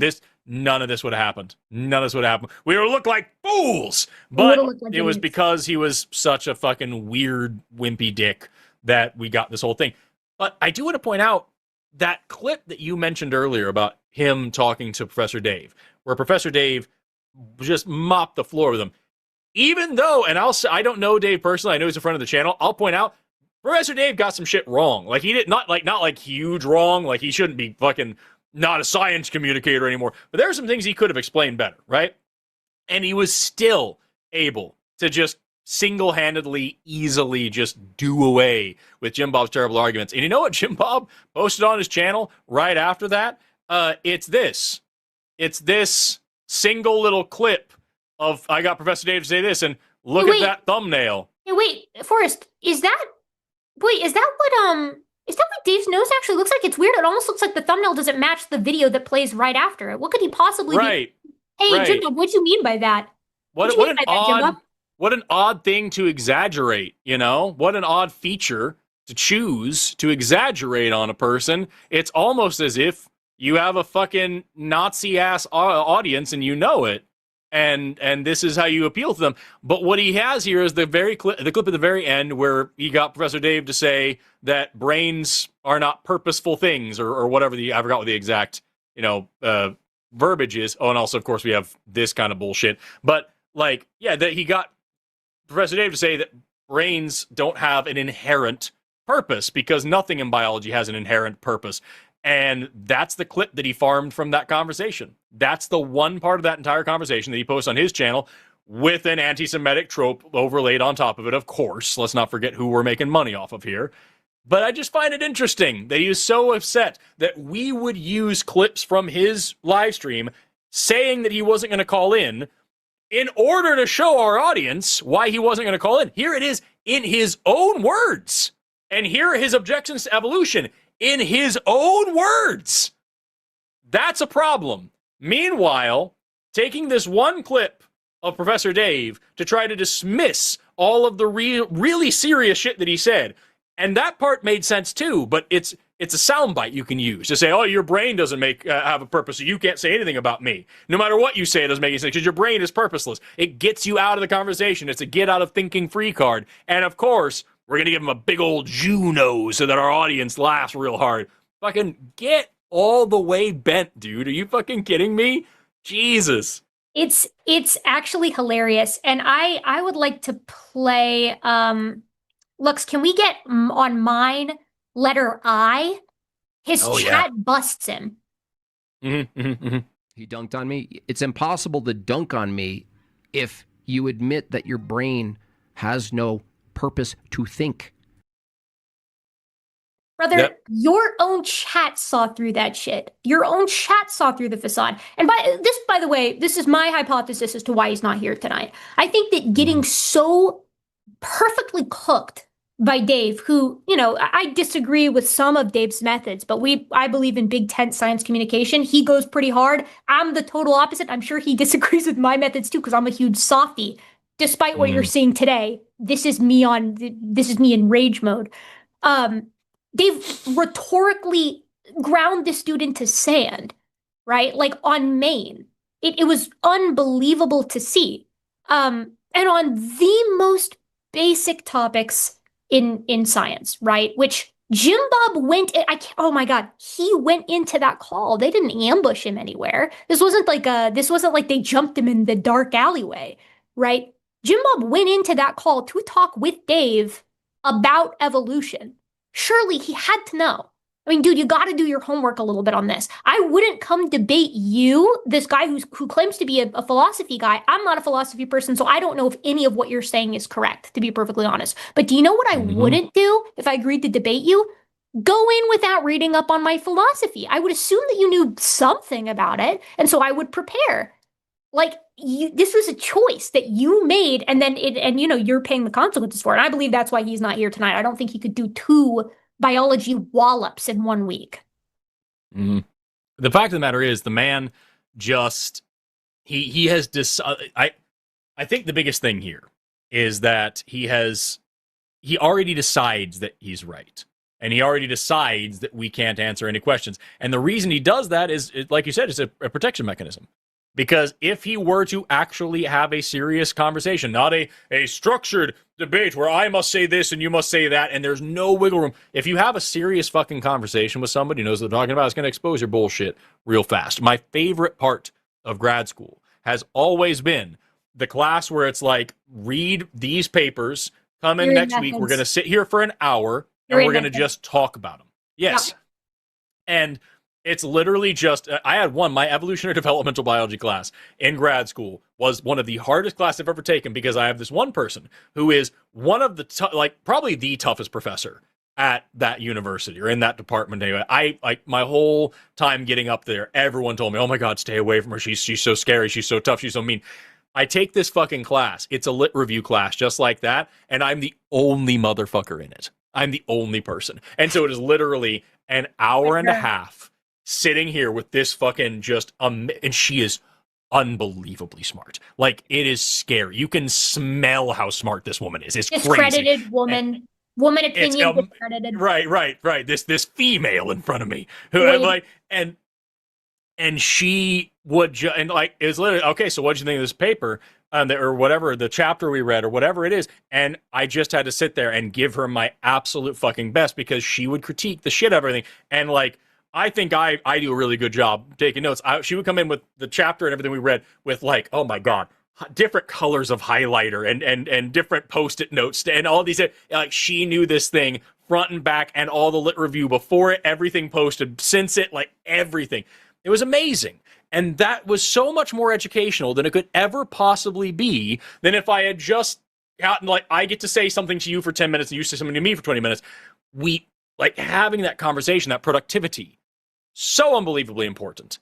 And I think that Jim Bob just doesn't fucking get it. I think that he has a way of doing things that works for him because it's comfortable. And I think that he has to tell himself over and over and over, they can't answer the questions that they aren't. He, like most science deniers, he makes his business deliberately misunderstanding the different, like, can't versus won't. If you won't answer me, then that means you can't. I have some clips for that if you're ready for them. So I would like to play one short one first. Maybe it's one that you're already going to play. But first, again, I am happy. I will sit, brother, I'll go anywhere that isn't a Nazi bar to have a conversation with you. So if you meet the expectations that I've laid out for you, again, you got to defend creationism. You need to know the 4 mechanisms of evolution, and we talk about the data, right? I'll provide the papers to you beforehand, right? Those are my stipulations. But here's the thing. What Forrest just outlined is true. Debate gets smoked by casual conversation when it comes to actually learning things, because in casual conversation, the stakes are lower, you know? And I get it. It's not really fair to say that this would have been a totally casual conversation with low stakes, because he would be coming, as he put it, into the lion's den by 2 people who, as he put it, harassed him on his own channel. Again, free speech warrior, the special snowflakes, no safe spaces, that kind of guy. But that being said, at one point, somebody in his chat said, it's fair that Jim Bob doesn't want to go somewhere. You know what I mean? This was the route of the conversation. This chatter didn't say this specifically, but they were like, it's fair that he didn't want to go somewhere where, like, he didn't have any control. Like, it's reasonable to be apprehensive about that. Fair. So they said, Jim Bob, how about they come on your Discord? And I'm sitting there thinking, I'm riled up enough at this point that I said to myself, okay, I'll do it. I was getting ready to jump in. I was what? We're lions. Literal lions. Yeah. That's us for sure. Yeah. Literal lions. He said literally harassed too.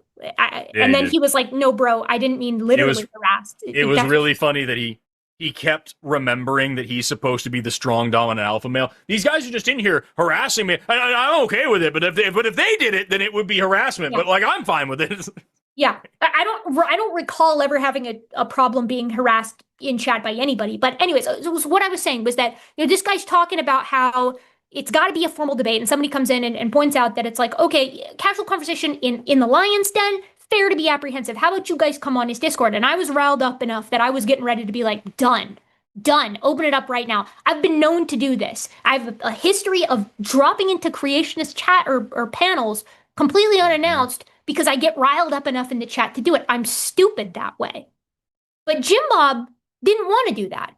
He realized that casual conversation needed to be completely off the table because that would give an opening to reveal how little he knows about this subject. And again, as Forrest has pointed out, because he wants to be the big strong guy that doesn't ask any questions, instead of the inquisitive person that realizes that there are areas of their knowledge that are incomplete.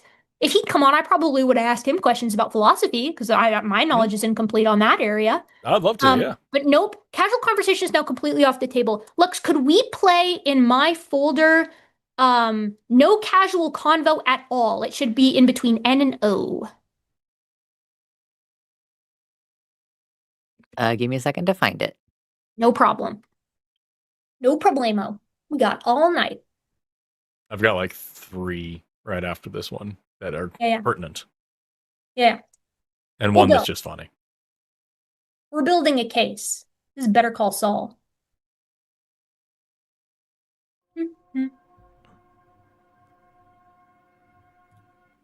No, even the Discord, no. I want a formal debate with these people.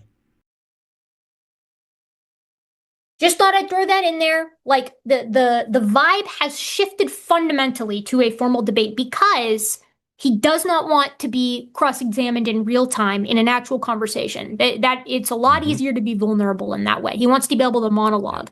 And I like monologuing more than he does. I promise you that.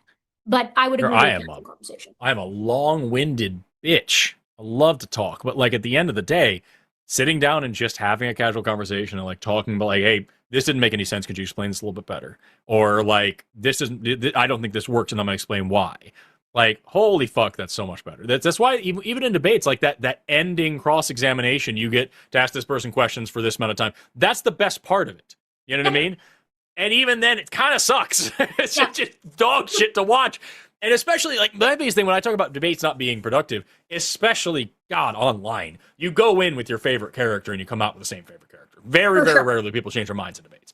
But, like, conversations, people change their minds. No, to be clear, the only reason I'm willing to debate this guy is to get people to stop saying that I should debate him. I don't think he would change his mind. I don't think he's open-minded. I don't think it would change the mind of a single person in his chat. I'm aware that debate is just theater. This is why learning somebody's perspective, knowing where they're coming from, and having, a conversation maybe over several months is a lot more, it works a lot better. It's a lot more efficacious. That's my word of the day. I like that one. Than a debate. But that doesn't mean I won't do them.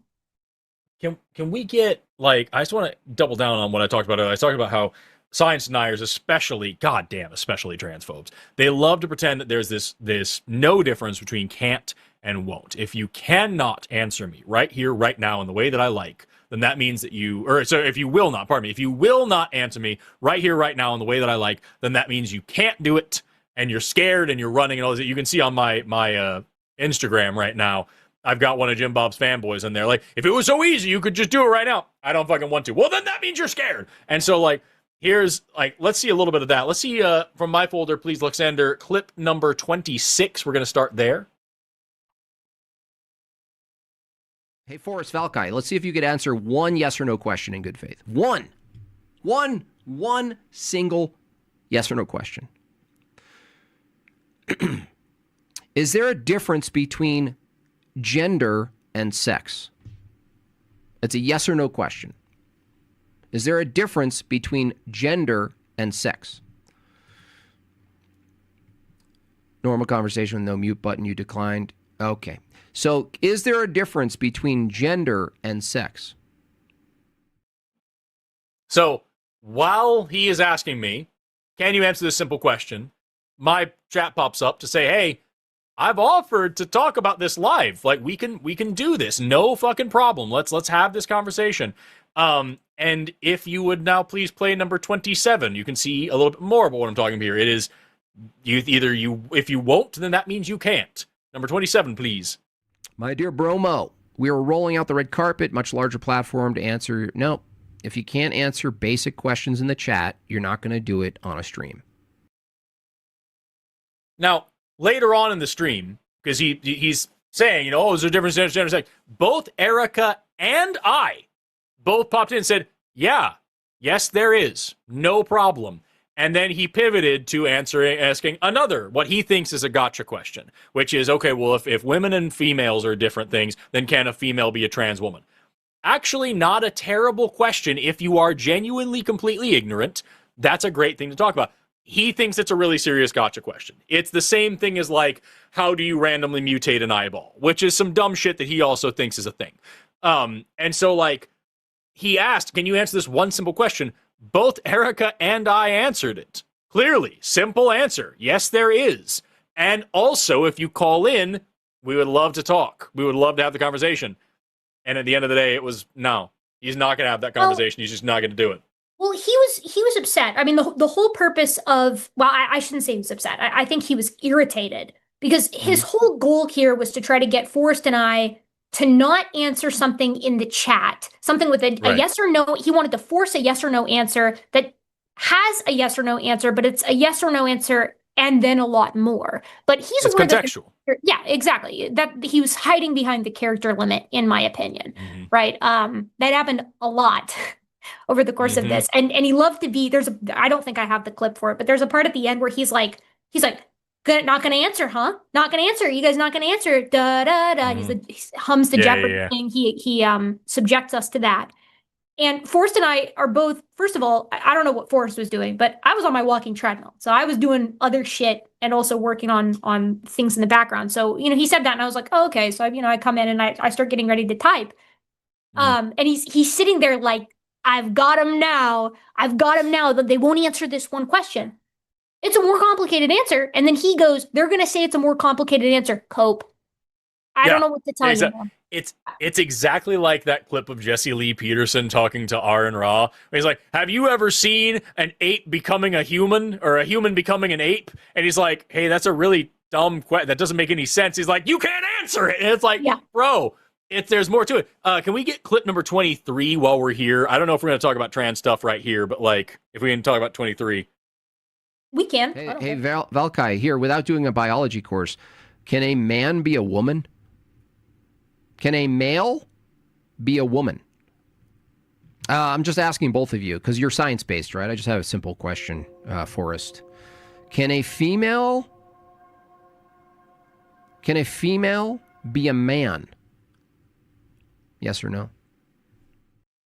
See, like, he starts out, can a man be a woman? So immediately you don't actually know what's going on. But then he fixes it. Maybe it was just misspeaking. Can a male be a woman? If we already answered sex and gender different, duh. Like, that's out. You're just looking. It's like when Ray Comfort would ask biologists, like, are humans fish? And they're like, well, yeah, strictly speaking. And then he can now take that. He doesn't have to think anymore. He can just get his insulated little audience and say, look, they think people are fish. Ha, ha, ha. And they don't actually have to dig into what that means, how cladistics works, how taxonomy works, what does evolution actually say, what does that actually mean in reality. Now he can do the same thing. They think that females can be men, ha ha ha. You don't actually, and then this whole argument about, like, can a female be a trans woman? There's different answers to that depending on how you ask it. First of all, if we're talking about what trans means at surface level, it's a disjunction between sex and gender. So your gender is not incongruent with your assigned sex. And so, no, that wouldn't really make a lot of sense from that perspective, right? To say that you're a trans woman and a female, that wouldn't work, because then those would be more in correlation. But then the necessary next question is, what kind of sex are you talking about? Because if we're talking about assigned sex, then here we can talk about it this way. But if we're talking about chromosomal sex versus phenotypic sex, then yeah, sure, there's actually ways that can overlap there. And also, we've got Lux here also put in the chat, a woman who is assigned male, but sex is polythetic. And so, yes, it's in there. And that's the big thing. So, like, there's actually nuance here. It's an interesting topic to talk about. If you were serious, you would have an interesting question, but you're not. You're just bloviating and looking for a gotcha that you think doesn't work in our worldview of facts and evidence and, God forbid, math. But at the end of the day, if you were halfway serious about learning fucking anything, that would be an interesting conversation that we could have had for probably 10 solid minutes. Talking about how sex works as a polythetic situation, talking about what gender actually means in different cultural contexts, talking about the limits of that. We could have stress tested that question and taken it to the limits of absurdity to really just explore the whole concept of gender and what it means from an anthropological versus a sociological versus a biomedical concept. It would have been really fucking fun. But instead, you just decided that no one can answer you and your fucking unhinged brilliance, and then declined to have a casual, low-stakes conversation with two people who actually know what the fuck they're talking about. First, it's so fucking sad. Can we get maybe a look at the unhinged brilliance? Can we maybe see the breastfeeding clip? I would really like to get the breastfeeding clip. Yes, we can. I actually have two that I want to lead to. Can we do number 21 first, where he is illiterate and then immediately pivots into that, and then we'll do number 22 next. So please, Alexander, do number 21 first. Quote, logic isn't a tool. Don't you want to be cool? Religion? Question mark. You probably like ICE and don't support BLM and don't have a letterbox. Be cool and smart like us. Logic doesn't let you fit in the science. Also, women can have penises. Don't forget that part, statin guy. Follow the science. There are men who are trying to breastfeed children that they adopt. And then we also have clip number 22, when someone in his chat was like, oh, of course he's fucking transphobic as well. And can we do number 22, please, really quick? So if I deny that a man can breastfeed a child, that makes me transphobic now. This is where we're at with these cultists. So, a little bit, but more importantly, it just makes you fucking stupid. Because, you clearly don't know that, pretty much all humans, just in general, we've all got mammary glands, y'all. We've all got them in there. Men have nipples for a reason. And at the end of the day, yeah, in certain conditions, certain hormone dumps, certain medications, lots of different things, yes, men can absolutely breastfeed, whether you separate sex from gender or not, whether you accept the trans agenda or not. Yes, there are plenty of situations that would allow men to lactate, and yes, there's a reason why we use chest feeding and not just breastfeeding for different situations. Yup, those are all things that can absolutely happen, and that's still in your dumbass worldview. If you expand it to reality, there's even more situations we can explain this. But again, that would require an interesting and nuanced look at biology that takes into account stats, data, people as individual human beings, math, that's all in there, unfortunately. You would point that out. You could say to him, so anybody that Jim Bob, there are examples of people who Jim Bob would consider a manly man, a real man, a biological male, or whatever the hell he wants to say, who actually can lactate. And Jim Bob would respond to this and say, that's aberrance. That's non-normal. That's a mutation or something like that. You would come up with some issue to write it off, despite the fact that it happens because Jim Bob, the reason males and females both have, and being, again, binary here, nipples and also breast tissue and also sometimes the inner machinations of the breast is because we descend from a common mammalian ancestor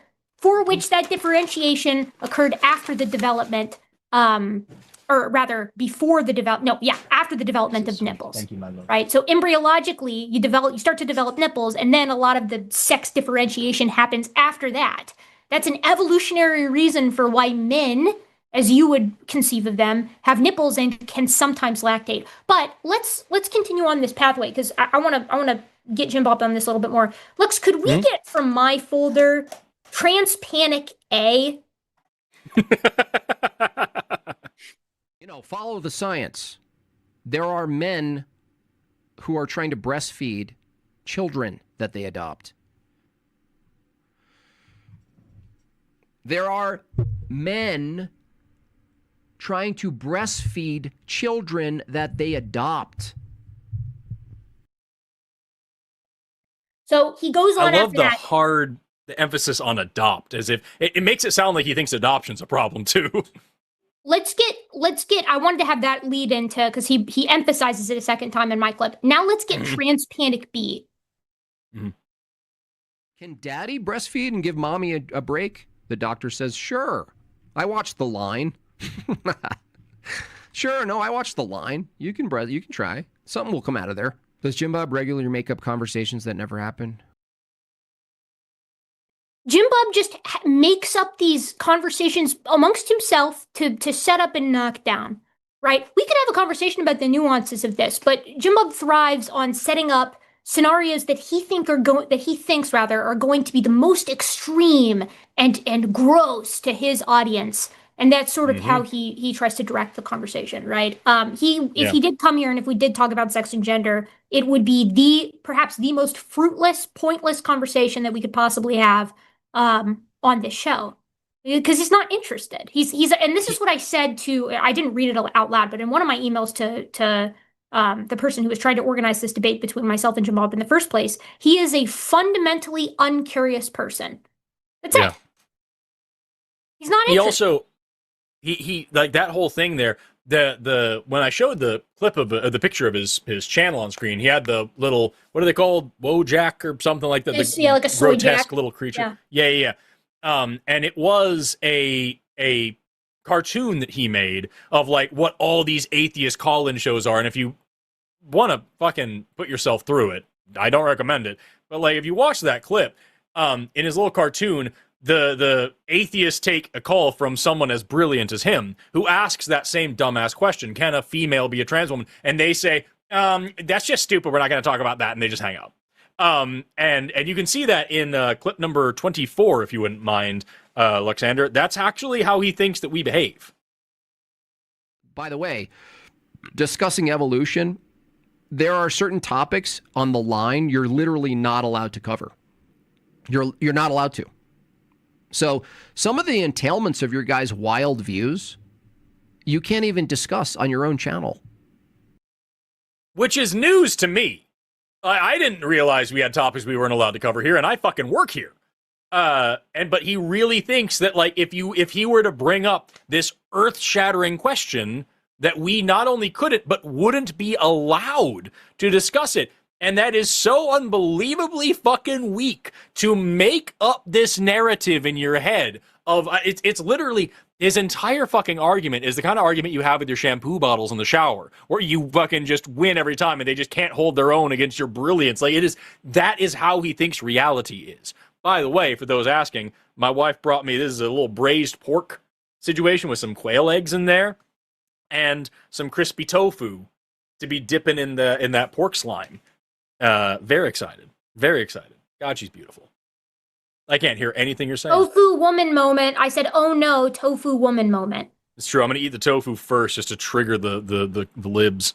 Well, and you also need to understand, I think, where Jim Bob is coming from with this. Because I think where he's getting at this is that evolution selects against anything, this would be his perspective, LGBTQ, because its purpose is reproduction above all else of that individual. So I think with that in mind, I would like to, Lux, from my folder, let's go with sodomy ain't sex, W.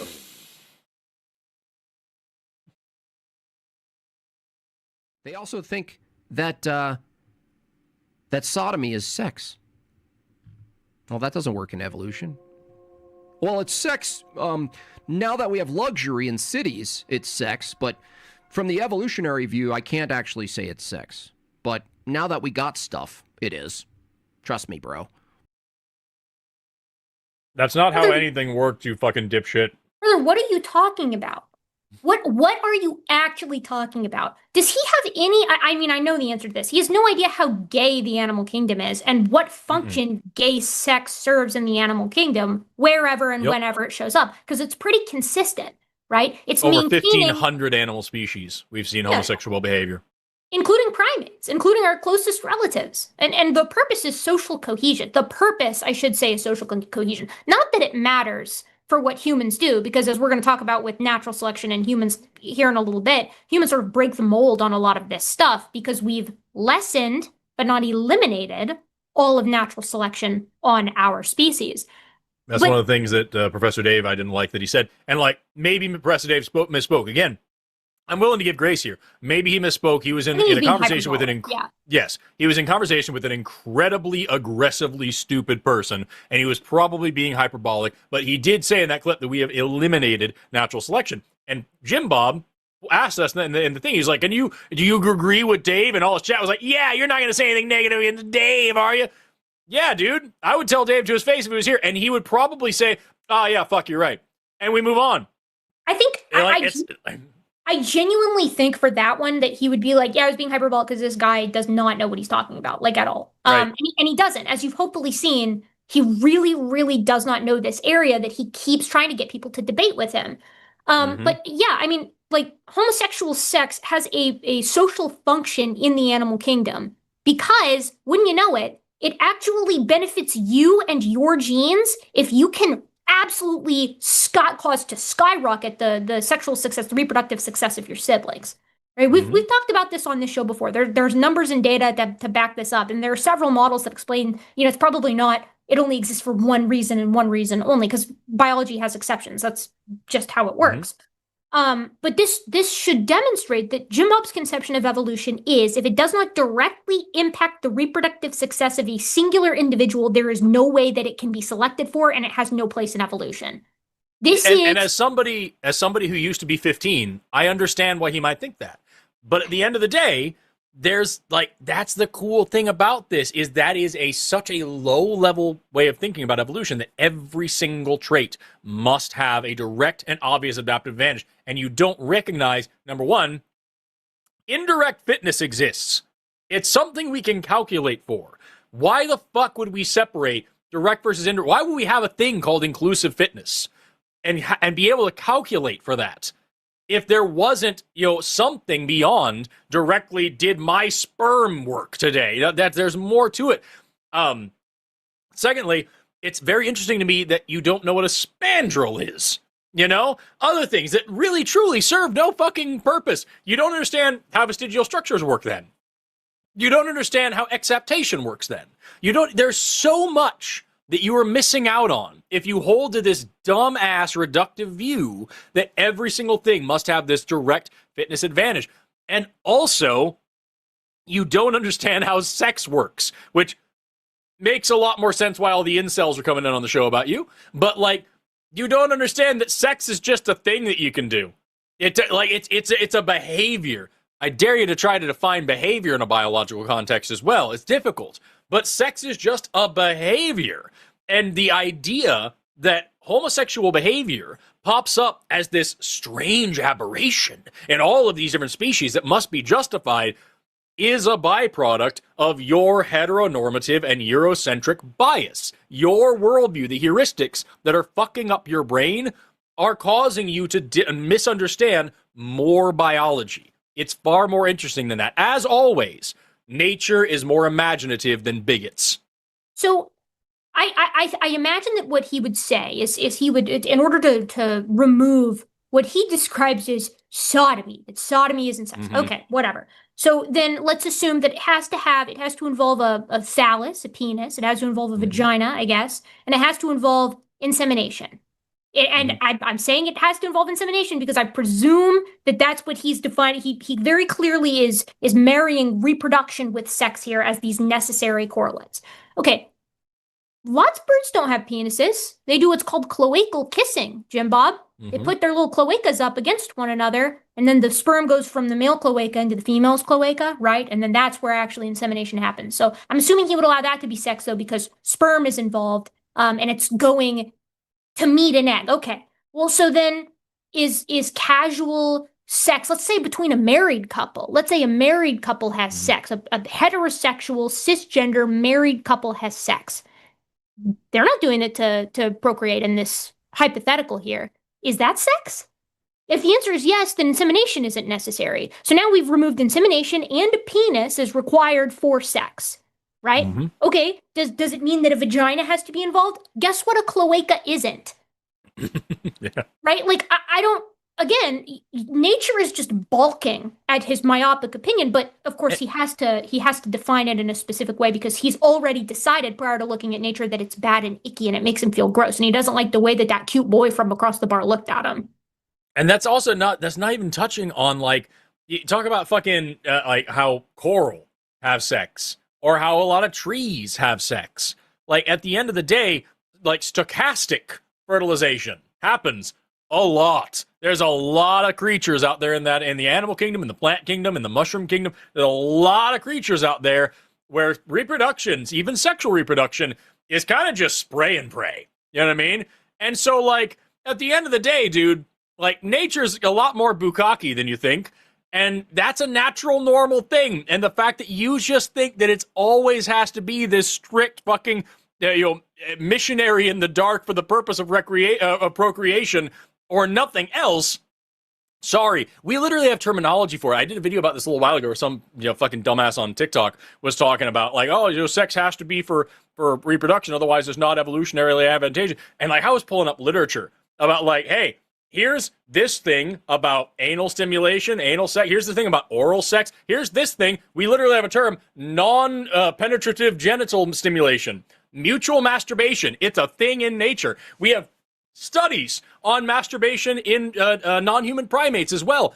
If you think that sex has to be this fucking all business and no pleasure thing, brother, I feel bad for, I mean, whatever scrotes your float, but, like, I'm sorry, man. That's not how nature works, and it lends credence to the reality that biologists we're just more fun people. We're just cooler people in general.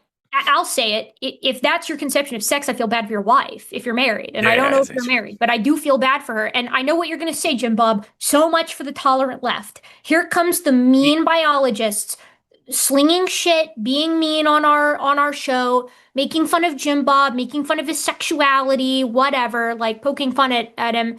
Like, bro, you threw the first muffin in the food fight, man. Like, I don't, Mm-hmm. I would take some time to explain the tolerance paradox, but again, too many syllables. So instead, he did the same thing, though. Yeah. In his stream, he talked about how I disappoint a lot of women because I'm not the big strong man that he is. At the end of the day, the dude has a ridiculously reductive, narrow, parochial, I don't know of a better word besides limp, view of what sex is and how it works. And sorry, man, biology is just cooler than that. There's a great meme that I posted on my Instagram a little while ago, and I'm going to just describe it. Actually, hold on, wait, let me just see if I can pull it up. And I can make it make sense. You're You not keep gonna have talking it in while I do this. audio. You know the audio. No, I'm just going to show pictures.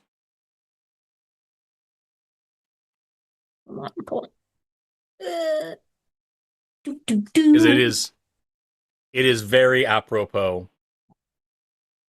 There There's we a go. lot that has been today. There we go. Let me go and save that to my downloads and open it so that humans on the internet can view what I am talking about. There we go. And I'll mute this. And this is exactly what's going on right now. This is exactly what's going on between a philosopher and a biologist. Oh my God. That's literally exactly what it is. Bro, go home to your wife, bro. Go home to your wife, dude. Quit broing online. Go home to your wife. Have fun with your kids, just relax. It's fine. No, dude. Fucking, I can't do. The man literally thinks that we're fucking walking around our days just like, oh, well, should I get a a small or a large iced coffee? Well, let me crack open my copy of On the Origin of Species and see what Darwin would want. I need to consult my copy to see if soy is appropriate or if it's damaging my evolutionary fitness. Like, get over it, dude. Get real. Oh, it's not that serious. Let's see. What do we have call wise? Yeah, we have calls. So let me pick your brain on this. I think we do, because we still haven't done our complexity thing. We did the trans stuff early. That's fine. I think that's fine. I think we do this human natural selection call next. I think we lead that into a conversation of Jim Bob and natural selection. And then that sounds great. After that, I think we take another call, and I think we finish up all of this with his big burning question, which is how do you get complex systems? We'll finish with the cherry on top. That's his biggest burningest question. So that's where we'll end it. Actually, where we'll actually end it is with the combination of, or a compilation rather, of all the times that he insulted me and Forrest and called us various names in just this stream. Because it's like a million times. It's actually crazy. But in between calling us bad faith and then being like, you're a goblin, you're trash, you're scum, you're a troglodyte. Was there in that compilation? In that compilation, we didn't edit that one for slurs. Are there slurs in that one too? Because I can knock that out really quick. There might be. It might be. Which number is it? Which number is it? I'll check. It should be the one that is there's a licensed or royalty free, I should say, song in the background. It should be the one that just says stream insult compilation. Stream insult, because I had the different insult compilation. Let me very quickly crack that into my thing, and I can see if I can fix it. Yeah, just check it and see. I don't know if I leave the slur in or not. Because I know this is going to shock you guys. Dang it. Yeah, Jim Bob's using slurs over there. That sucks. That really sucks. But it seems to be the only way that he can hold the attention of that particular audience. Which, it's weird. You sure would think that some of them would be here. I mean, we're currently looking at a viewer count that is like 1.5 times larger than the one that was at Jim Bob's yesterday. I sure would think some of them would be his fans, but I guess not. Maybe they're not worried about defending themselves. It's all good. Let's see. Are you listening to it right now? Yeah. Forgot how good it is. Yeah. Okay, no, it was clean. It's clean. It's really funny though. I forgot how good that one was. You had one in there that I saved. Oh my god. I put it in one of my clips, but I don't think we've gotten around to it. But I made sure to leave it in because it was so fucking just out of pocket weird. It's so out of pocket, and like dude is molding. Like he'll say something and then he'll get worked up and be an angry attack where he comes and raises his eyebrows. That is freaky, very very alarming to me. But it's fine. Again, so much for the tolerant left. By the way, we are going to take... Tony's been waiting for like 3.5 hours. Good on you, bruh. Do you want to open any lines up further? Because I still want, I do encourage people to call in.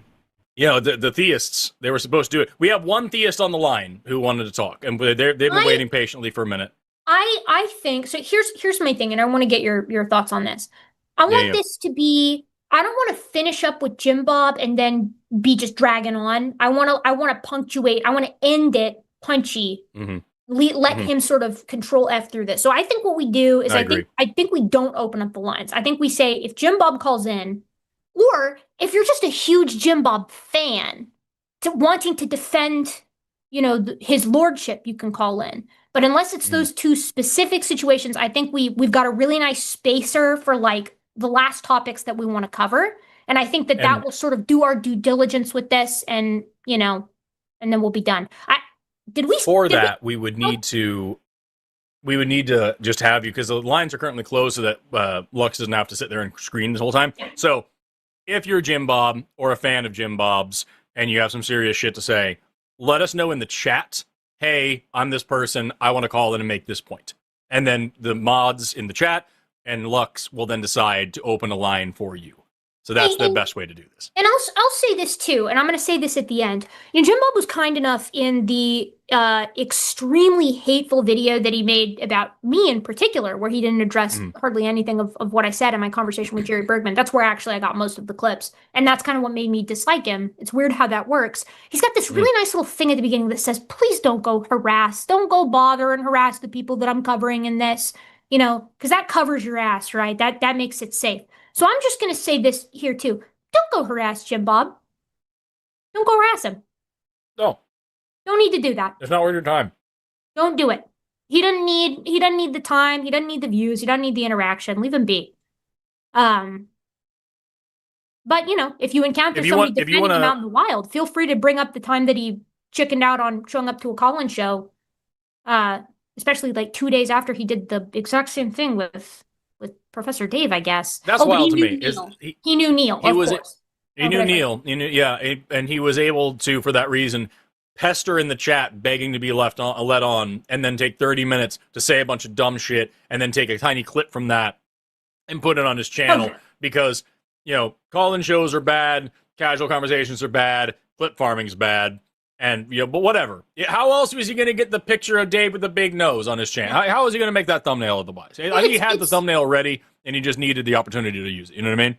Yeah, it's rules for thee and not for me. Like, you say what you will about Forrest and I, but we're consistent. I'm up front. I came to your chat and I heckled you in your chat, Jim Bob. I was snarky in my initial email to you and in all my subsequent emails to you because I don't like you because you were rude to me preemptively. You did a preemptive strike on somebody you never met. You know, which I've done before, but I've never been, you know, I don't behave like you behave. I'm a little more evolved, one might say. Anyways. Who is this person in the chat that people are talking about? Yeah, is it Chris Lestrange? No, it's Chris Lestrange saying y'all are scared of a formal debate. Motherfucker, have you not been here for the whole thing? Oh no. Have you not been here for the whole thing? Oh no, actually, he's stupid. Can we play clip A? Nope, wait, sorry. That's not right. Can we play clip number one more time from my folder?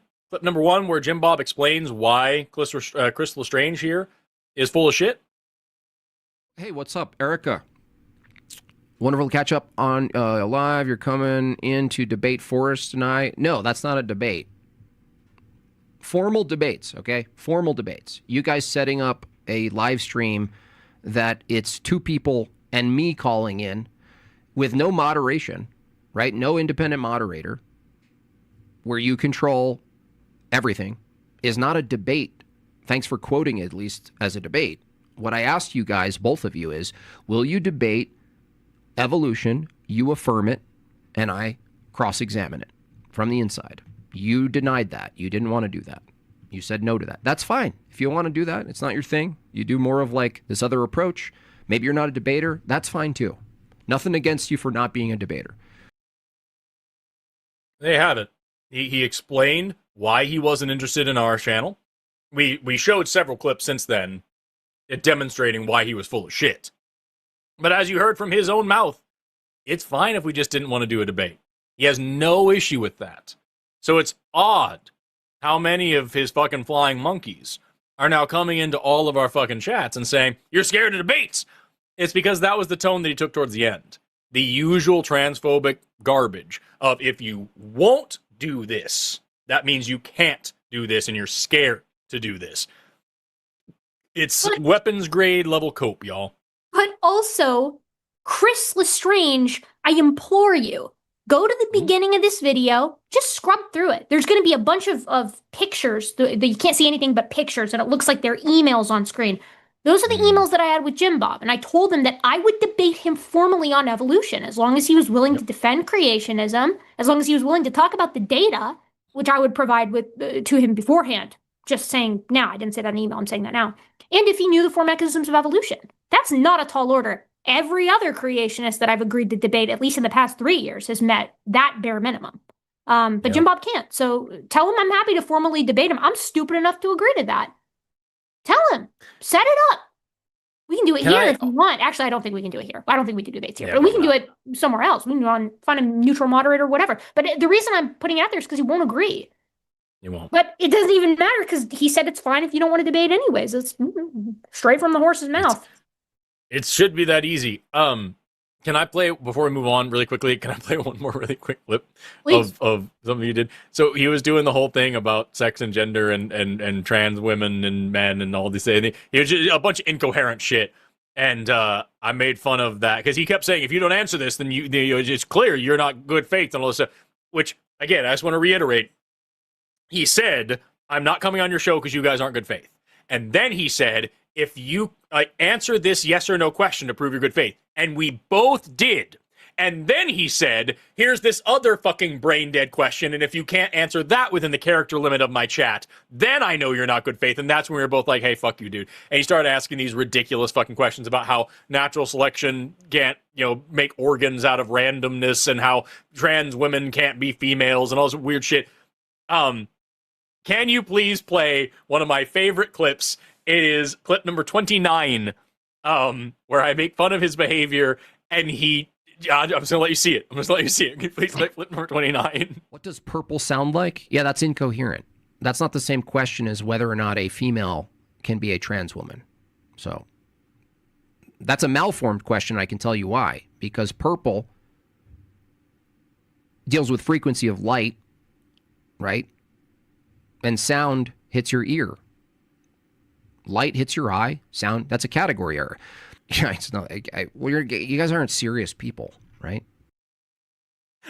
He put the chat up before realizing what it said because he can't fucking read. But I was in the chat, I was losing my mind. And he's explaining the joke because he doesn't get it. He doesn't get the and then later on he talked about this is the lion's den, and you're like, bro, we're both super nice. He's like, you don't even. It's a joke, Erika. It's a figure of speech. I'm not saying. And then that happened. He did the same thing. Because I said, sweet Gilgamesh, he's explaining the bit, and the people in his chat are like, Gilgamesh was a demon. You should learn your history on the fucking... It's stupid. His chat was very funny, and they really, really, really wanted Forrest and I's attention. I was getting added it was just orange all down the chat. Notice me, Mom. Please, Mommy, notice me. Please engage with me. I'm dying here. Which, no thanks. I'm good. Yeah, he does that a lot. He said, he kind of falls into that classic dichotomy. I don't know if you'd call it a dichotomy. The old saying where it's like when you usually see it from conservatives, but it's really more of an authoritarianism thing, where the enemy has to simultaneously be incredibly powerful and also a simpering wimp. Right? Like, it has to simultaneously be those two things. That is Jim Bob with the two of us in this chat. He's simultaneously going to the lion's den, and we're harassing him, and we're quizzing him, and we're giving these pithy little quips that he hates so much. But also, we're losers and we're not worth his time. But also, he'll spend an hour on us in his side chat instead of doing what he was originally going to stream on. But also, he won't come and talk to us in a casual conversation. But also, he only wants to do formal debate. But also, he won't do it in his own Discord. So it's like, we've got, he's walking that knife's edge, I think. I mean, I was pretty straightforward with my stipulations and with the kind of conversation I wanted to have. Forrest and I laid it out, easy peasy. But Jimmy, he's tap dancing. Jimothy Cricket. Do you want to take Tony, who's been waiting for a very long time, and then we'll make fun of Jim Bob a few more times? Yeah, I have so many more clips. Yeah, let's go. Let's do Tony, who's been waiting for freaking ever. DJ Tony in the chat, I believe. You're on, finally, with Erika and Forrest. Greetings, my fellow fish. How are you this evening? I'm awesome. You're doing great. So good. Thank you for waiting for so very long. We appreciate you. I know you're probably just watching as well, but it is cool of you to be so patient. Dude, I called in and I said, I'm going to make this quick call and just have to get this question answered, and I'm going to go out and I'm going to have some drinks and shoot some pool. And I got an hour into whole time, and I said, I am here for this. It is a testament to the quality of the show that you guys are putting together. I love how you called Jim Bob, you challenged him to a pickup game and he didn't show. And rather than just taking your ball and going home, you just decided to dunk on him for the next 3.5 hours without him being there. It wouldn't have happened if he hadn't made that the gambit, He made his own bed and now he's shitting in it. Make no mistake, Tony. I love it. The response to this is going to be they're so obsessed with me. They streamed about me for 6 hours. It's we're taking calls in between. But yes, we are making a lot of money off of making fun of you.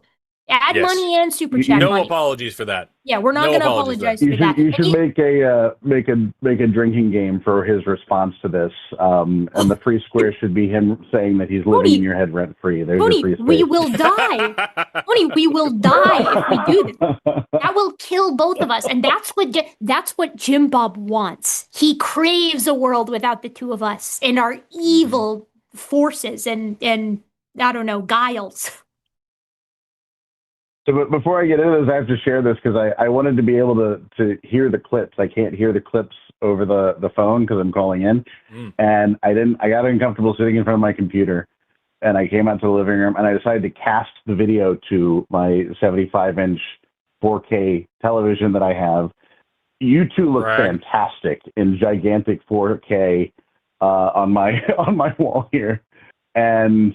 That said, Forrest, I do have to correct you on something you said earlier when you were talking about your physical appearance. I say this with a 42-year unbroken record of heterosexuality. You are a beautiful man. Okay, I take away everything that you said degrading to yourself is completely ridiculous. You are a beautiful man. First of all, thank you for noticing. Second of all, fuck off.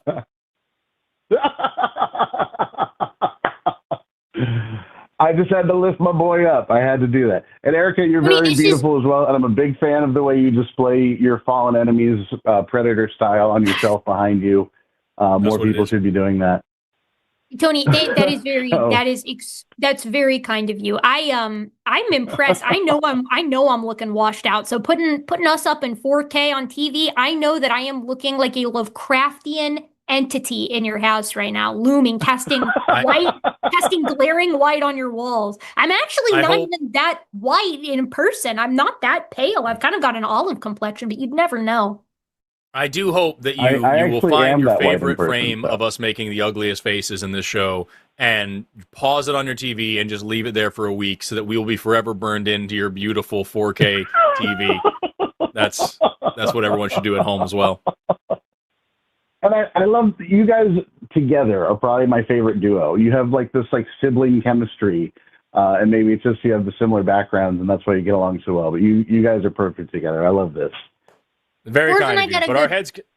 We got a good vibe, but it is hard for us to be in the same room because Forrest he kind of stinks. I got to be honest. He's kind of a little bit, I wouldn't have a problem with this that Erika also just keeps stealing. And so I have to guard my wallet the whole time and I just have to be really careful where my keys are.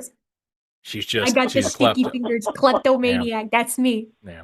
Anyway, our heads can only get so big, Tony. So what did you want to talk about today? So to give this a little backstory to this, this goes back a couple of weeks, and I specifically wanted to talk to the two of you because you guys are the perfect ones to answer this question. I don't know if you remember, these sorts of things were all over news shows and things maybe a decade, 15 years ago, where they would talk about as people use more technology, here's how future humans might evolve because of X, because we're using technology. And I remember seeing those things even back then and thinking that's not how evolution works. But a friend of mine brought up that conversation recently, and I spent a good bit of time explaining to them why that concept was flawed to begin with. But it sparked this bigger, more interesting conversation of human beings, are we even subject to natural evolutionary forces anymore? Because the forces by which we determine who we partner with and who we have children with are very much socioeconomic, and not so much related to survivability or fitness and that sort of thing. And we tend to shape our environment to suit our needs rather than evolving to fit the environments in which we live. I mean, we did that in the past, but we're not so much doing that now. And I'm just kind of wondering, you always see these far future ideas of humans, and maybe we'll evolve beyond physical bodies and we'll achieve some sort of consciousness just drifting in the cosmos sort of a thing. Are humans done evolving? Or are we, given to kind of play on or pull from Idiocracy, which, every day I feel that movie was more and more prophecy than anything. But there is some truth to the idea that less educated people tend to have more kids, and less educated does not necessarily mean less intelligent or whatever. But like, you know, are we done evolving? Are we evolving? Are we regressing to a certain degree? Like, these are all just sort of the ideas. I completely defer to your intelligence and education and judgment on this. It was just a really interesting concept, and I wanted to pick your brains collectively about this. Yeah. Do you want to start, or do you want me to start? I can start. I mean, I think it's a great question to ask, right? Like this falls into another, and I say this, Tony, because, you know, we're sort of assessing Jim Bob's question asking ability tonight because he's sort of our target, and he's asking some questions that are fair, right? Like, we've given him credit where credit is due on those. And then he's asking some questions that suck. This would be an example of one of those questions that is a fair question to ask. And it's one that many people have asked. I would say that I think it's very fair to say that humans have drastically lessened the impact of natural selection on our population. However, mutation, gene flow, and genetic drift are all still at play. So in those ways, we are still, of course, evolving. Right. But as far as natural selection's impact on us, I mean, think of just modern medicine. Things that would have killed us 100 years ago, goodness, 50 years ago, no longer do. And that's a wonderful thing. It means that humans are surviving situations that would have put them in the ground, and then they're going on to reproduce, and they're passing their characteristics on. So in some senses, we are sort of shielding ourselves against the impact of natural selection. Another example that we typically go to is like the width of the pelvic inlet, right? So for women, having narrow pelvic inlet no longer kills you. You just have a C-section. The intervention can save your life. That is a very recent thing. Until the past, I mean, let's be generous here and say 2,000 years. If you had a kid that wasn't able to make it through the pelvic inlet, you're toast, and the kid is probably toast too. There are some hypotheses that suppose that aid in giving birth from usually other females, but other group mates in general, might have been a characteristic that sets humans apart, and that sort of facilitated our cooperation. I don't think that we can necessarily say that there's any like concrete support for that. Like, I don't even know what we would look for in that case. But I think suffice it to say, if we look at pelvic inlets now, and if we look at them 2,000 years ago, and then if we compare that to what pelvic inlets look like in 2,000 years from now, they are going to look more androgynous in 2,000 years if things continue as they go now. Because what's going to happen, that's selection for the very little dimorphism that does exist in the human pelvis, namely the angle there at the pubis and the overall width of the pelvic inlet and the angle at which the coccyx comes in, things of that nature. That's just not there anymore. The pressure to maintain that sort of optimal form has lessened thanks to medicine. So I would say that is an example of physical evolution that we will probably see over the next 2,000 years. So humans are absolutely still evolving. As far as like evolving towards technology, you rightly pointed out that it usually has to impact your fitness in some way. Mainly the way that technology impacts our fitness is through wealth. But as you pointed out again, people who are wealthy and who are more educated tend to have fewer kids, not more kids. And that doesn't, as you said, have bearing on education, but it is something to note. However, it's also worth noting on top of that people who tend to have fewer kids tend to see more of those children. This is less of the case now and more of the case historically, but more of those children survive to reproduction themselves because they devote more resources to fewer children. It's like a sort of selective thing. Again, not as much at play now. I don't know, Forrest, you want to give a few thoughts before I continue monologuing? Yeah, I would just say, I did have a thought to interject at some point too. Yeah, please. Please. I was just going to say, kind of what you're describing. Wouldn't that more lead to just sort of a homogenization of genetic traits, sort of like humanity as a whole, kind of finding an equilibrium rather than any specific traits sort of becoming more dominant? You know what I mean? Like, then we would still begin to look more alike over time. Even if we had perfect homogeny like that, we would still be subject to genetic drift. Right.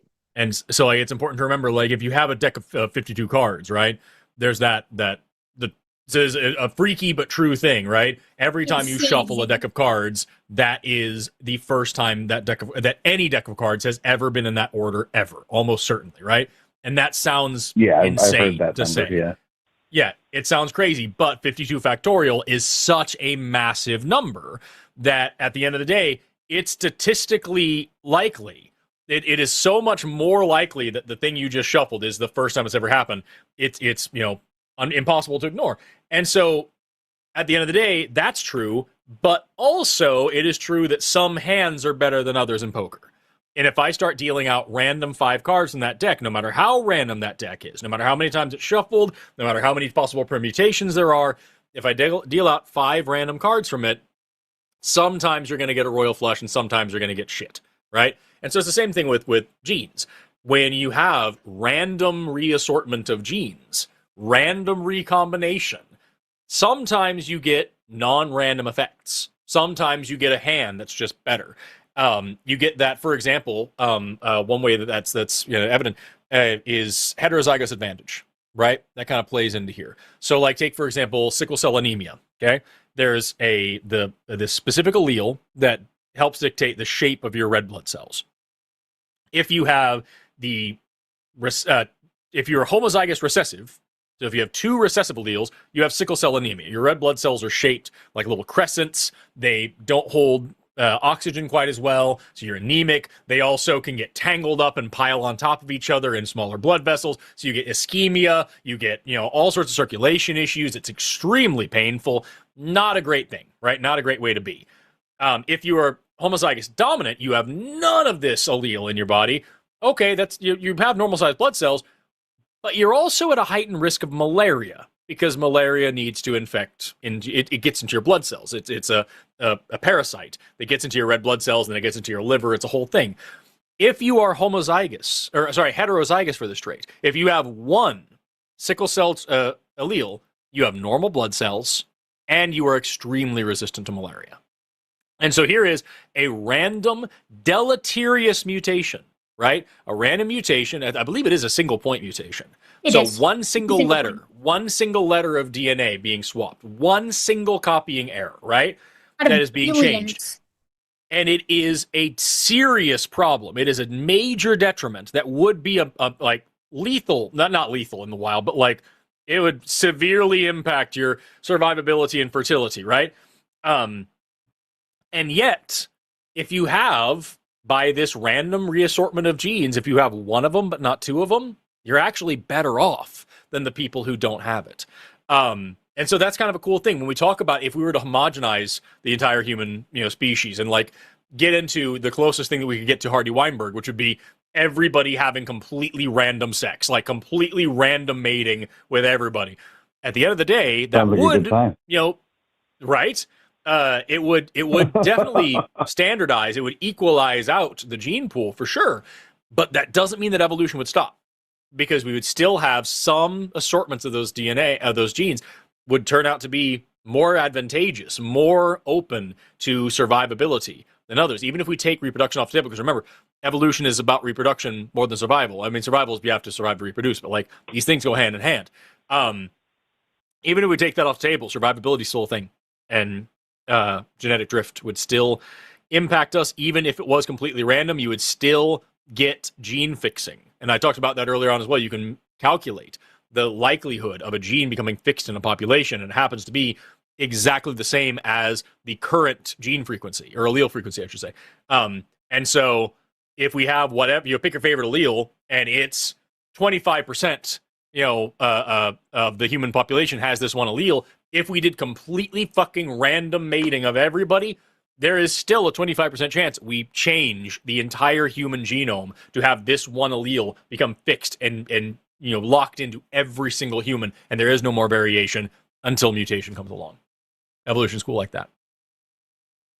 So I get that, yes, there are, like, genetic changes are definitely going to continue to take place, but in terms of humanity as a species, and I understand evolution does not occur with any intent. There's no purpose involved. It just sort of occurs. But if we consider sort of the line from single-cell organisms to what we are now, have we reached a point that we are no longer going to be evolving upwards, if that makes sense? Like, is our intellect going to get any higher? Is our capability? I'll answer you when you tell me what upwards means. Well, that's kind of at the crux of it, because like I sort of hinted at earlier, like in a lot of sci-fi, you have these far future evolved human beings that are either highly intelligent or maybe they have like telekinetic powers or the ability to read minds, or maybe evolving beyond corporeal forms altogether and so forth. And I understand that that's fiction, obviously, but I mean, is there any likelihood that, given the current factors in play, that will ever achieve anything like that? So Forrest likes to say that evolution isn't survival of the fittest; it's survival of the okayest.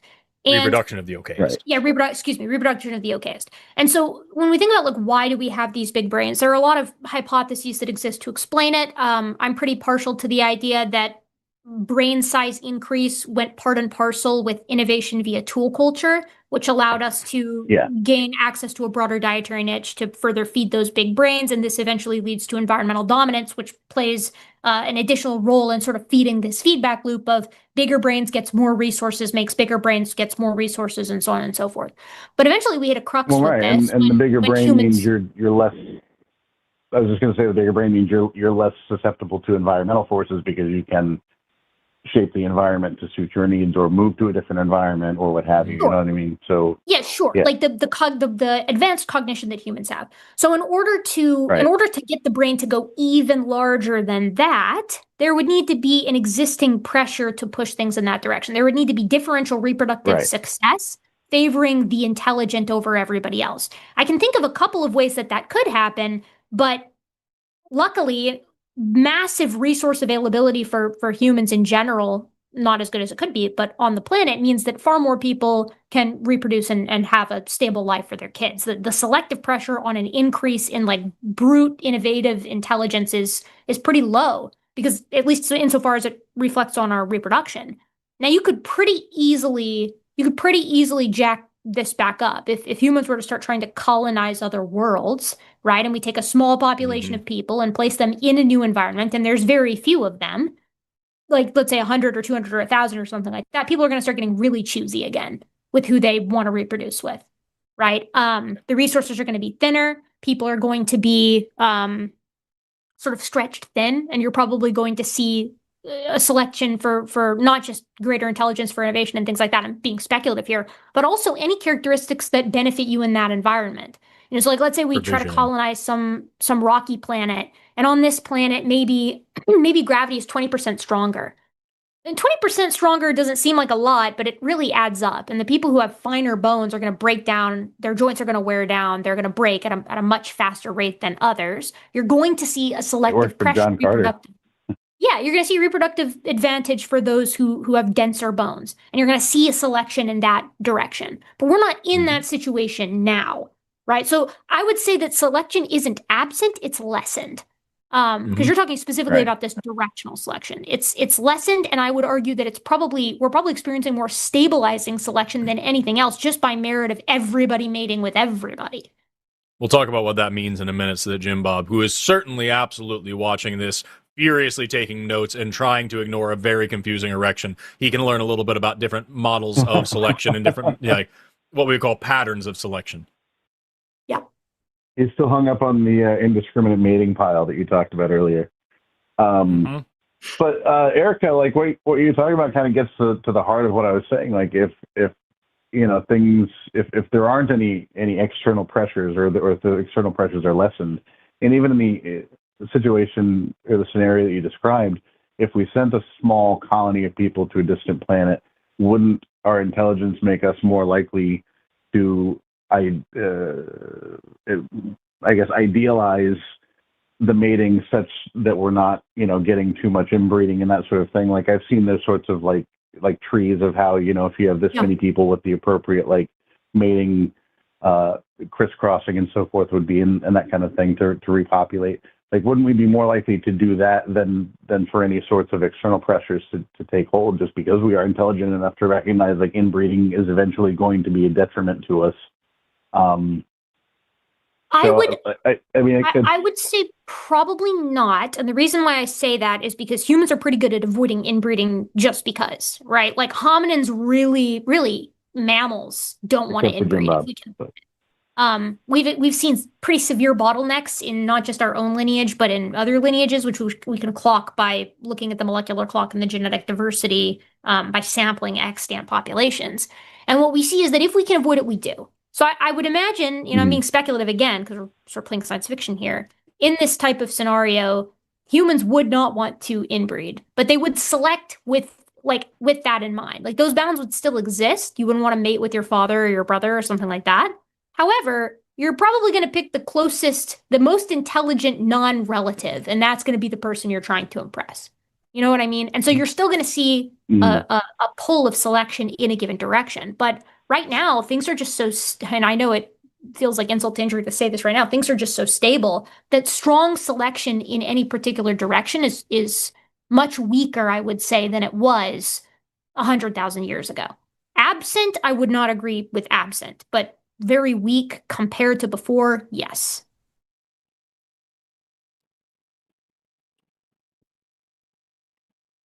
So, you still there, Tony? What would you say are the? Say again.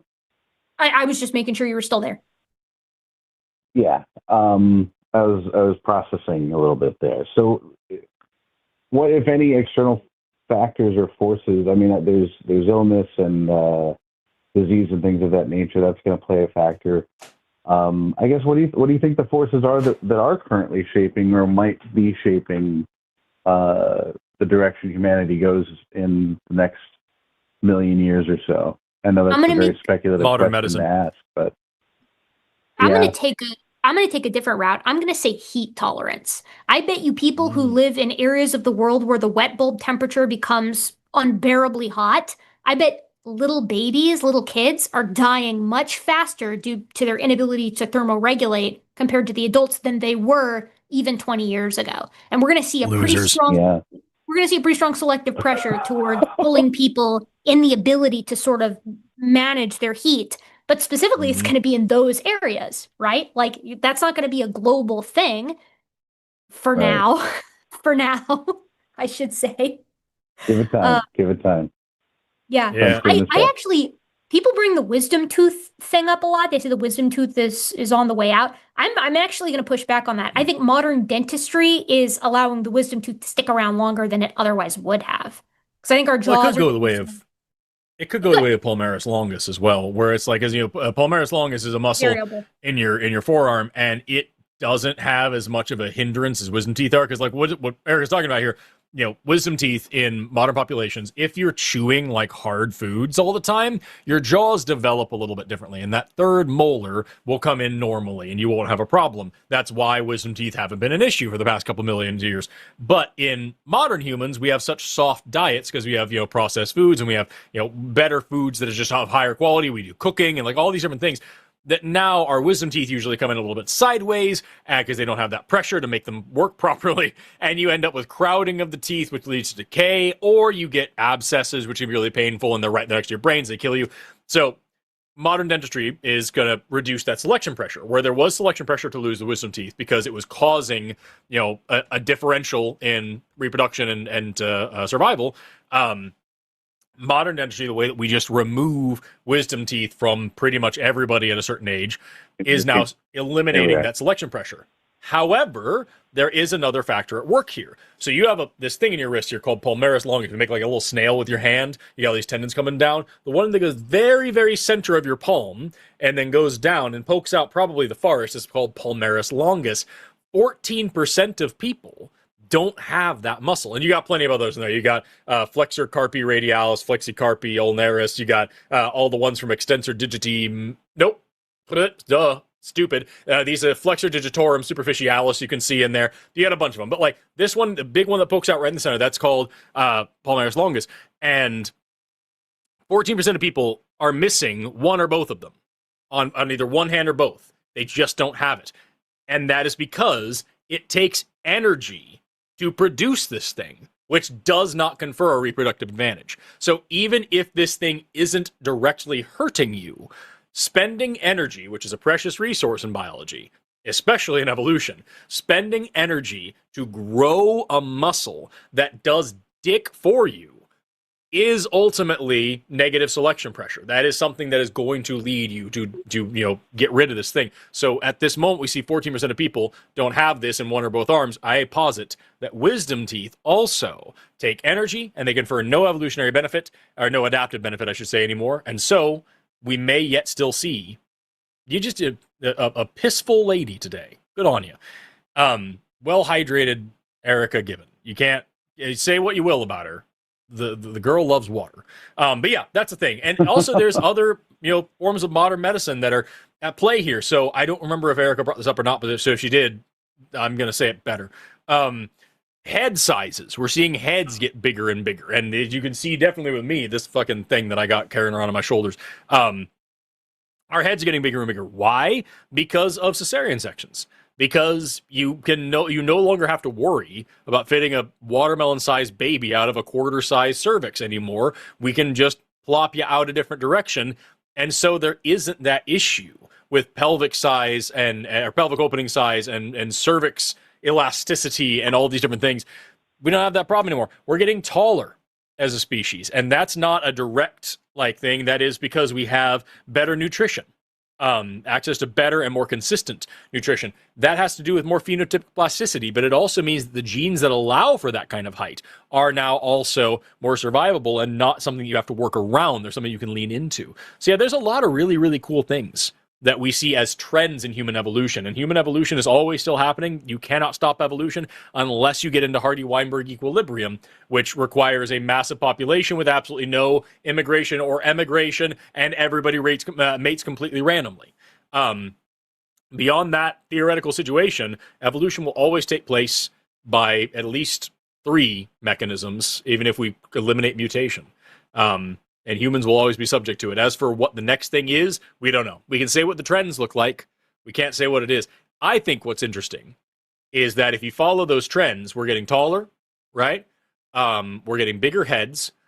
The Earth is getting hotter. Erika pointed out that, talking about babies growing up in hot environments because of global climate change, that would cause selection pressure there, and we would have more and more babies that are being born, more and more heat resistant. Also, fun thing, when you are living in a hotter environment, there is actually an evolutionary trend, what we call Allen's rule.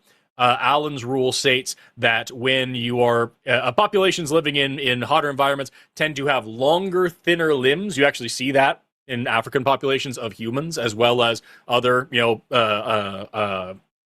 equatorial species.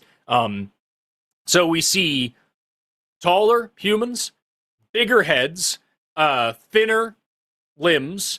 What's another thing? More melanin, more evenly distributed melanin production to block out all that extra UV light and all that extra to help contain some of that heat. Probably not going to be the same kind of melanin that we're used to after a certain point, especially with, different environmental factors going on. All I'm saying is, down the line, as we become a spacefaring species and deal with these things, might be looking a little bit familiar. You are kidding me, Forrest. I was that's exactly where I was going with drawing that. this. Yeah, dude. Yeah, that's what I'm saying. So We're going to become crazy, y'all. Oh, we're going to be awesome. Ooh, I hate that. I hate a gray alien so much. I think they're so I hate them. I find them so spooky. I hate their big almond black eyes. I hate their big silvery skin. I hate their long fingers and their little toothless mouths. I don't like them. Let's not get canceled in the year 2056, okay? I'm about to get so they're gonna be like, you know what they're gonna be like? They're gonna see what I'm saying, and they're gonna say it was a different time. You need to understand. She was a product of her time. She didn't understand. She didn't get understand. What if this is like a Rocco's basilisk situation, and they know that you're talking smack about them 500 years in the past, and they're going to come back and punish you for it. That is my nightmare. I'm so scared of gray aliens. I hate them. I was so afraid of the movie Dark Skies. And honestly Signs as well. Even though they're not technically gray, they're green. I don't like them. If that happens to me, I will die of fright. How do you feel about horror movies in general? Is that a thing you watch frequently? What? Horror movies. Do you watch a lot of horror movies? Love horror movies. Next time we're kicking it, I will get together an alien playlist. Just not an alien horror. I'll watch them because I like to be scared, but I will be scared. Right. I'm gonna be all about that. Have either of you seen? I think it was Arrival with Rachel McAdams. The sort of. I haven't, but I want to so bad. It's really good. It's really good. And I don't want to ruin the ending for you, but it's very relevant to the conversation. The heptapods I like. I like those guys. I think they're cutie patooties. I think they're good. It's I did for like me, Annihilation kind of had like a grayish Hate that kind of thing. like Hate the that weird thing. like almost like a mannequin. People talk blank about human. the bear like that's the scary part of Annihilation. It's the thing at the end. The thing at the end is the scary part of Annihilation. That becomes her. It takes on the Natalie image Portman. of God, if you will. It's a wild time. Anyway, Tony, I hope this answers your questions. Thanks, Tony. Thank you for waiting for so long. It's a lot that I'm still kind of chewing on, and I understand to a certain extent. There's only so much speculation you can throw into it, and I was kind of in the same vein of those TV news channels where they want to like try to say like, oh, people's fingers will get longer to better manage their smartphones and blah blah blah and that kind of nonsense. Like, I don't know. I was hoping for something a little more outlandish than just like more melanin production and longer limbs and all that. Part of it. Be the change you wish to see in the world. Only date monster women. Only date and procreate with monster ladies, and then we will move in the right direction. For sure. And we'll all end up thanks like, so much, like Tony. aliens then. So thank you both so much for taking Thanks, the time. Tony. I truly appreciate the time and energy that you guys put into this community and everything, and wish you both the best. I think you're just wonderful people. Thank you so much, Tony. We've got you fooled. I can't wait to disappoint you. See you later, man. Have a good night. So, Forrest, we have a question on our hands, right? Jim Bob seems to think we're going back to Jim Bob. He's our target, of course, of the night. The precious birthday boy. Do you have a good human natural selection clip, or do we want to use mine? I think we'll use yours, but I do want to say first of all, the line family tree is getting weirder because the chat has all decided that you and I are siblings. So you and I are siblings. Seth is my son. Arden is everyone's mom. And Jimmy's like the dog with all the quippy lines. Like Brian. Jimmy's Brian. The Brian, yeah. Brian, no. Who does a Stewie voice, and it's just it's a weird situation. But thanks so much for tuning in for to listen to Stinky and Steely talk about evolution for a while. The siblings. I was gonna say there's a clip from The Simpsons where Homer and Bart are like busted by the mall cops. Really, they're busted by the amusement park cops, and they call in and they're like. Mrs. Simpson, we need you to come pick up your son and also your balder, fatter son. And they're talking about Homer. So this is Erika and taller, stinkier Erika. Taller, stinkier sibling. Taller, stinkier Erika. You're just shorter, steelier Forrest. I'm adding unnecessary lore, as the Gen Zers would say. There is lore. I'm adding the lore to the line here. By the by, we've got other great shows on the line. Lux is reminding me that I do also have a job. It's this Sunday. We've got Owen and I on the Sunday Show After Dark. The Sunday Day show is going to be Matt and Austin Archer. Then we've got Erika is back with John Gleason on Skeptalk, but you wouldn't know it by looking at the thumbnail. No. That got changed. That's probably why the thumbnail's different. I had to change it because I accidentally messed up. I'm doing an interview on recovering from religion, and I accidentally messed up the Monday that I was supposed to do it. So I'm trading for the following week. Jimmy never responded to my text message because he's mad at me because I'm always causing problems, I'm sure, with scheduling. I've never not caused a problem with it, so it's my fault, but I'm glad to see that that's changed. Anyways, continue. Then we've got Alyssa and Promise on Chewed Gum. Then we've got the hang up with Matt and Ian Harris. Then we've got Ben and Josie on the Transatlantic Call-In Show. Then we've got another Cus I Wanna next Friday with me and Cynthia. And then we've got another Cus I Wanna on the 21st Saturday with Justin and Sarah. And that loops us all the way back around to the next Sunday after that, where you got Matt and Shannon on the Sunday show and me and Paul on the After Dark. So, like, stay tuned, y'all. We got a lot of great shows for you. So if you like science and atheism and general weirdness, tune in to the line for all the things. Lux, all right, now. Could we do... Yes. Could we do, are humans still under natural selection? I just want to have that. So only if you answer my question first. No, I'm kidding. Wait. Oh, yeah. Joe, though, they put in the thing, are we also losing our auricular muscles? Those are vestigial, but I don't know if we're losing them, are we?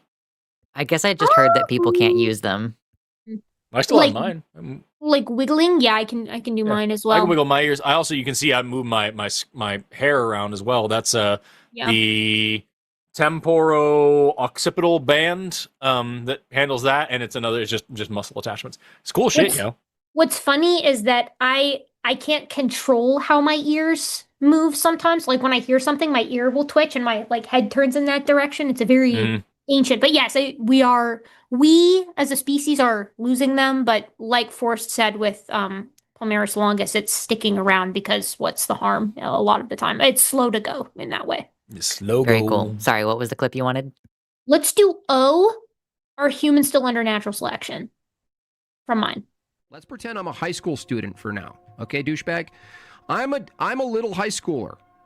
Hey, Valkai, can you tell me how you determine whether or not human beings are subject to natural selection anymore or not? How can you tell that? I'm a high school student.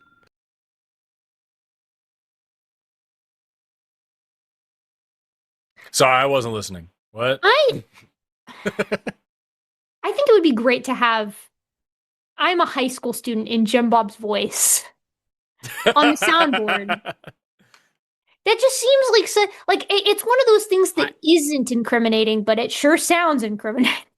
I'm keeping this one. I know one. the mechanisms. And I'm definitely keeping this one. I do encourage people to call in. That one's going to be on my soundboard for the rest of my fucking career here on the line, let me tell you. Jim Bob, you've been immortalized. Congratulations. I was going to say something at some point in the show where I was like, and then we're never going to talk about him again. Now I'll probably still make fun of him. Yeah, I don't like it. So I'm probably still going to bring it up. Low-hanging fruit is fun from time to time. So what Jim Bob has just asked here is a combination of our previous two lessons, our previous two calls. How do you tell when natural selection is acting? And how do you tell if it's acting on humans? Are humans still evolving? Are we still under natural selection? We can test whether or not humans are under natural selection or not using our basic equations and basic calculus. And we can tell whether or not this is happening phenotypically by looking at us. And in some ways it is, and in most ways it isn't.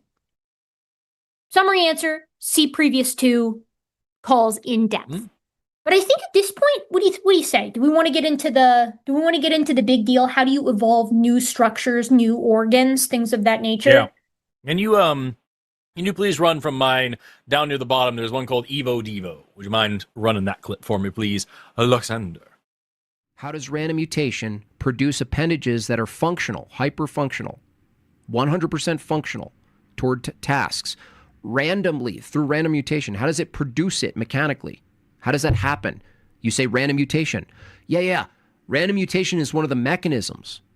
Even all four mechanisms. You have to explain how any of those mechanisms, chronologically, like an assembly line in a factory, how does it produce it? How does it make highly specialized functional mechanisms? So what Jim Bob fundamentally doesn't understand here is the concept of genomics and the different parts of the genome and what they do. So we're skipping over, he mentioned random mutation, and you see this misunderstanding over and over where he thinks that entire organs are the response, are come from a single mutation, and that they just emerge from whole cloth across an entire population all at once. But even just setting aside, we don't have to worry about which is four mechanisms. We don't have to worry about genetic drift with this one. We don't have to worry about gene flow with this one. We can even just set aside for a second natural selection and just talk about what mutation is and what it looks like. right? It's important to remember that genes do stuff. And they don't do stuff all at once. And they don't all do the same thing. And they don't all do the same stuff in the same tissues. Remember, Jim Bob, that you have the same DNA in almost every single cell in your body.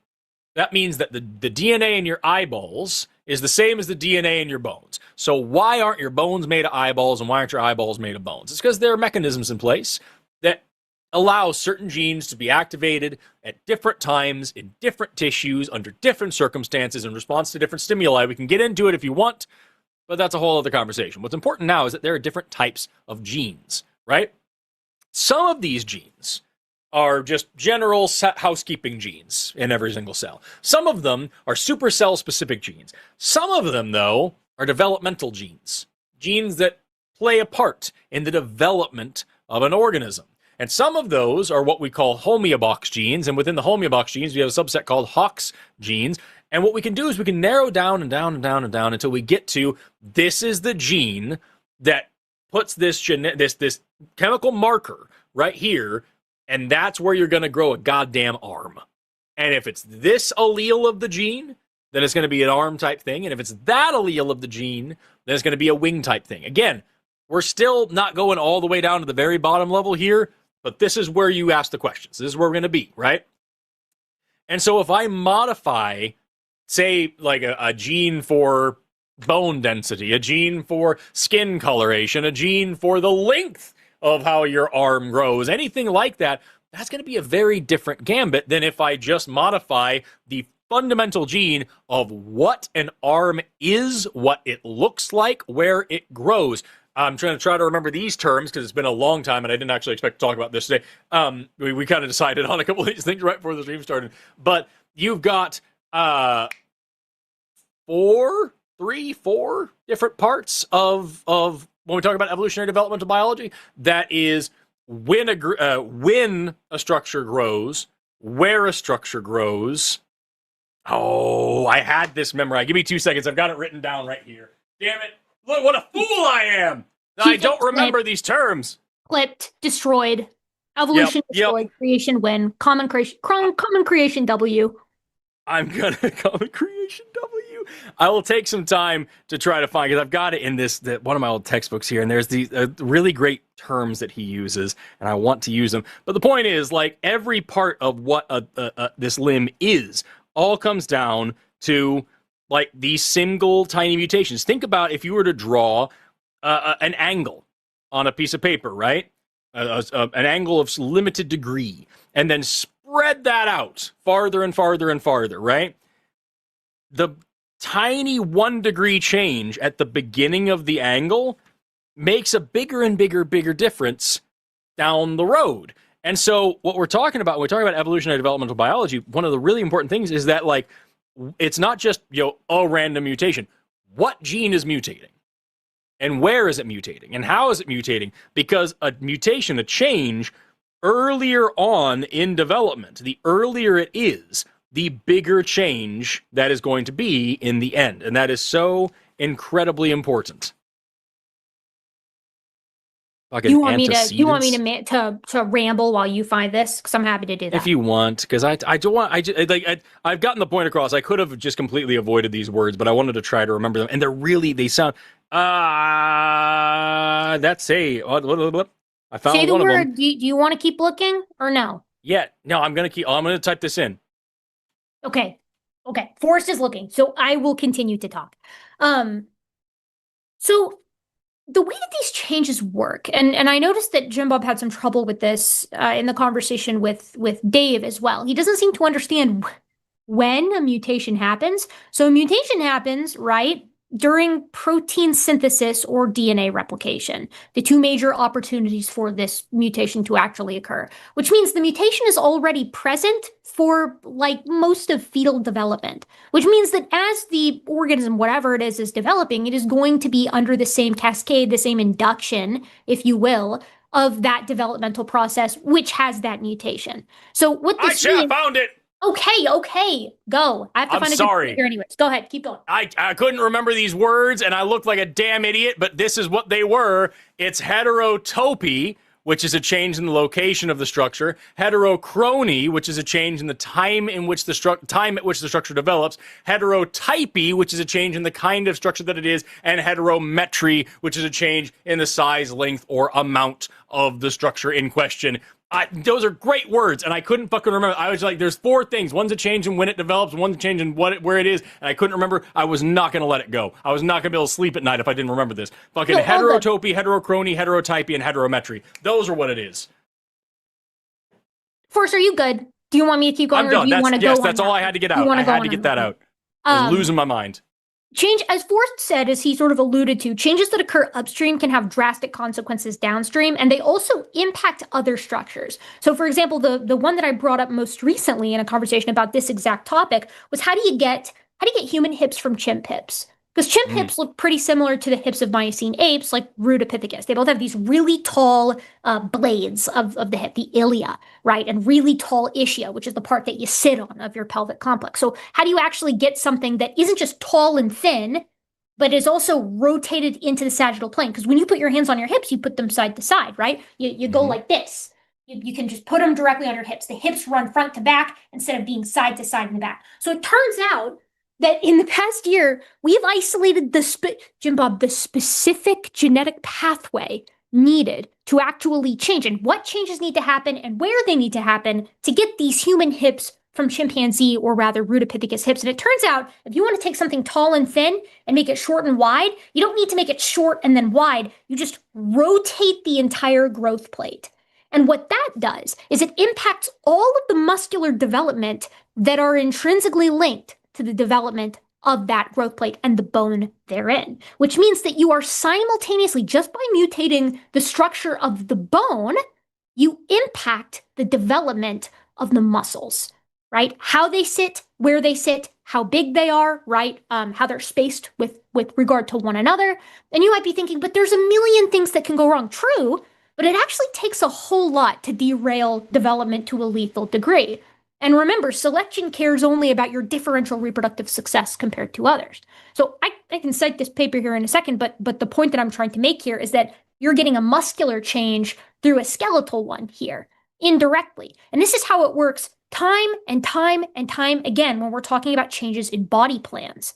All of this stuff starts from the same stock. So we can isolate the same limb building genes in essentially all tetrapods, everything with 4 limbs developmentally, which means they even exist in snakes, which, how does that make sense? Snakes and legless lizards, and also cetaceans, which occasionally the genes for the development of the hind limbs in cetaceans, that's whales, Jim Bob, don't fully turn off. And so you end up with whales with hind limbs. That looks suspiciously like something that used to have hind limbs, doesn't it? That seems like a weird design.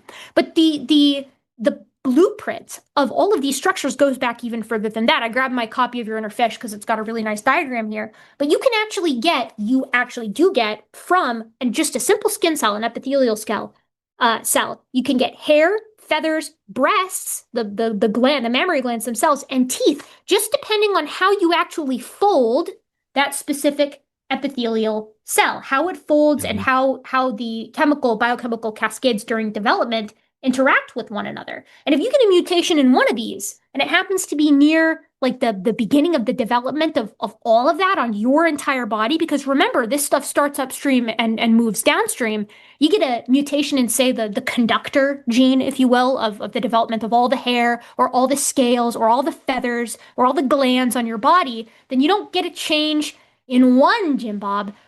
All of them get that change.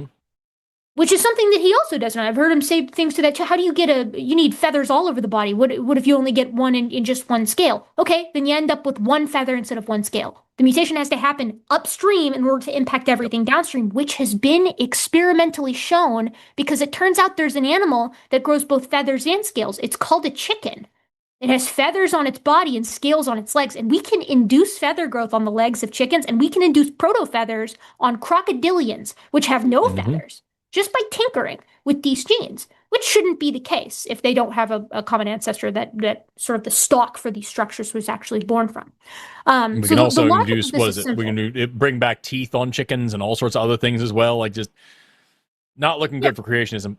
No. Continue. I have a different thing entirely. No, just by tinkering. You go ahead, Forrest, because what I'm going to do next is, I want to use an analogy to explain how we get this actual new information, like how it works, using a word analogy from my PowerPoint with Will Duffy. So you go ahead, and then I think I know the one you're going to do. Yeah. And by the way, what I also wanted to throw out there is that, like, genes also don't exist in a vacuum. Like, we're talking about these downstream changes, but the fact of the matter is genes influence each other. There are these things called gene regulatory networks, which is that, a gene doesn't just turn on magically and it just starts shitting out this protein, right? There's different pieces involved, right? You have different enzymes that have to read the thing, and then it has to make the mRNA, and then it has to take that RNA to cut out the introns and put it together the exons. All these things happen together. And to turn the gene on in the first place, you need a transcription factor, which is a type of protein that is coded for, guess what? Another gene. There are topologically associated domains where the DNA has to fold over and, like, physically interact with other parts of the DNA to make things happen. There are laminar associated domains, which where the DNA is in the nucleus influences how it's going to work. And what you end up with a lot of the times is you have this gene that influences this gene, that influences this gene, that influences this gene, that influences this gene, and on and on and on. And this is actually a model here. See if I can see what that looks like on the screen. Is that too big? No, that looks so this good. is just, that looks great. Yeah, this is a transcriptional regulatory module controlling the mesenchymal signature of high-grade glioma. Computer, and then it explains how they got this, but, like, this is just an example of, like, a model of one gene regulatory network where you have these interactions from gene to gene to gene to gene. If I were to you're talking about, one random mutation, one tiny little mutation that's going to create a whole new thing. If I do one tiny little mutation here, that all these other, or here, that all these other things are here, that all these other things are relying on, or are feeding into, or influencing, that's going to cause a lot of other changes across the rest of the body. That's how the shit works. So, like, and also, it's important to remember one more quick thing. Are you about to show different types of mutations? I was going to mention them, but it's better suited for you to mention them first. That's what I was going to do. Okay, so I'm going to just really quickly. I can just write it out here, right? Mutations come in a lot of different styles and flavors, right? So if I have this gene here, A, B, C, D, E, right? So this is our gene, theoretically, right? I can do a point mutation where I just change one single letter, right? Hey, point that's sickle cell anemia. Right? It's also lactose tolerance and albinism and a bunch of other things, right? One single change. And what's crazy is that this mutation, it doesn't have to be good or bad. It can either be silent. Most mutations are silent. They don't do anything.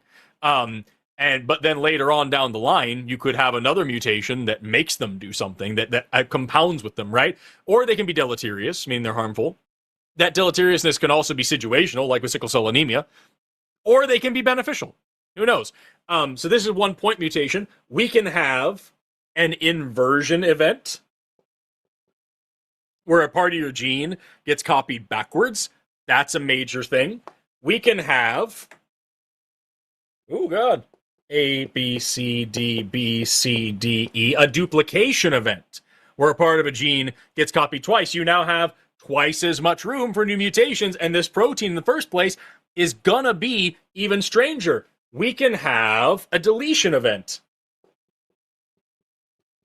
where a single nucleotide is added, or an insertion event, C, D, D, E, where another one is shoved in there. Both of those are really big deals because remember, genes are read in sets of 3 nucleotides at a time. These are called codons. Each codon codes for a new amino acid. So if I add or subtract a single nucleotide or a single letter here, the entire rest of the thing is changed. That one single mutation changes the rest of the entire fucking genome. And not the genome, that gene. And what's crazy about that is that you could have a missense mutation, which means it changes a single amino acid, or you can have a nonsense mutation where now this codon codes for the stop of the gene, and the rest of the gene, whatever was there, that entire thing is functionally deleted.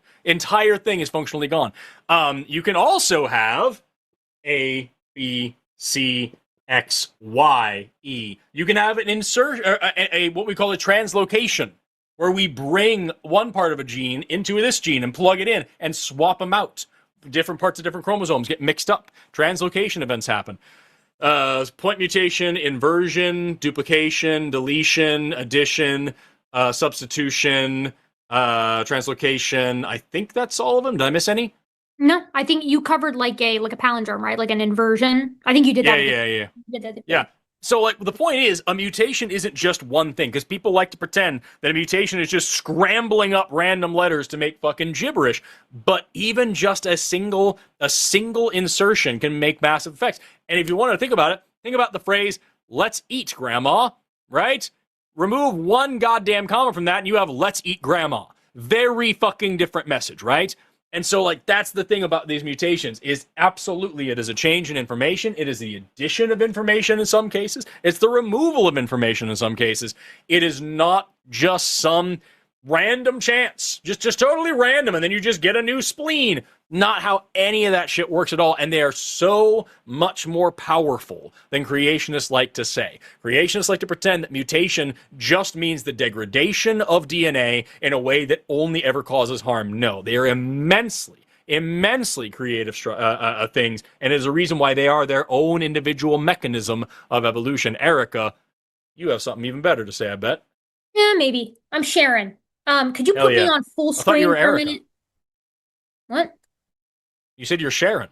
Oh, get that out of here. Okay. So I'm gonna do a little example. Only I could see her face. Yeah, he saw how disgusted I was. I'm gonna do a little example that's similar to what Forrest did, but it works a lot better if you have some background on what types of mutations do what. So how can we get new information from new mutations, right? From mutations that change the structure of a gene or just a sequence in general. Let's take a word, the word cat. Okay, we think of this little cute kitty right here. Then we have a duplication event. So that same gene, let's say, is duplicated once. So now we have cat. Okay, it's doing its same function. Maybe it's even doing like the function but amplified. Now let's give it a point mutation. Cat sat. It's doing the original function, conveying a cat, but now it's conveying new information. Sat. This is exactly like having a duplication in a gene followed by a point mutation that neo-functionalizes the second copy into doing something different.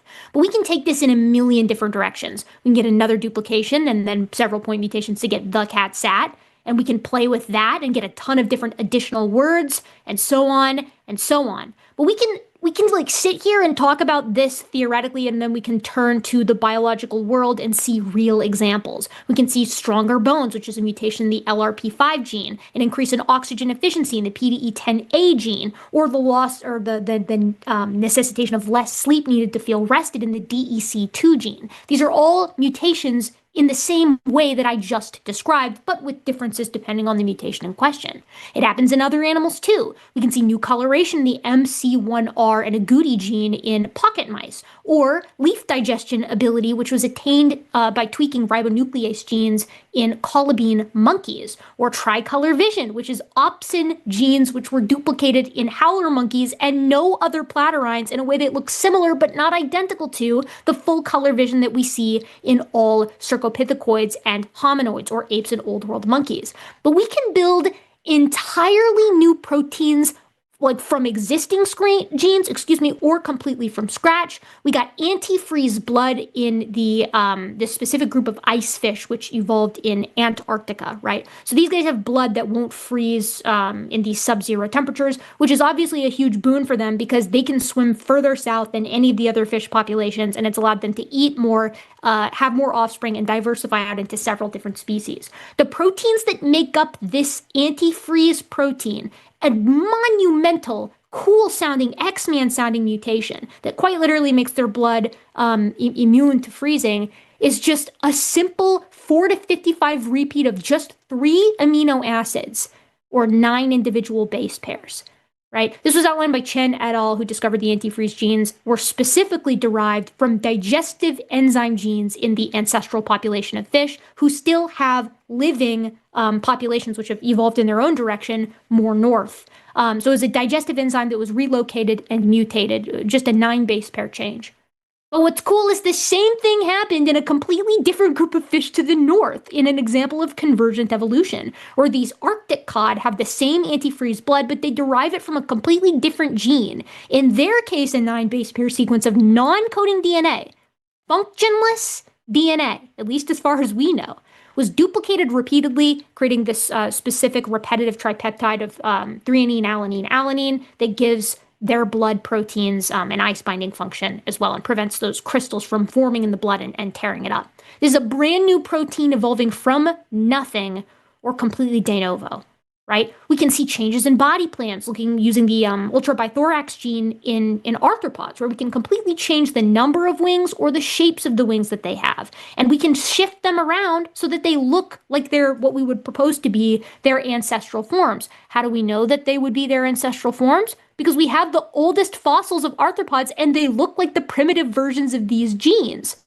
But you can mess with it in many other animals. You can play around with limb development in zebrafish because they too have this same basic plot that we do, the same basic genetic architecture. Or you can do the same thing in spiders. This is that hip example that I was talking about earlier, where you can specifically chart the genetic pathway and get sort of ape hips, or human hips, I should say, from Rudopithecus style hips. Or you can just take RGAP11B, which is a gene that exists in all primates. RGAP11A exists in everybody. Humans have a partial duplication of RGAP11A. Ours is called RGAP11B. And if you take the human version and put it into a marmoset, it experiences a massive increase in size and folding of the neocortex. One single duplication followed by a handful of point mutations drastically increases the size and folding of the brain. So what I'm trying to say here is that this isn't hypothetical, right? Like we do have the hypothesis, we have the theory behind these ideas, but then we have the actual real life examples in the wild and in the lab of these brand new body plans, brand new proteins, brand new organ systems emerging from random mutation, right, Jim Bob? This should not be possible. Did we mention pleiotropic or polygenic traits? We did not mention because those are also another major part of all of this, where you can have one gene that controls multiple traits or one trait that is controlled by multiple genes, both of which are also another confounding factor in here that you have not taken into account because you don't know what the fuck these mechanisms are. You may remember some of their names, but you have no goddamn idea how they work. Yeah, I know the mechanisms. You fucking don't, dude. And if you did, you wouldn't believe the silly ass shit that you do. We got a couple more calls on the line. You want to take one of them and then do a few more fun things? Yeah, let's I actually think we can do these pretty quickly. Let's do 48/2. I agree. And then we can That's pertinent. I think we can do 49/3 really quick. Yeah, we can kind of wrap this up. Let's talk to Billy, who wants to talk about specifically retroviruses, but evolution in general. Billy, you are on the line with Forrest and Erika. How are you doing today? Billy, are you there? Billy? Billy, can you hear us? Hello. There we go. Yeah, I'm so sorry. Yeah, I'm so sorry. Right. Hey, how's it going? Oh, it's going. Cool. I heard your conversation before. The chickens that they turned the scales on their legs into feathers. They didn't survive, or they couldn't survive because some of the genes that they messed with, they also control some inner part of their spine, and so they wouldn't survive. But they did change their scales into feathers. But anyway, but Billy, we also have chicken breeds where the scales on their legs are feathered. This is something that we can do manually, and it can be lethal, but it doesn't have to be. Right. There's a great example that what you're talking about here is something called antagonistic pleiotropy. So remember, pleiotropy is what we just mentioned a second ago. It's when one single gene has a variety of different effects, and this is stuff we see all the time. For example, like some of the genes, I'll try to remember off the top of my head. I'm not going to. It doesn't matter. But anyway, you have one gene that does several different things. So, like the genes that are important for ovary production are also important in kidney production, just for example. And some that are important in testicle production are also important for bone or skeleton production. Those are ones off the top of my head. I don't remember what the fucking names are, but they're there. And so, like, this is something that we see where you have one gene that does multiple things. And you can have a situation like, for example, almost all mammals have 7 cervical vertebrae. They have 7 bones in their neck. And to change that, this weird fucking thing is when you get more or less of those, you also have just stupid high incidence of cancer. And so babies, for example, or fetuses that are developing in utero, that's one thing that they can look for, is they look at the spine development. And if they notice that, embryo is developing with extra or too few cervical vertebrae, goddamn indicator that that child is going to, if they are born at all, are probably going to have like natal cancer. Like it's a bad time. And yet we have things like manatees and sloths. Manatees, I'm pretty sure, have too few vertebrae in their neck. They have 6, I think, and sloths have 8. I could be getting that backwards. I don't remember. 10. I think sloths might have 10. I'll check. It's a lot. Anyway, you've got manatees that have too few and sloths that have too many. And what's going on with that? Like, how is it possible they got around it? Well, they both also paid a cost somewhere else. They both have super fucking slow metabolisms. And what's one thing that we associate with lower cancer risk in terms of, like, looking at physiology? Low metabolic rates. Higher metabolic rate typically associated with increased cancer risk, and vice versa. You can switch that around backwards too. And so these guys have this situation, what we call antagonistic pleiotropy. Having more or fewer vertebrae in the neck was a problem, but it conferred whatever benefit it conferred, but it also carried this baggage. And so there's a different mutation that comes along as well, some other physiological change that handles that baggage. And we can see that in sorry? We were both right. It's 8 to 10 in sloths, depending on whether it's 2 or 3-toed sloths, and it's 6 in Sirenians. Or I should say. All right, well, there you go. See? So everyone's wrong about everything, and nobody knows what anything is. The problem is that I tried to cite numbers, and math doesn't involve science. Right. You know what I mean? We got it right.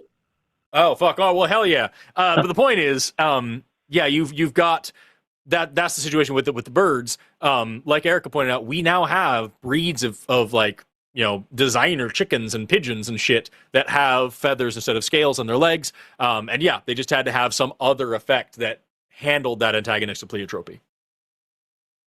That's cool. Can I ask you a question before? I've got a question for Erika, but you said that scientists found an 1,800-step solution for evolving the eye, but there's 6,000. There's roughly 6,000 proteins in the eye. How does that? Did they find steps for that kind of involve multiple, kind of the evolution of multiple proteins in the eye, or because if there's only 1,800 steps, but there's over 6,000 proteins, I don't see how the. Let me see if I can pull up the actual thing for you here, because I've got the actual study, and I can just link that in the chat so everybody can see it. Ooh. Awesome. Is that? You can ask, in that case, you want me to just... Yeah, ask me mine while Forrest is getting that. Okay. Out of the roughly 98,000 endogenous retroviral insertions in the genome, we only share 208 of them in the same location with the other great apes. Wouldn't we expect there to be more? I'm not an evolution denier, but that I'm curious about that. Wouldn't we expect more of those endogenous retroviral insertions to be in the same location? Not necessarily. I'm pulling up the exact number right now to find out how many. What was the number you provided? There's roughly 98,000 total, and 208 of them are in the same location as the other great apes. I mean, we share a lot of them, but only 208 of them are in the same location in the genome. So it seems like we would expect there to be more. That wouldn't. I mean, first, I'm not sure on that number. I've heard numbers that are substantially higher. In fact, my vague understanding, my vague remembrance of how endogenous retroviruses work between humans and other hominids is that it sounds like you might have those inverted. My understanding is that we actually share the vast majority of them in general, and also, yeah, same location. I'm not sure though, because I can't guarantee you that they're in the same spot. We do share. Yeah, we do share most of them. So when you're only, saying only different locations, only a very small number are in the same location though. Do you know how many endogenous retroviruses are in the same place in humans versus other humans? From what I understand, they're, we share, or human DNA is vastly similar between humans. So, I mean, I would expect there to be most of them are in the same. How similar are two human genomes? I'm sorry? How similar are two human genomes?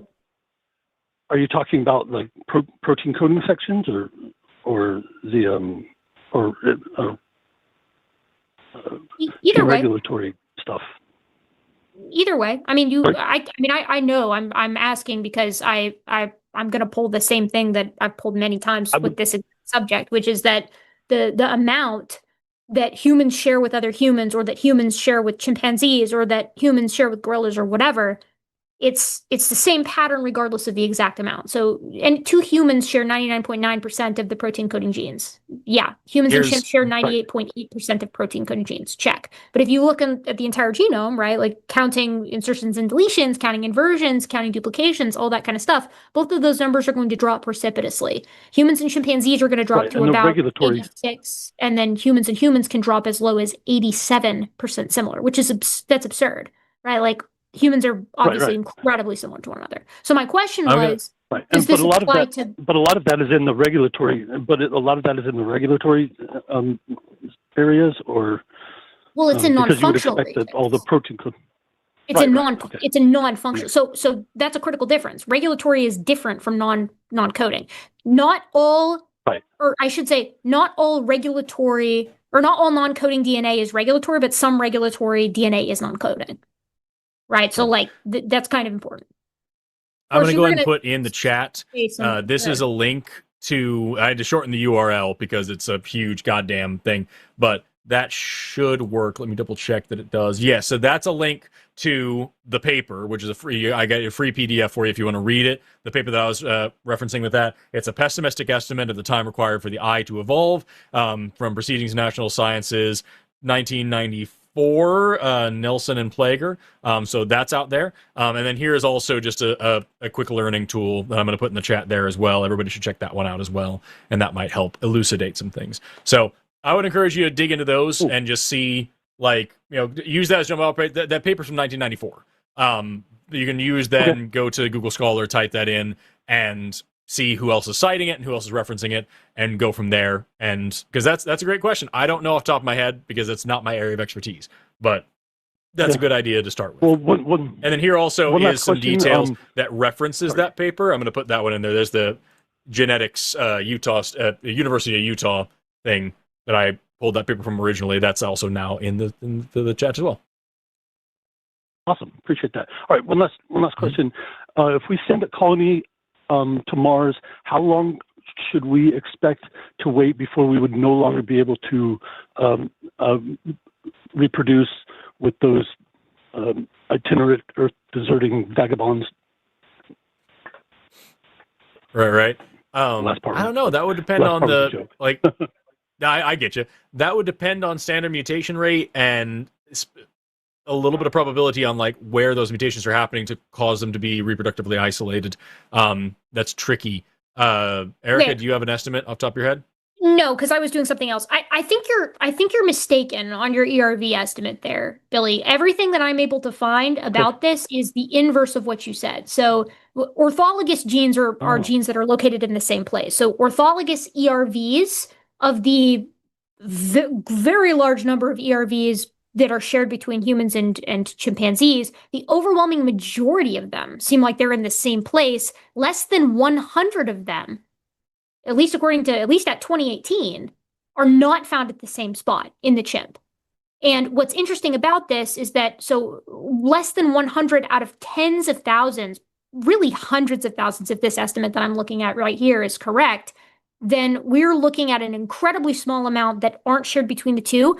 But that gap gets wider between both humans and chimpanzees and gorillas, and then humans, chimps, and gorillas versus orangutans, and so on and so forth. So it repeats the same phylogeny. So I think your absolute number is wrong, but also, even if it were correct, and it's not, I would expect that the same phylogeny would hold. So that's something that I'd like to see a source on. If you have it, I'd love to dig into it. Put it in the comments if you find it after the fact, because I know it's hard to look this stuff up on stream.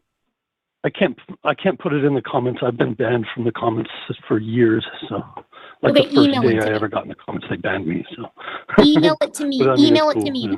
Yeah, I'm sorry? I said email it to me. Oh, okay, sure. Oh, and final thing, I promise.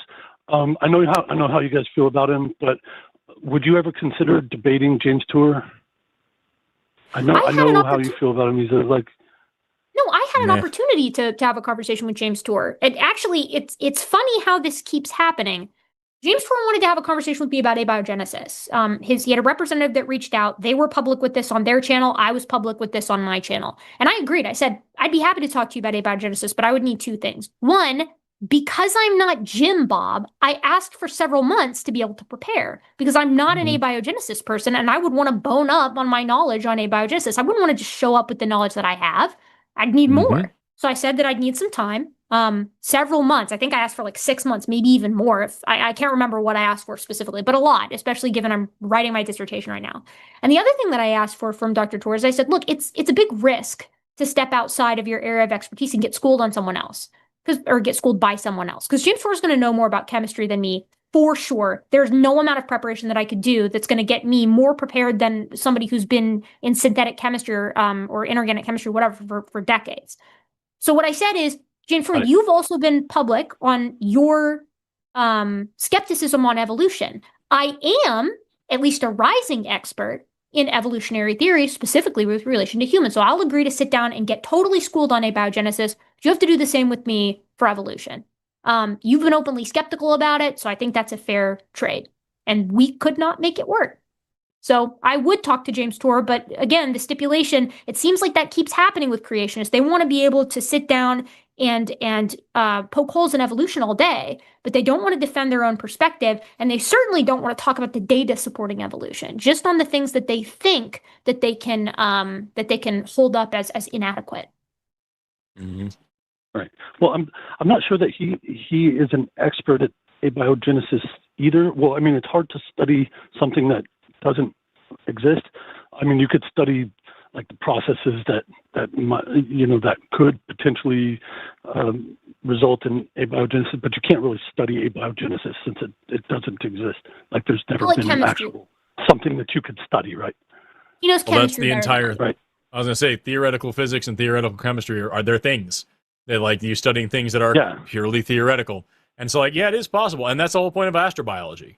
I'm going to go and put that link in the chat as well to the astrobiology primer, which I believe they have version 3 out now. Oh, my glob. Reject non-essential cookies because I'm not some cookie distributing bitch. Here we go.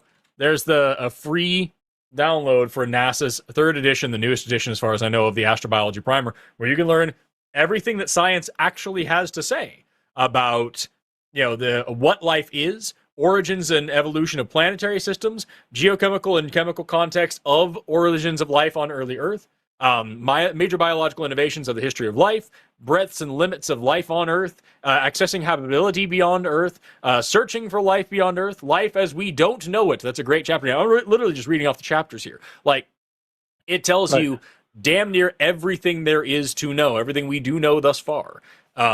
So I encourage you to check that out and see what all there actually is to study. Because you're right.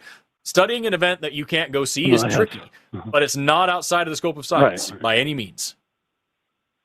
Yeah, I've definitely been studying that for a very long time. But actually, Erika, you're right. This number that I got, it comes from some.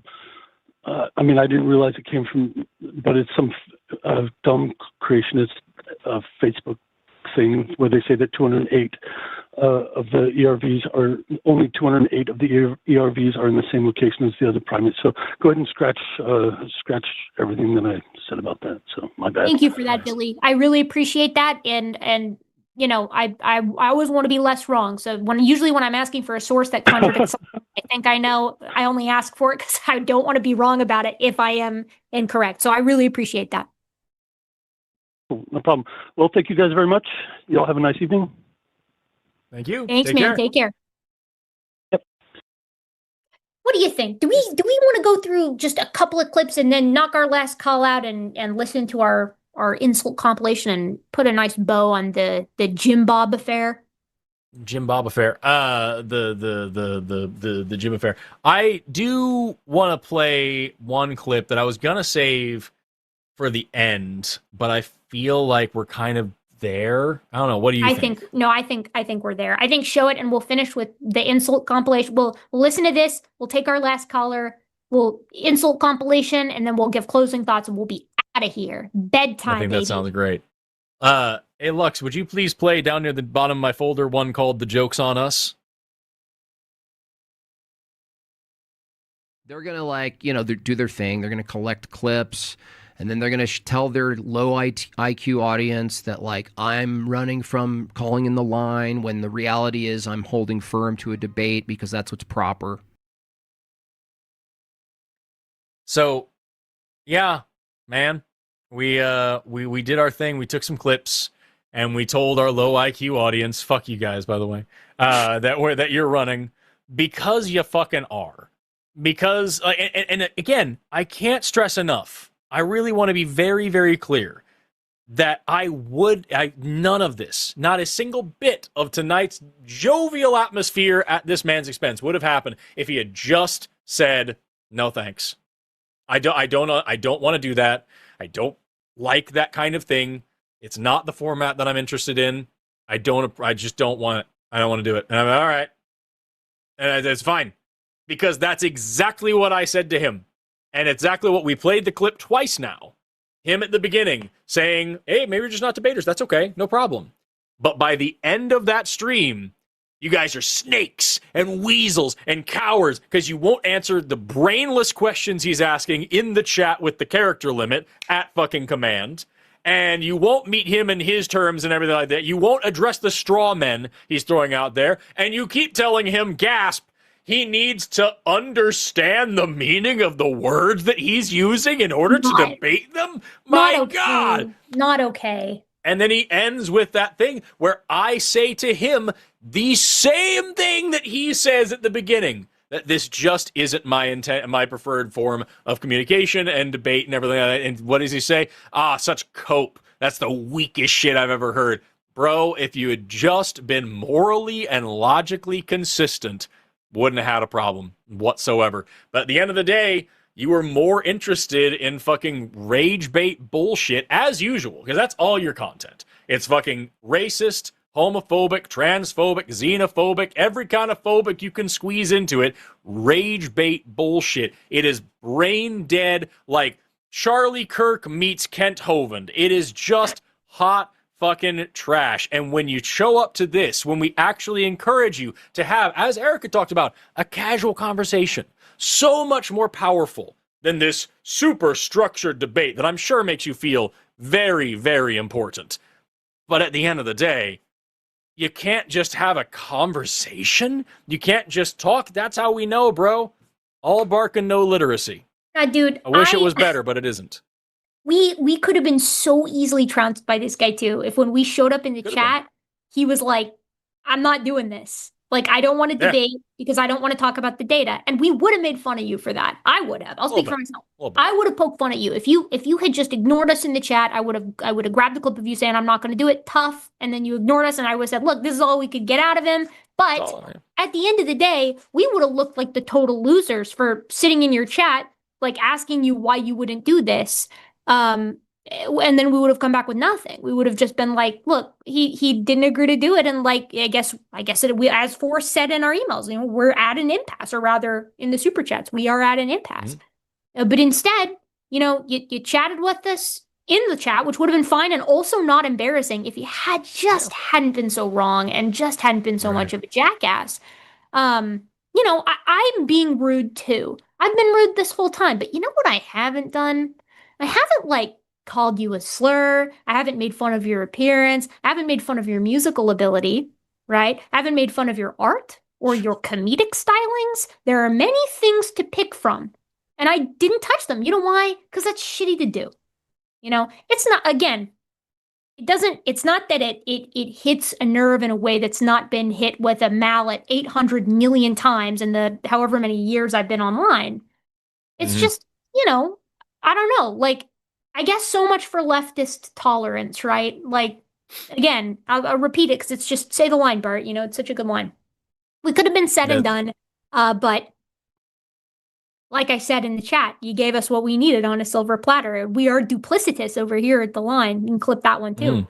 You're welcome anytime to call in, Jim Bob. We'll be polite. We won't be assholes. But I don't think you ever will. In fact, I don't think you'll ever be caught dead in a casual conversation with anybody that might know even a little bit about evolutionary theory. Hide behind the cross-examination, dweeb. A man who thinks that he can fucking Philbro his way out of data and evidence. It's just not going to happen, man. I agree. I think, honestly, just a normal ass, and of course, his fucking brain dead audience is going to say, oh, they're doing the thing where they pretend like credentials make you right again. But I think that just a semester of like grad school conversations. Yeah, I mean, because like even if you, I'm not saying you have to know enough to get into a grad school. I'm saying like having like a grad school style of education where you're actually challenged to like have proper conversations, to be able to hold your own, to show that you can form a complete thought about a topic. Like, you thought a fucking 300-word email was a goddamn essay. Dude, like, you have to understand that, like, when you're actually doing science, one page of text is one complete thought summarized. And you have to be able to put that out there and be able to defend it and think about what's being said to you and what you actually mean, and not just use these lazy fucking arguments of just like, well, I mean, you can't explain blah, blah, blah, blah, blah. You've never fucking tried. You've never fucking tried any of it. And at the end of the day, I can't get past the fact that your better option, this is what gets me all the time. I talked about this, I think it was the last time. It was either the last time you and I were on, it was when I was all with Promise, the person that Jim Bob called a bimbo for no goddamn reason.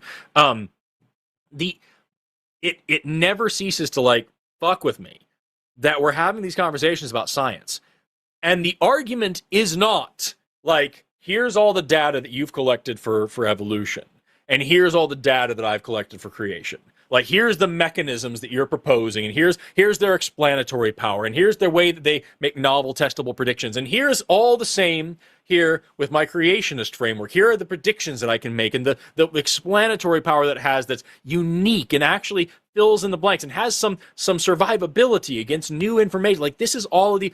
It's none of that. It's not a scientific debate. Scientific debate, scientifically controversial things, they're debated in the fucking literature. They're not debated between two douchebags on the internet, right? It just doesn't happen that way.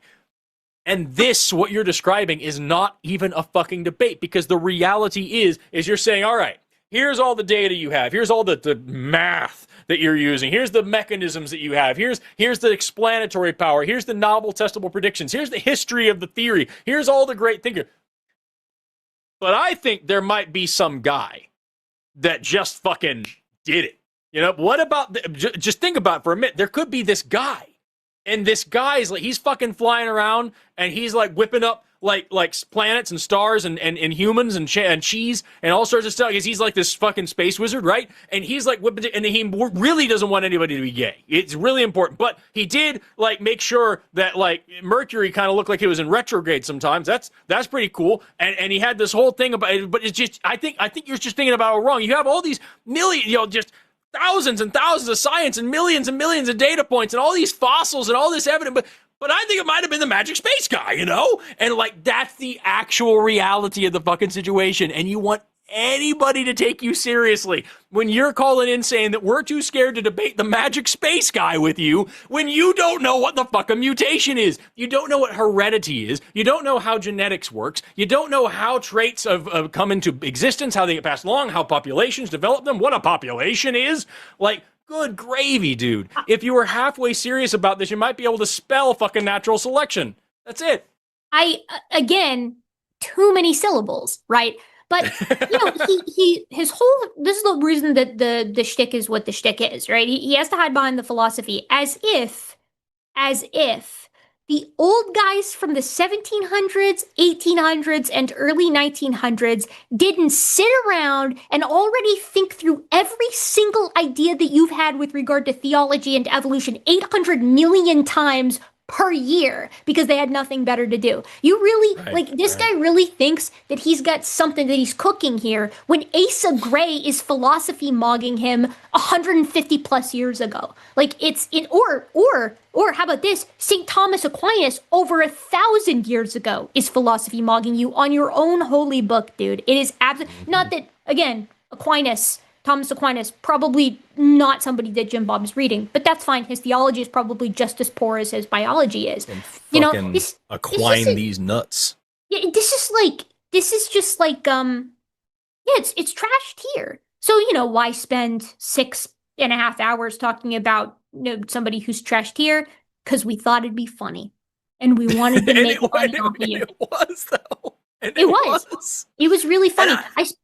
I spent an hour of my precious time this afternoon because you spent all the time, not just the 6.5 hours talking about me in between calls, but also, and in between teaching evolutionary concepts, but also getting the clips. Brother, I listened to you yap while I was doing other stuff. So did Forrest. It was really easy to get the clips. You're constant, like in that hour and 40 minutes, it's constant. Honestly, it was hard to pick which ones to keep and which ones to lose. We're probably missing out on some really stellar ones, to be perfectly honest. I don't know, man. I've got 48 clips that I've been choosing through just from his stream last night. I know. Like that's it. I didn't even go digging through the rest of his shit because honestly, earlier this week when I was in class and you're fucking, remember you were texting me all the pictures of the fucking racist weird shit that he was posting. Yeah. His little cartoons, his weird racist little cartoons. And that's the thing, dude. Every time I see this dude, I was serious in my email. I haven't watched that much of his shit. But every now and then, one of his fucking loser fanboys comes into my fucking comment section. Oh, he's mogging on you, bro. He's proving you get that. And I'm like, who the fuck is this guy? And I'll look him up for a second, and I'm immediately disappointed in the caliber of people that are being said. It's so fucking bad. I did a review one time of this channel called Reasons for Hope. Way back at the beginning of Reacteria and the videos that I fucking hate. There's this channel called Reasons for Hope, and I did a thing about them because they had this terrible PragerU style fucking shit about how evolution makes no sense, and they kept that's the video. If anyone's a serious fan of Reacteria, first of all, why? Second of all, that's the one with the I've gazed beyond the walls of time and touched the beards of Odin. That's what the video is.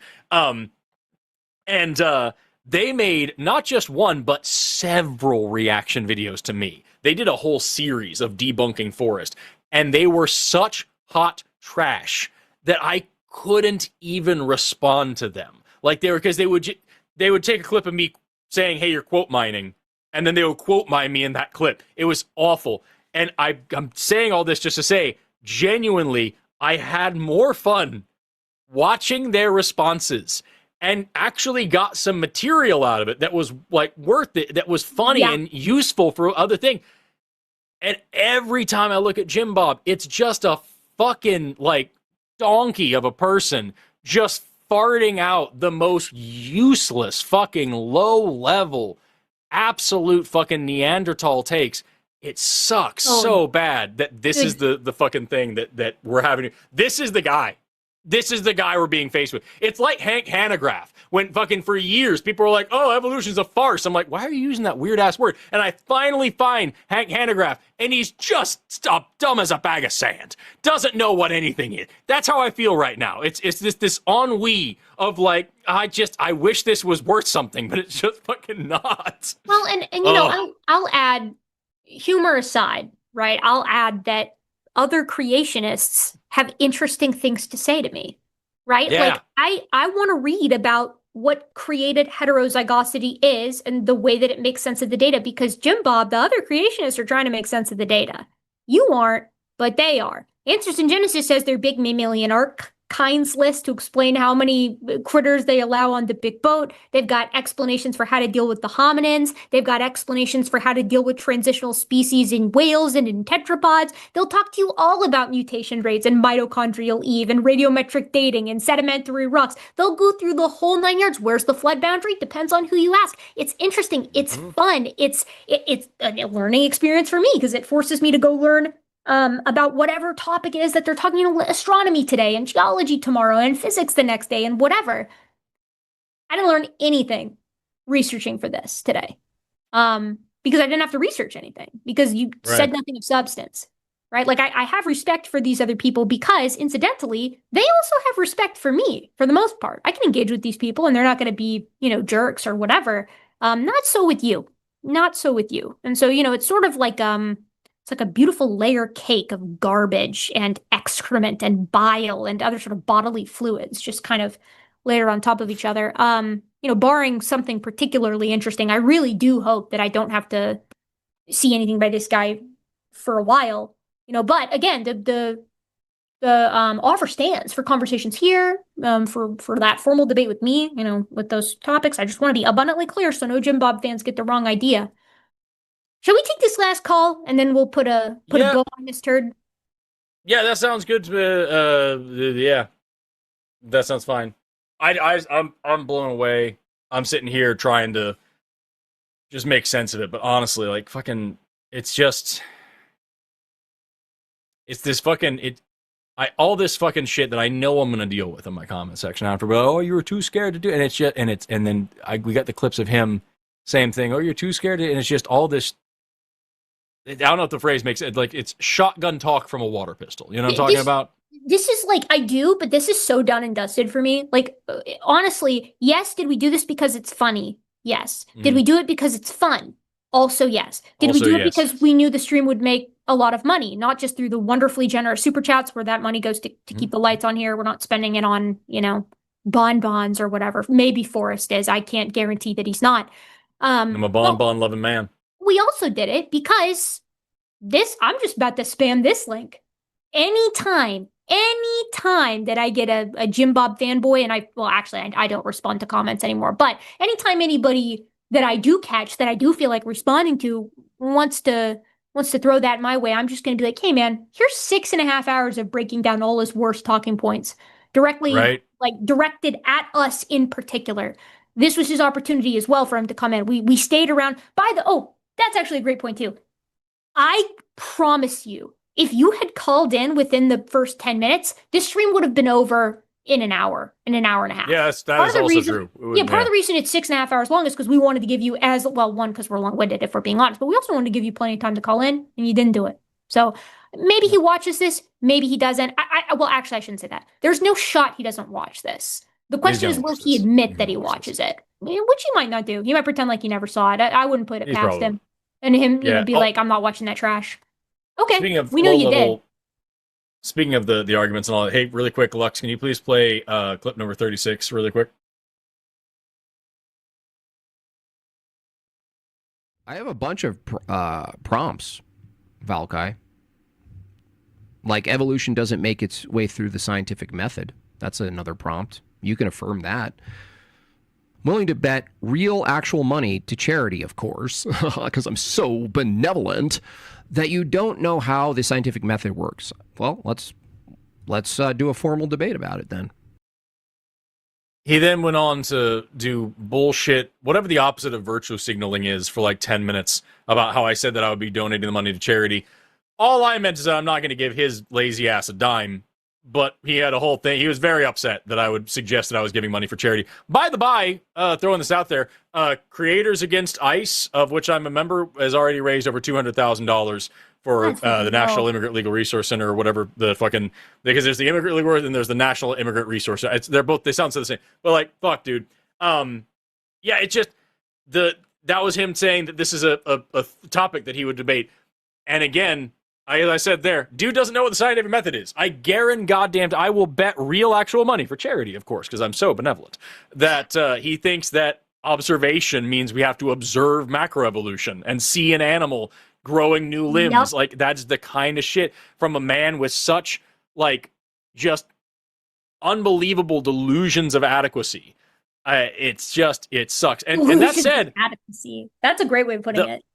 The fact that, like, we see this, he didn't know how mutations works. He doesn't know how natural selection works. He doesn't know how the scientific method works. He doesn't know. There really are just, his refusal to study is impressively interdisciplinary. There are no gaps in his ignorance. It's incredible. Really, really, it takes work to think that little. It's equal opportunity too. I'm going to put this out there. This is hearsay. I don't know that this is true, but I have seen people accusing Jim Bob of being somewhat cagey as to the shape of the Earth, and maybe as to the things like the moon landing or geocentrism or things like that. I don't know if any of that's true. Again, it could be people just slinging mud. But I will say that if this was my only exposure to him, wouldn't put it past him. Wouldn't put it past him. I bet it's more to do with the same thing, like with who's that other fucking idiot? I don't remember off the top of my head, but that happens a lot where, like, you'll have this fucking, like, the super racist creationist fucking loser who, because of the audience they attract, they're gonna bring in some flat earthers, and they're gonna bring in some anti-vaxxers, and they're gonna bring in some fucking climate change deniers, and they just have to kind of just play it safe and not talk about, you talk about how there's things we can't talk about on the line. There's some controversial topics you can't mention because you know you're gonna lose fans because of it. What, I think you could play an easier game with, what science do you think he does accept? Like, okay, if evolution, like biological evolution as we observe it in all its forms, doesn't count, what does? Here's my challenge for Jim Bob. Define science in a way that excludes evolution and includes all of the other sciences that you accept. Hey. But you'll have to lay out the gambit of what you do and don't accept. That's the whole thing. Yeah, that's true. And that's going to involve defining the scientific method. Oh no, homework. That's a worksheet. Pull out the construction paper, Mom. It's time to get cracking. It's a bad time. Let's take this last call and do this deal. Speaking of Mom, that's one thing. I don't know. I feel like his mom probably changes the subject when he comes up. Let's talk about Matt, who's been waiting for a very long time to talk about music and animals. Matt, you're on the line with Forrest and Erika, and you are our last call of the night. How are you? Whoa. Yeah, good. Matt is a dog. Been having fun watching you guys. I can't hear you. Man, you scared me. All right. Oh, that scared the shit out of me. Oh, man. Okay, I'm going to mute myself and... All right, Matt. Yeah, what's going on, man? What do you want to talk about? So last time you guys were on together, Erika was saying something about a person who learned how to talk again by singing, because it's a different part of the brain. So that got me thinking about, do animals have that part of the brain? Can they sing? Can they play? You could say birds sing, but do they have music? Do any of them have instruments? And then same question for like older human species. Neanderthals definitely did. We have bone flutes and stuff from Neanderthals. So they definitely had music. And then there's also, what's that? Now, I was going to say chimps drum now, and other apes like gibbons sing, and it activates to my understanding, it activates the same regions of the brain that music does for us. It's a pretty basal communicative region, if I understand it correctly, but I'm not a music expert. There's also, I think we might have talked about this in the same call, but there's also, like, if you're talking about instruments and music, you kind of have to do the same thing that you do with language, where you kind of have to stretch the meaning of the word a little bit and try to figure out what that actually means. Because you could talk about, like, bleh, starts with a B and it's not buffering.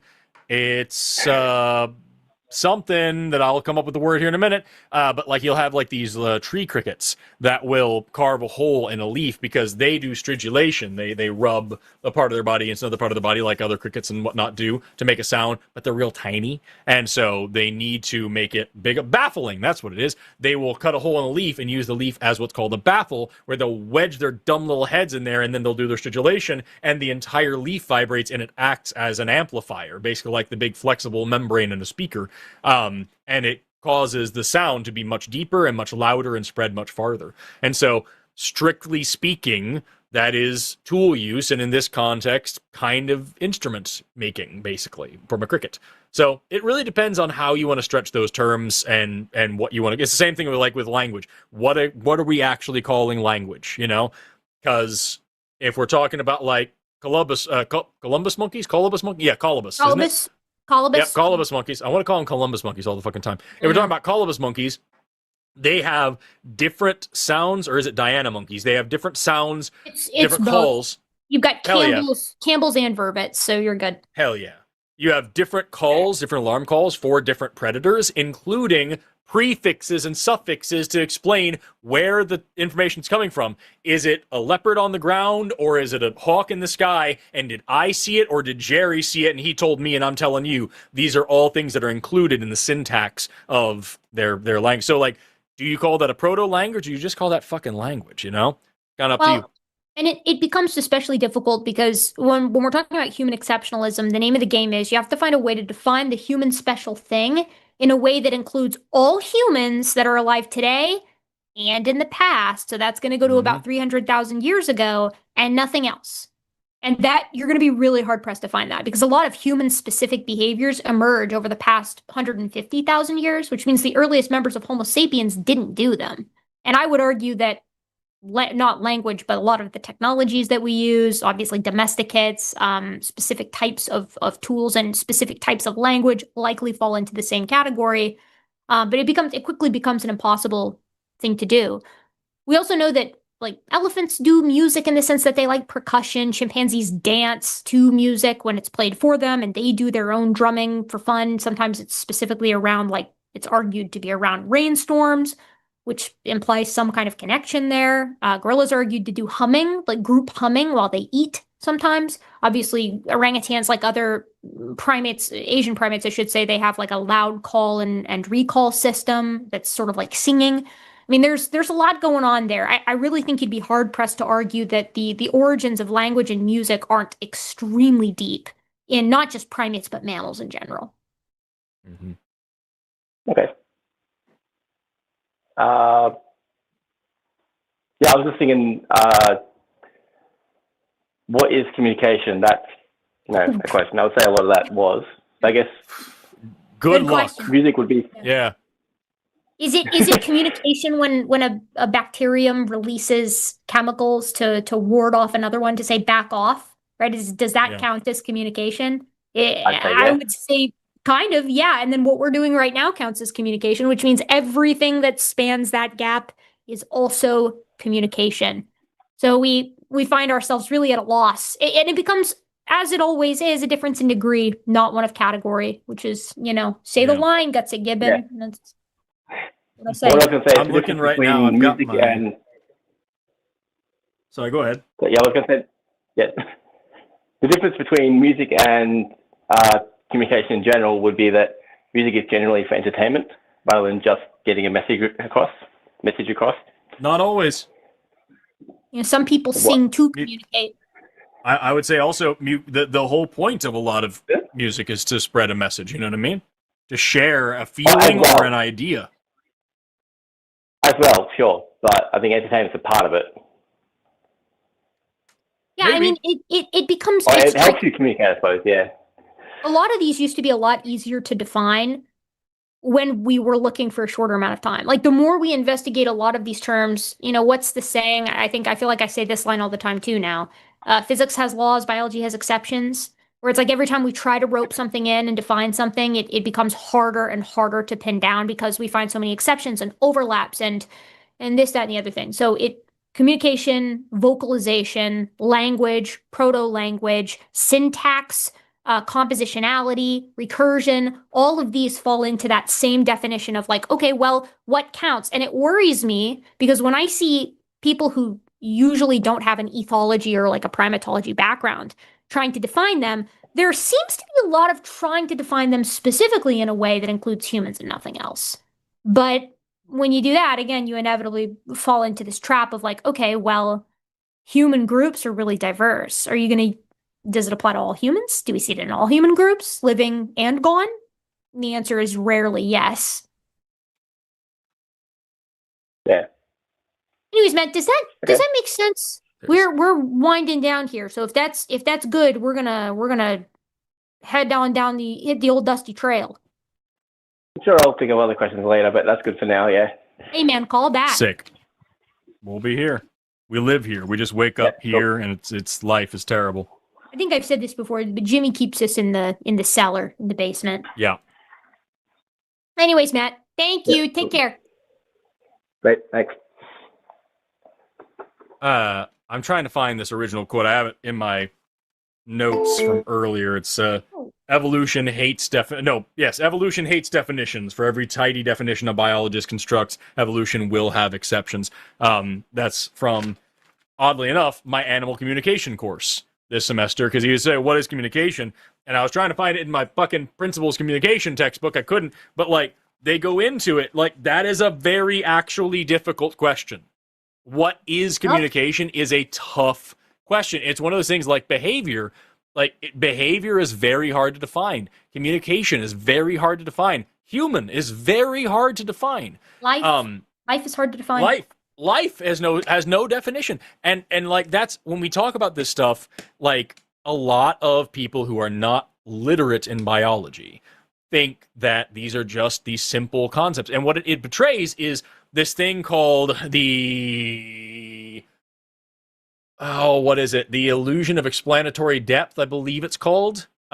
Which is this thing where if you ask somebody like, how does a microwave work? They're like, yeah, I know how a microwave works. Okay, well, explain it. And then they kind of quickly, and you have this image in your head like you know how something works until you actually really think about it. And so people suffering with that, when they look at biology, they're like, oh, well, everybody knows what communication is. Okay, what is it? Well, it's, sharing information in some verbal way. Is all communication verbal?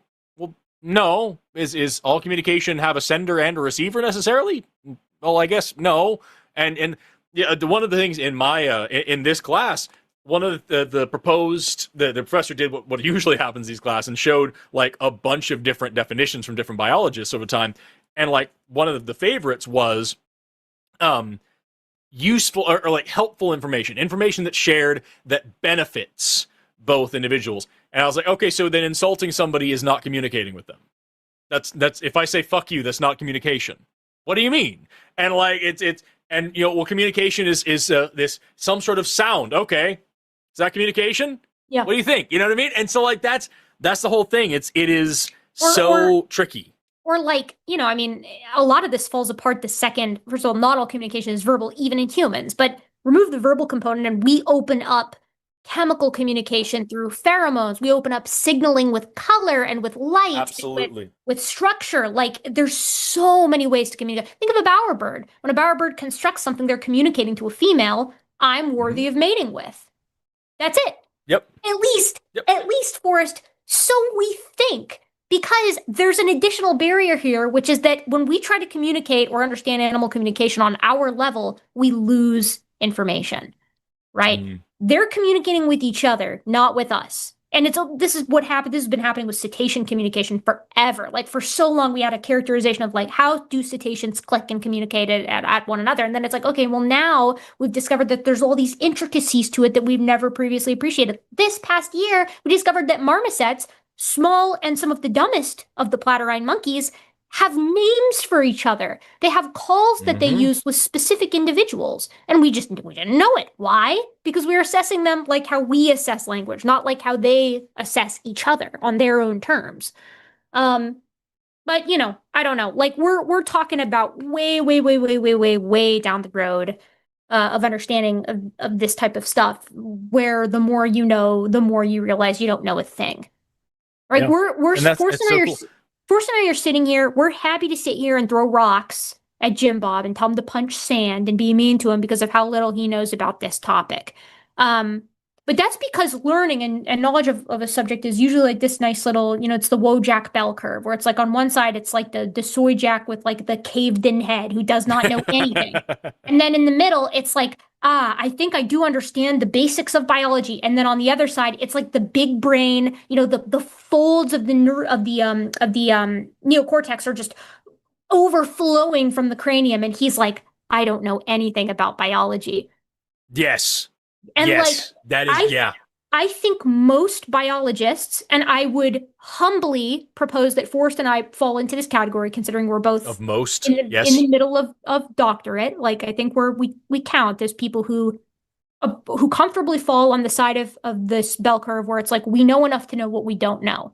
But you know what we do know is the basics. And Jim Bob is on the other side. He's got the caved-in skull. And he's sitting there like, I don't know biology, but I don't have to debunk it, actually. All of these totally cucked numbnut scientists for the past 150 years, really, let's just take it back to the scientific revolution. Newton, virgin, lame, actually, loser, L plus ratio, rip bozo.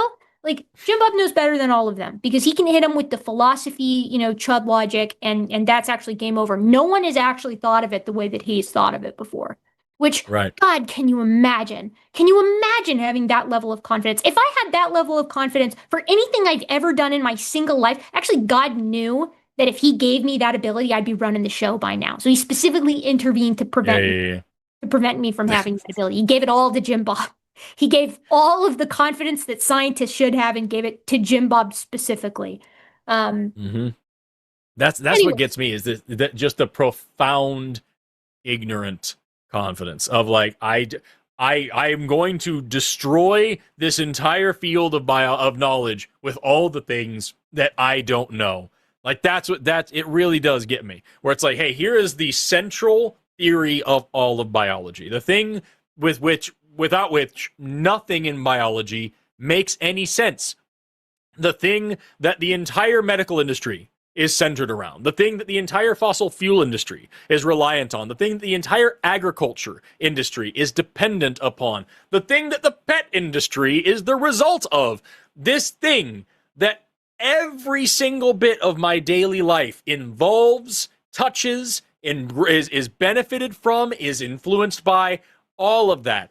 All I have to do is not know how to fucking read, and then I got it in the bag. I can tell everybody that they're just so unbelievably wrong. And like that, I can't imagine ever being that far up my own ass. Like, honestly, that blows my fucking mind. I learned a term because as an old crone at the age of 30, I have to continue. I know I hit the wall. Classic woman moment. I have to refresh myself consistently on the slang of the youth. So I learned a new one recently, and I think it's very applicative to this situation. Have you heard of the term? And I know this one isn't a slur. Have you heard of the term jester maxing? I have not, and I don't like that I have now. You know about looks maxing? You know how you're like maximizing? Yeah. It's that, but for being a moron, for being a chaotic little gremlin loser moron. That's what we're looking at. You're gonna get on the internet, you're gonna buy nice lights and a camera and be like, I am going to demonstrate to everyone why shampoo has instructions. That's what you know what I mean? I'm here to gesture max. Like Jim Bob is gesture maxing just for us to enjoy. You know, like he's got a lot of talk about like purpose, and we didn't even touch on any of that, right? Like we didn't even touch on like, but how can a brain, if not purpose for, think? It's like right. I don't really know. Like I don't really know if we are graduating to that level of conversation until you can tell us what natural selection is without in the same sentence telling us you don't believe it and then saying that you do, but not knowing that that's what you're saying. Not in the same sense. I'm being hyperbolic, but you get the idea. No, I'm not gonna. Yeah, I'm not gonna waste that much time. I'm not gonna dig that far into the topic and like have that. If he was even halfway serious, I would be willing to have that kind of conversation of like, okay, let's actually talk about what purpose means. Let's talk about how these things work in biology. Let's talk about why this isn't the gotcha that you think. But fuck me, dude. I'm not going to have that detailed of a conversation with somebody that I already have to lower my standards just to talk to. You know, it's just not going to happen. You had a bit in there that we didn't include where it talks about interpreting data. Data must be interpreted. But like, we could sit here and talk about the most baseline data that, to our knowledge, is plainly interpretable. So take this for example. The sedimentation rate of chalk. Chalk deposits really, really slowly. In every case that we've been able to observe, it takes forever for chalk to deposit, millions and millions of years. And yet we've got these big, hundreds of meters tall deposits of chalk, and you can take it and look at it under a microscope, and it's full of little microfossils, so we know that it wasn't the abiotic formation of limestone that is sometimes happens in some places, but has characteristic diagnostic traits to let you know that that's what that is.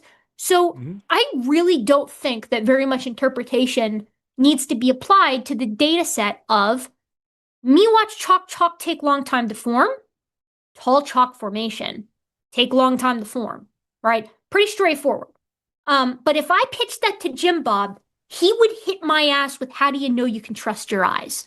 And that is the peak of the chud Filbro logic that we're dealing with here. That's why I specified that I want to talk about the data. And that's why we laid out the most, that's what we'll get. We laid out the most simple form of data. And if he deigns to respond to this, he won't. He'll just say it's too long and my tummy hurts and I'm going back to bed. He's just going to be like, that data requires interpretation. How do you know? How do you know? How do you know? Like a child going down this infinite question pathway that he will only ever apply to things that he already doesn't accept and will never, ever turn that inward because he's a presuppositionalist. He's not going to step, and he claims that everyone's a presuppositionalist, but like that's unfortunately just yet another fucking lazy cope to get you out of doing the hard work of actually thinking about your own ideas and whether they make any kind of sense, even in your dumbass worldview. Like that's what gets me so much about it. And you're right about fucking chalk. The type of chalk you're talking about is like, it's 100% like pure fossil. It is just densely compact, like phytoplankton, coccolithophores and diatoms and shit. Like it's really, really just densely packed, tiny fossil microorganisms. Weird question. These guys are floating all around the ocean, right? And they still are today. Tiny little microorganisms all over the place. All these fossils are laid down at the same time during the global flood.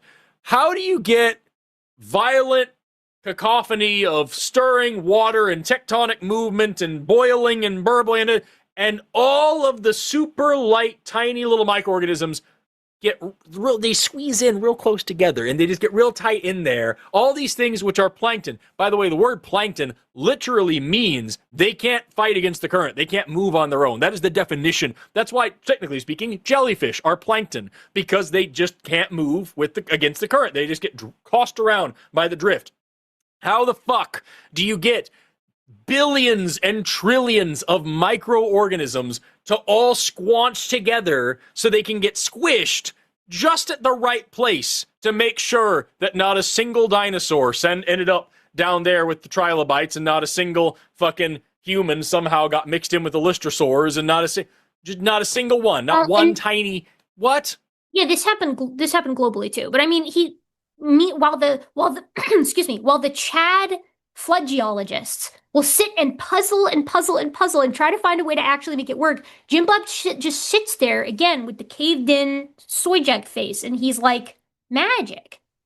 But have you considered magic? Have you thought about maybe dishonor on you, dishonor on the God that you believe in, dishonor on fellow Christians? You're making everybody look bad with that one. Nobody liked that.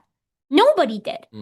Now, let's finish off with this. We spent all day being real mean to Jim Bob. By the way, to the person in chat, yes, jellyfish can move. They cannot swim against the current. They cannot fight against that. That's why they're technically plankton. Go ahead. What were you saying? I'm just capping us off here. We spent a long time being real mean to him. I have no qualms with being mean to somebody who's an asshole to other people, especially not to me. It's weird how that works. And, I collected a lot of those. You saw this clip compilation at the beginning where he said handful of mean things to me and Forrest. And it's like, well, maybe caught him at a bad day. I did pull from several different videos for that. So like maybe it's actually a rare occurrence. Let's finish off with all of the things that Jim Bob had to say to me and Forrest just during yesterday's stream. And I should say just during the last hour and 40 minutes that we were actually there for that. Lux, can we get stream insult compilation?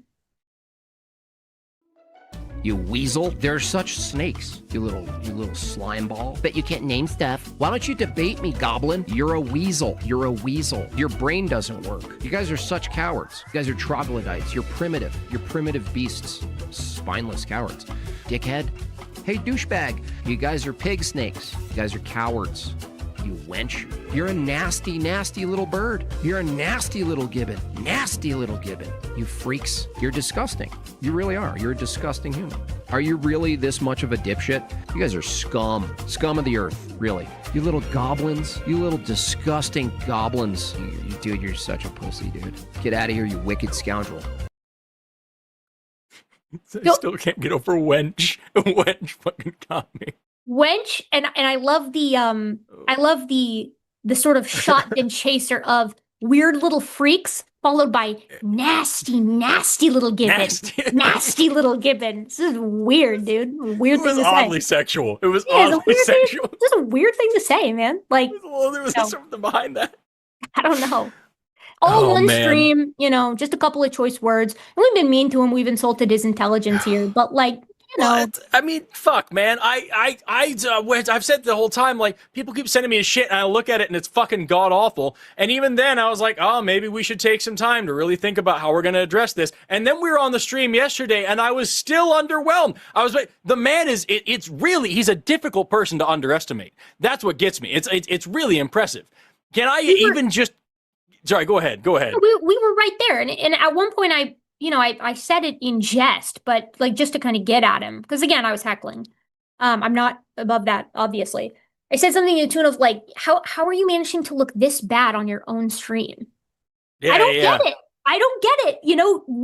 We were at his mercy in the chat. Ban us, or at least, what? God, we were so handicapped too. Character limit. We are showing up to the party, busting down the doors with a character limit, and he couldn't put us away. I mean, I don't know, dude. We knew we wouldn't show. That's fine. This was more of a show of obstinate pettiness, I should say, more than anything else. But I'm happy with how it went. I think we kept a good flow. I think we had a good show. I think it was fun. I had a good time. You know, everybody had a good time. I think I did really well. And you know what? If I can also play one last clip. At the very end of his stream, this was how I left his stream. Can I get clip number 37, please? You wish me well. Thank you. I wish you well, too. That was the last thing I said to him.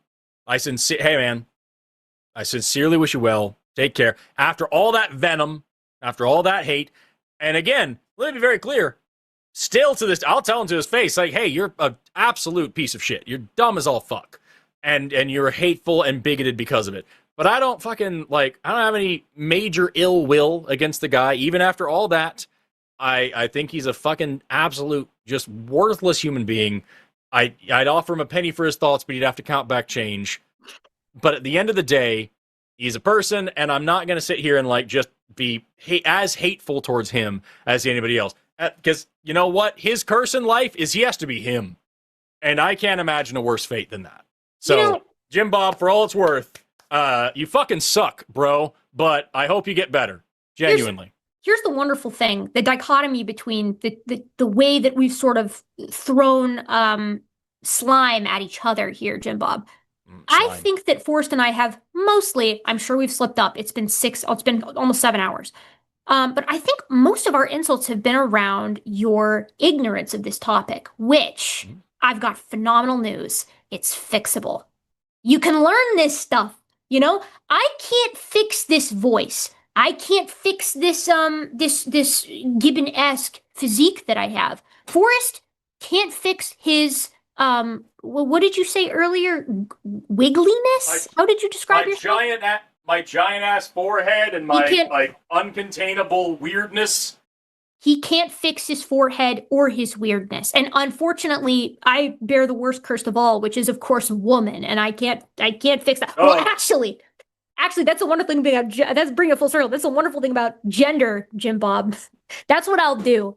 I'll come back once I'm a man. I'll come back. Yes. It'll be like 10 years. Jim Bob will think he's through with me, and then I show up, Eric, and I just fucking beat his ass verbally with my sick moves. Jim Bob, this is fixable. There's a way out. It's called reading. And all you have to do is crack open one of these bad boys right here, and you too can know how to spell genetic drift. It would be so easy. It would be so easy. We'd all be here for you. We'd all be cheering you on, bruh. We'd all be here for you. We got the solution, and we gave it to you for free. You know, you can start there. Like we're here to help. Anyways, that's all I got. You got anything else? Yeah. No, I think that's about the end of the stream. Thank you, everybody, so much for watching. Erika, always a pleasure working with you. Thanks so much to Luxander for being our producer tonight. Thank you so much to, who was our call screener for a little while? Dragon. Thanks so much to Dragon for call screening tonight. Thank you so much to our mods in chat for keeping things civil and safe. Thank you so much to the people in chat, even the ones that sucked. Thank you so much to our callers, even the ones that sucked. Thank you for watching. Have an awesome rest of your day, and never stop learning. Thanks for the money, Jim Bob. Cha-ching.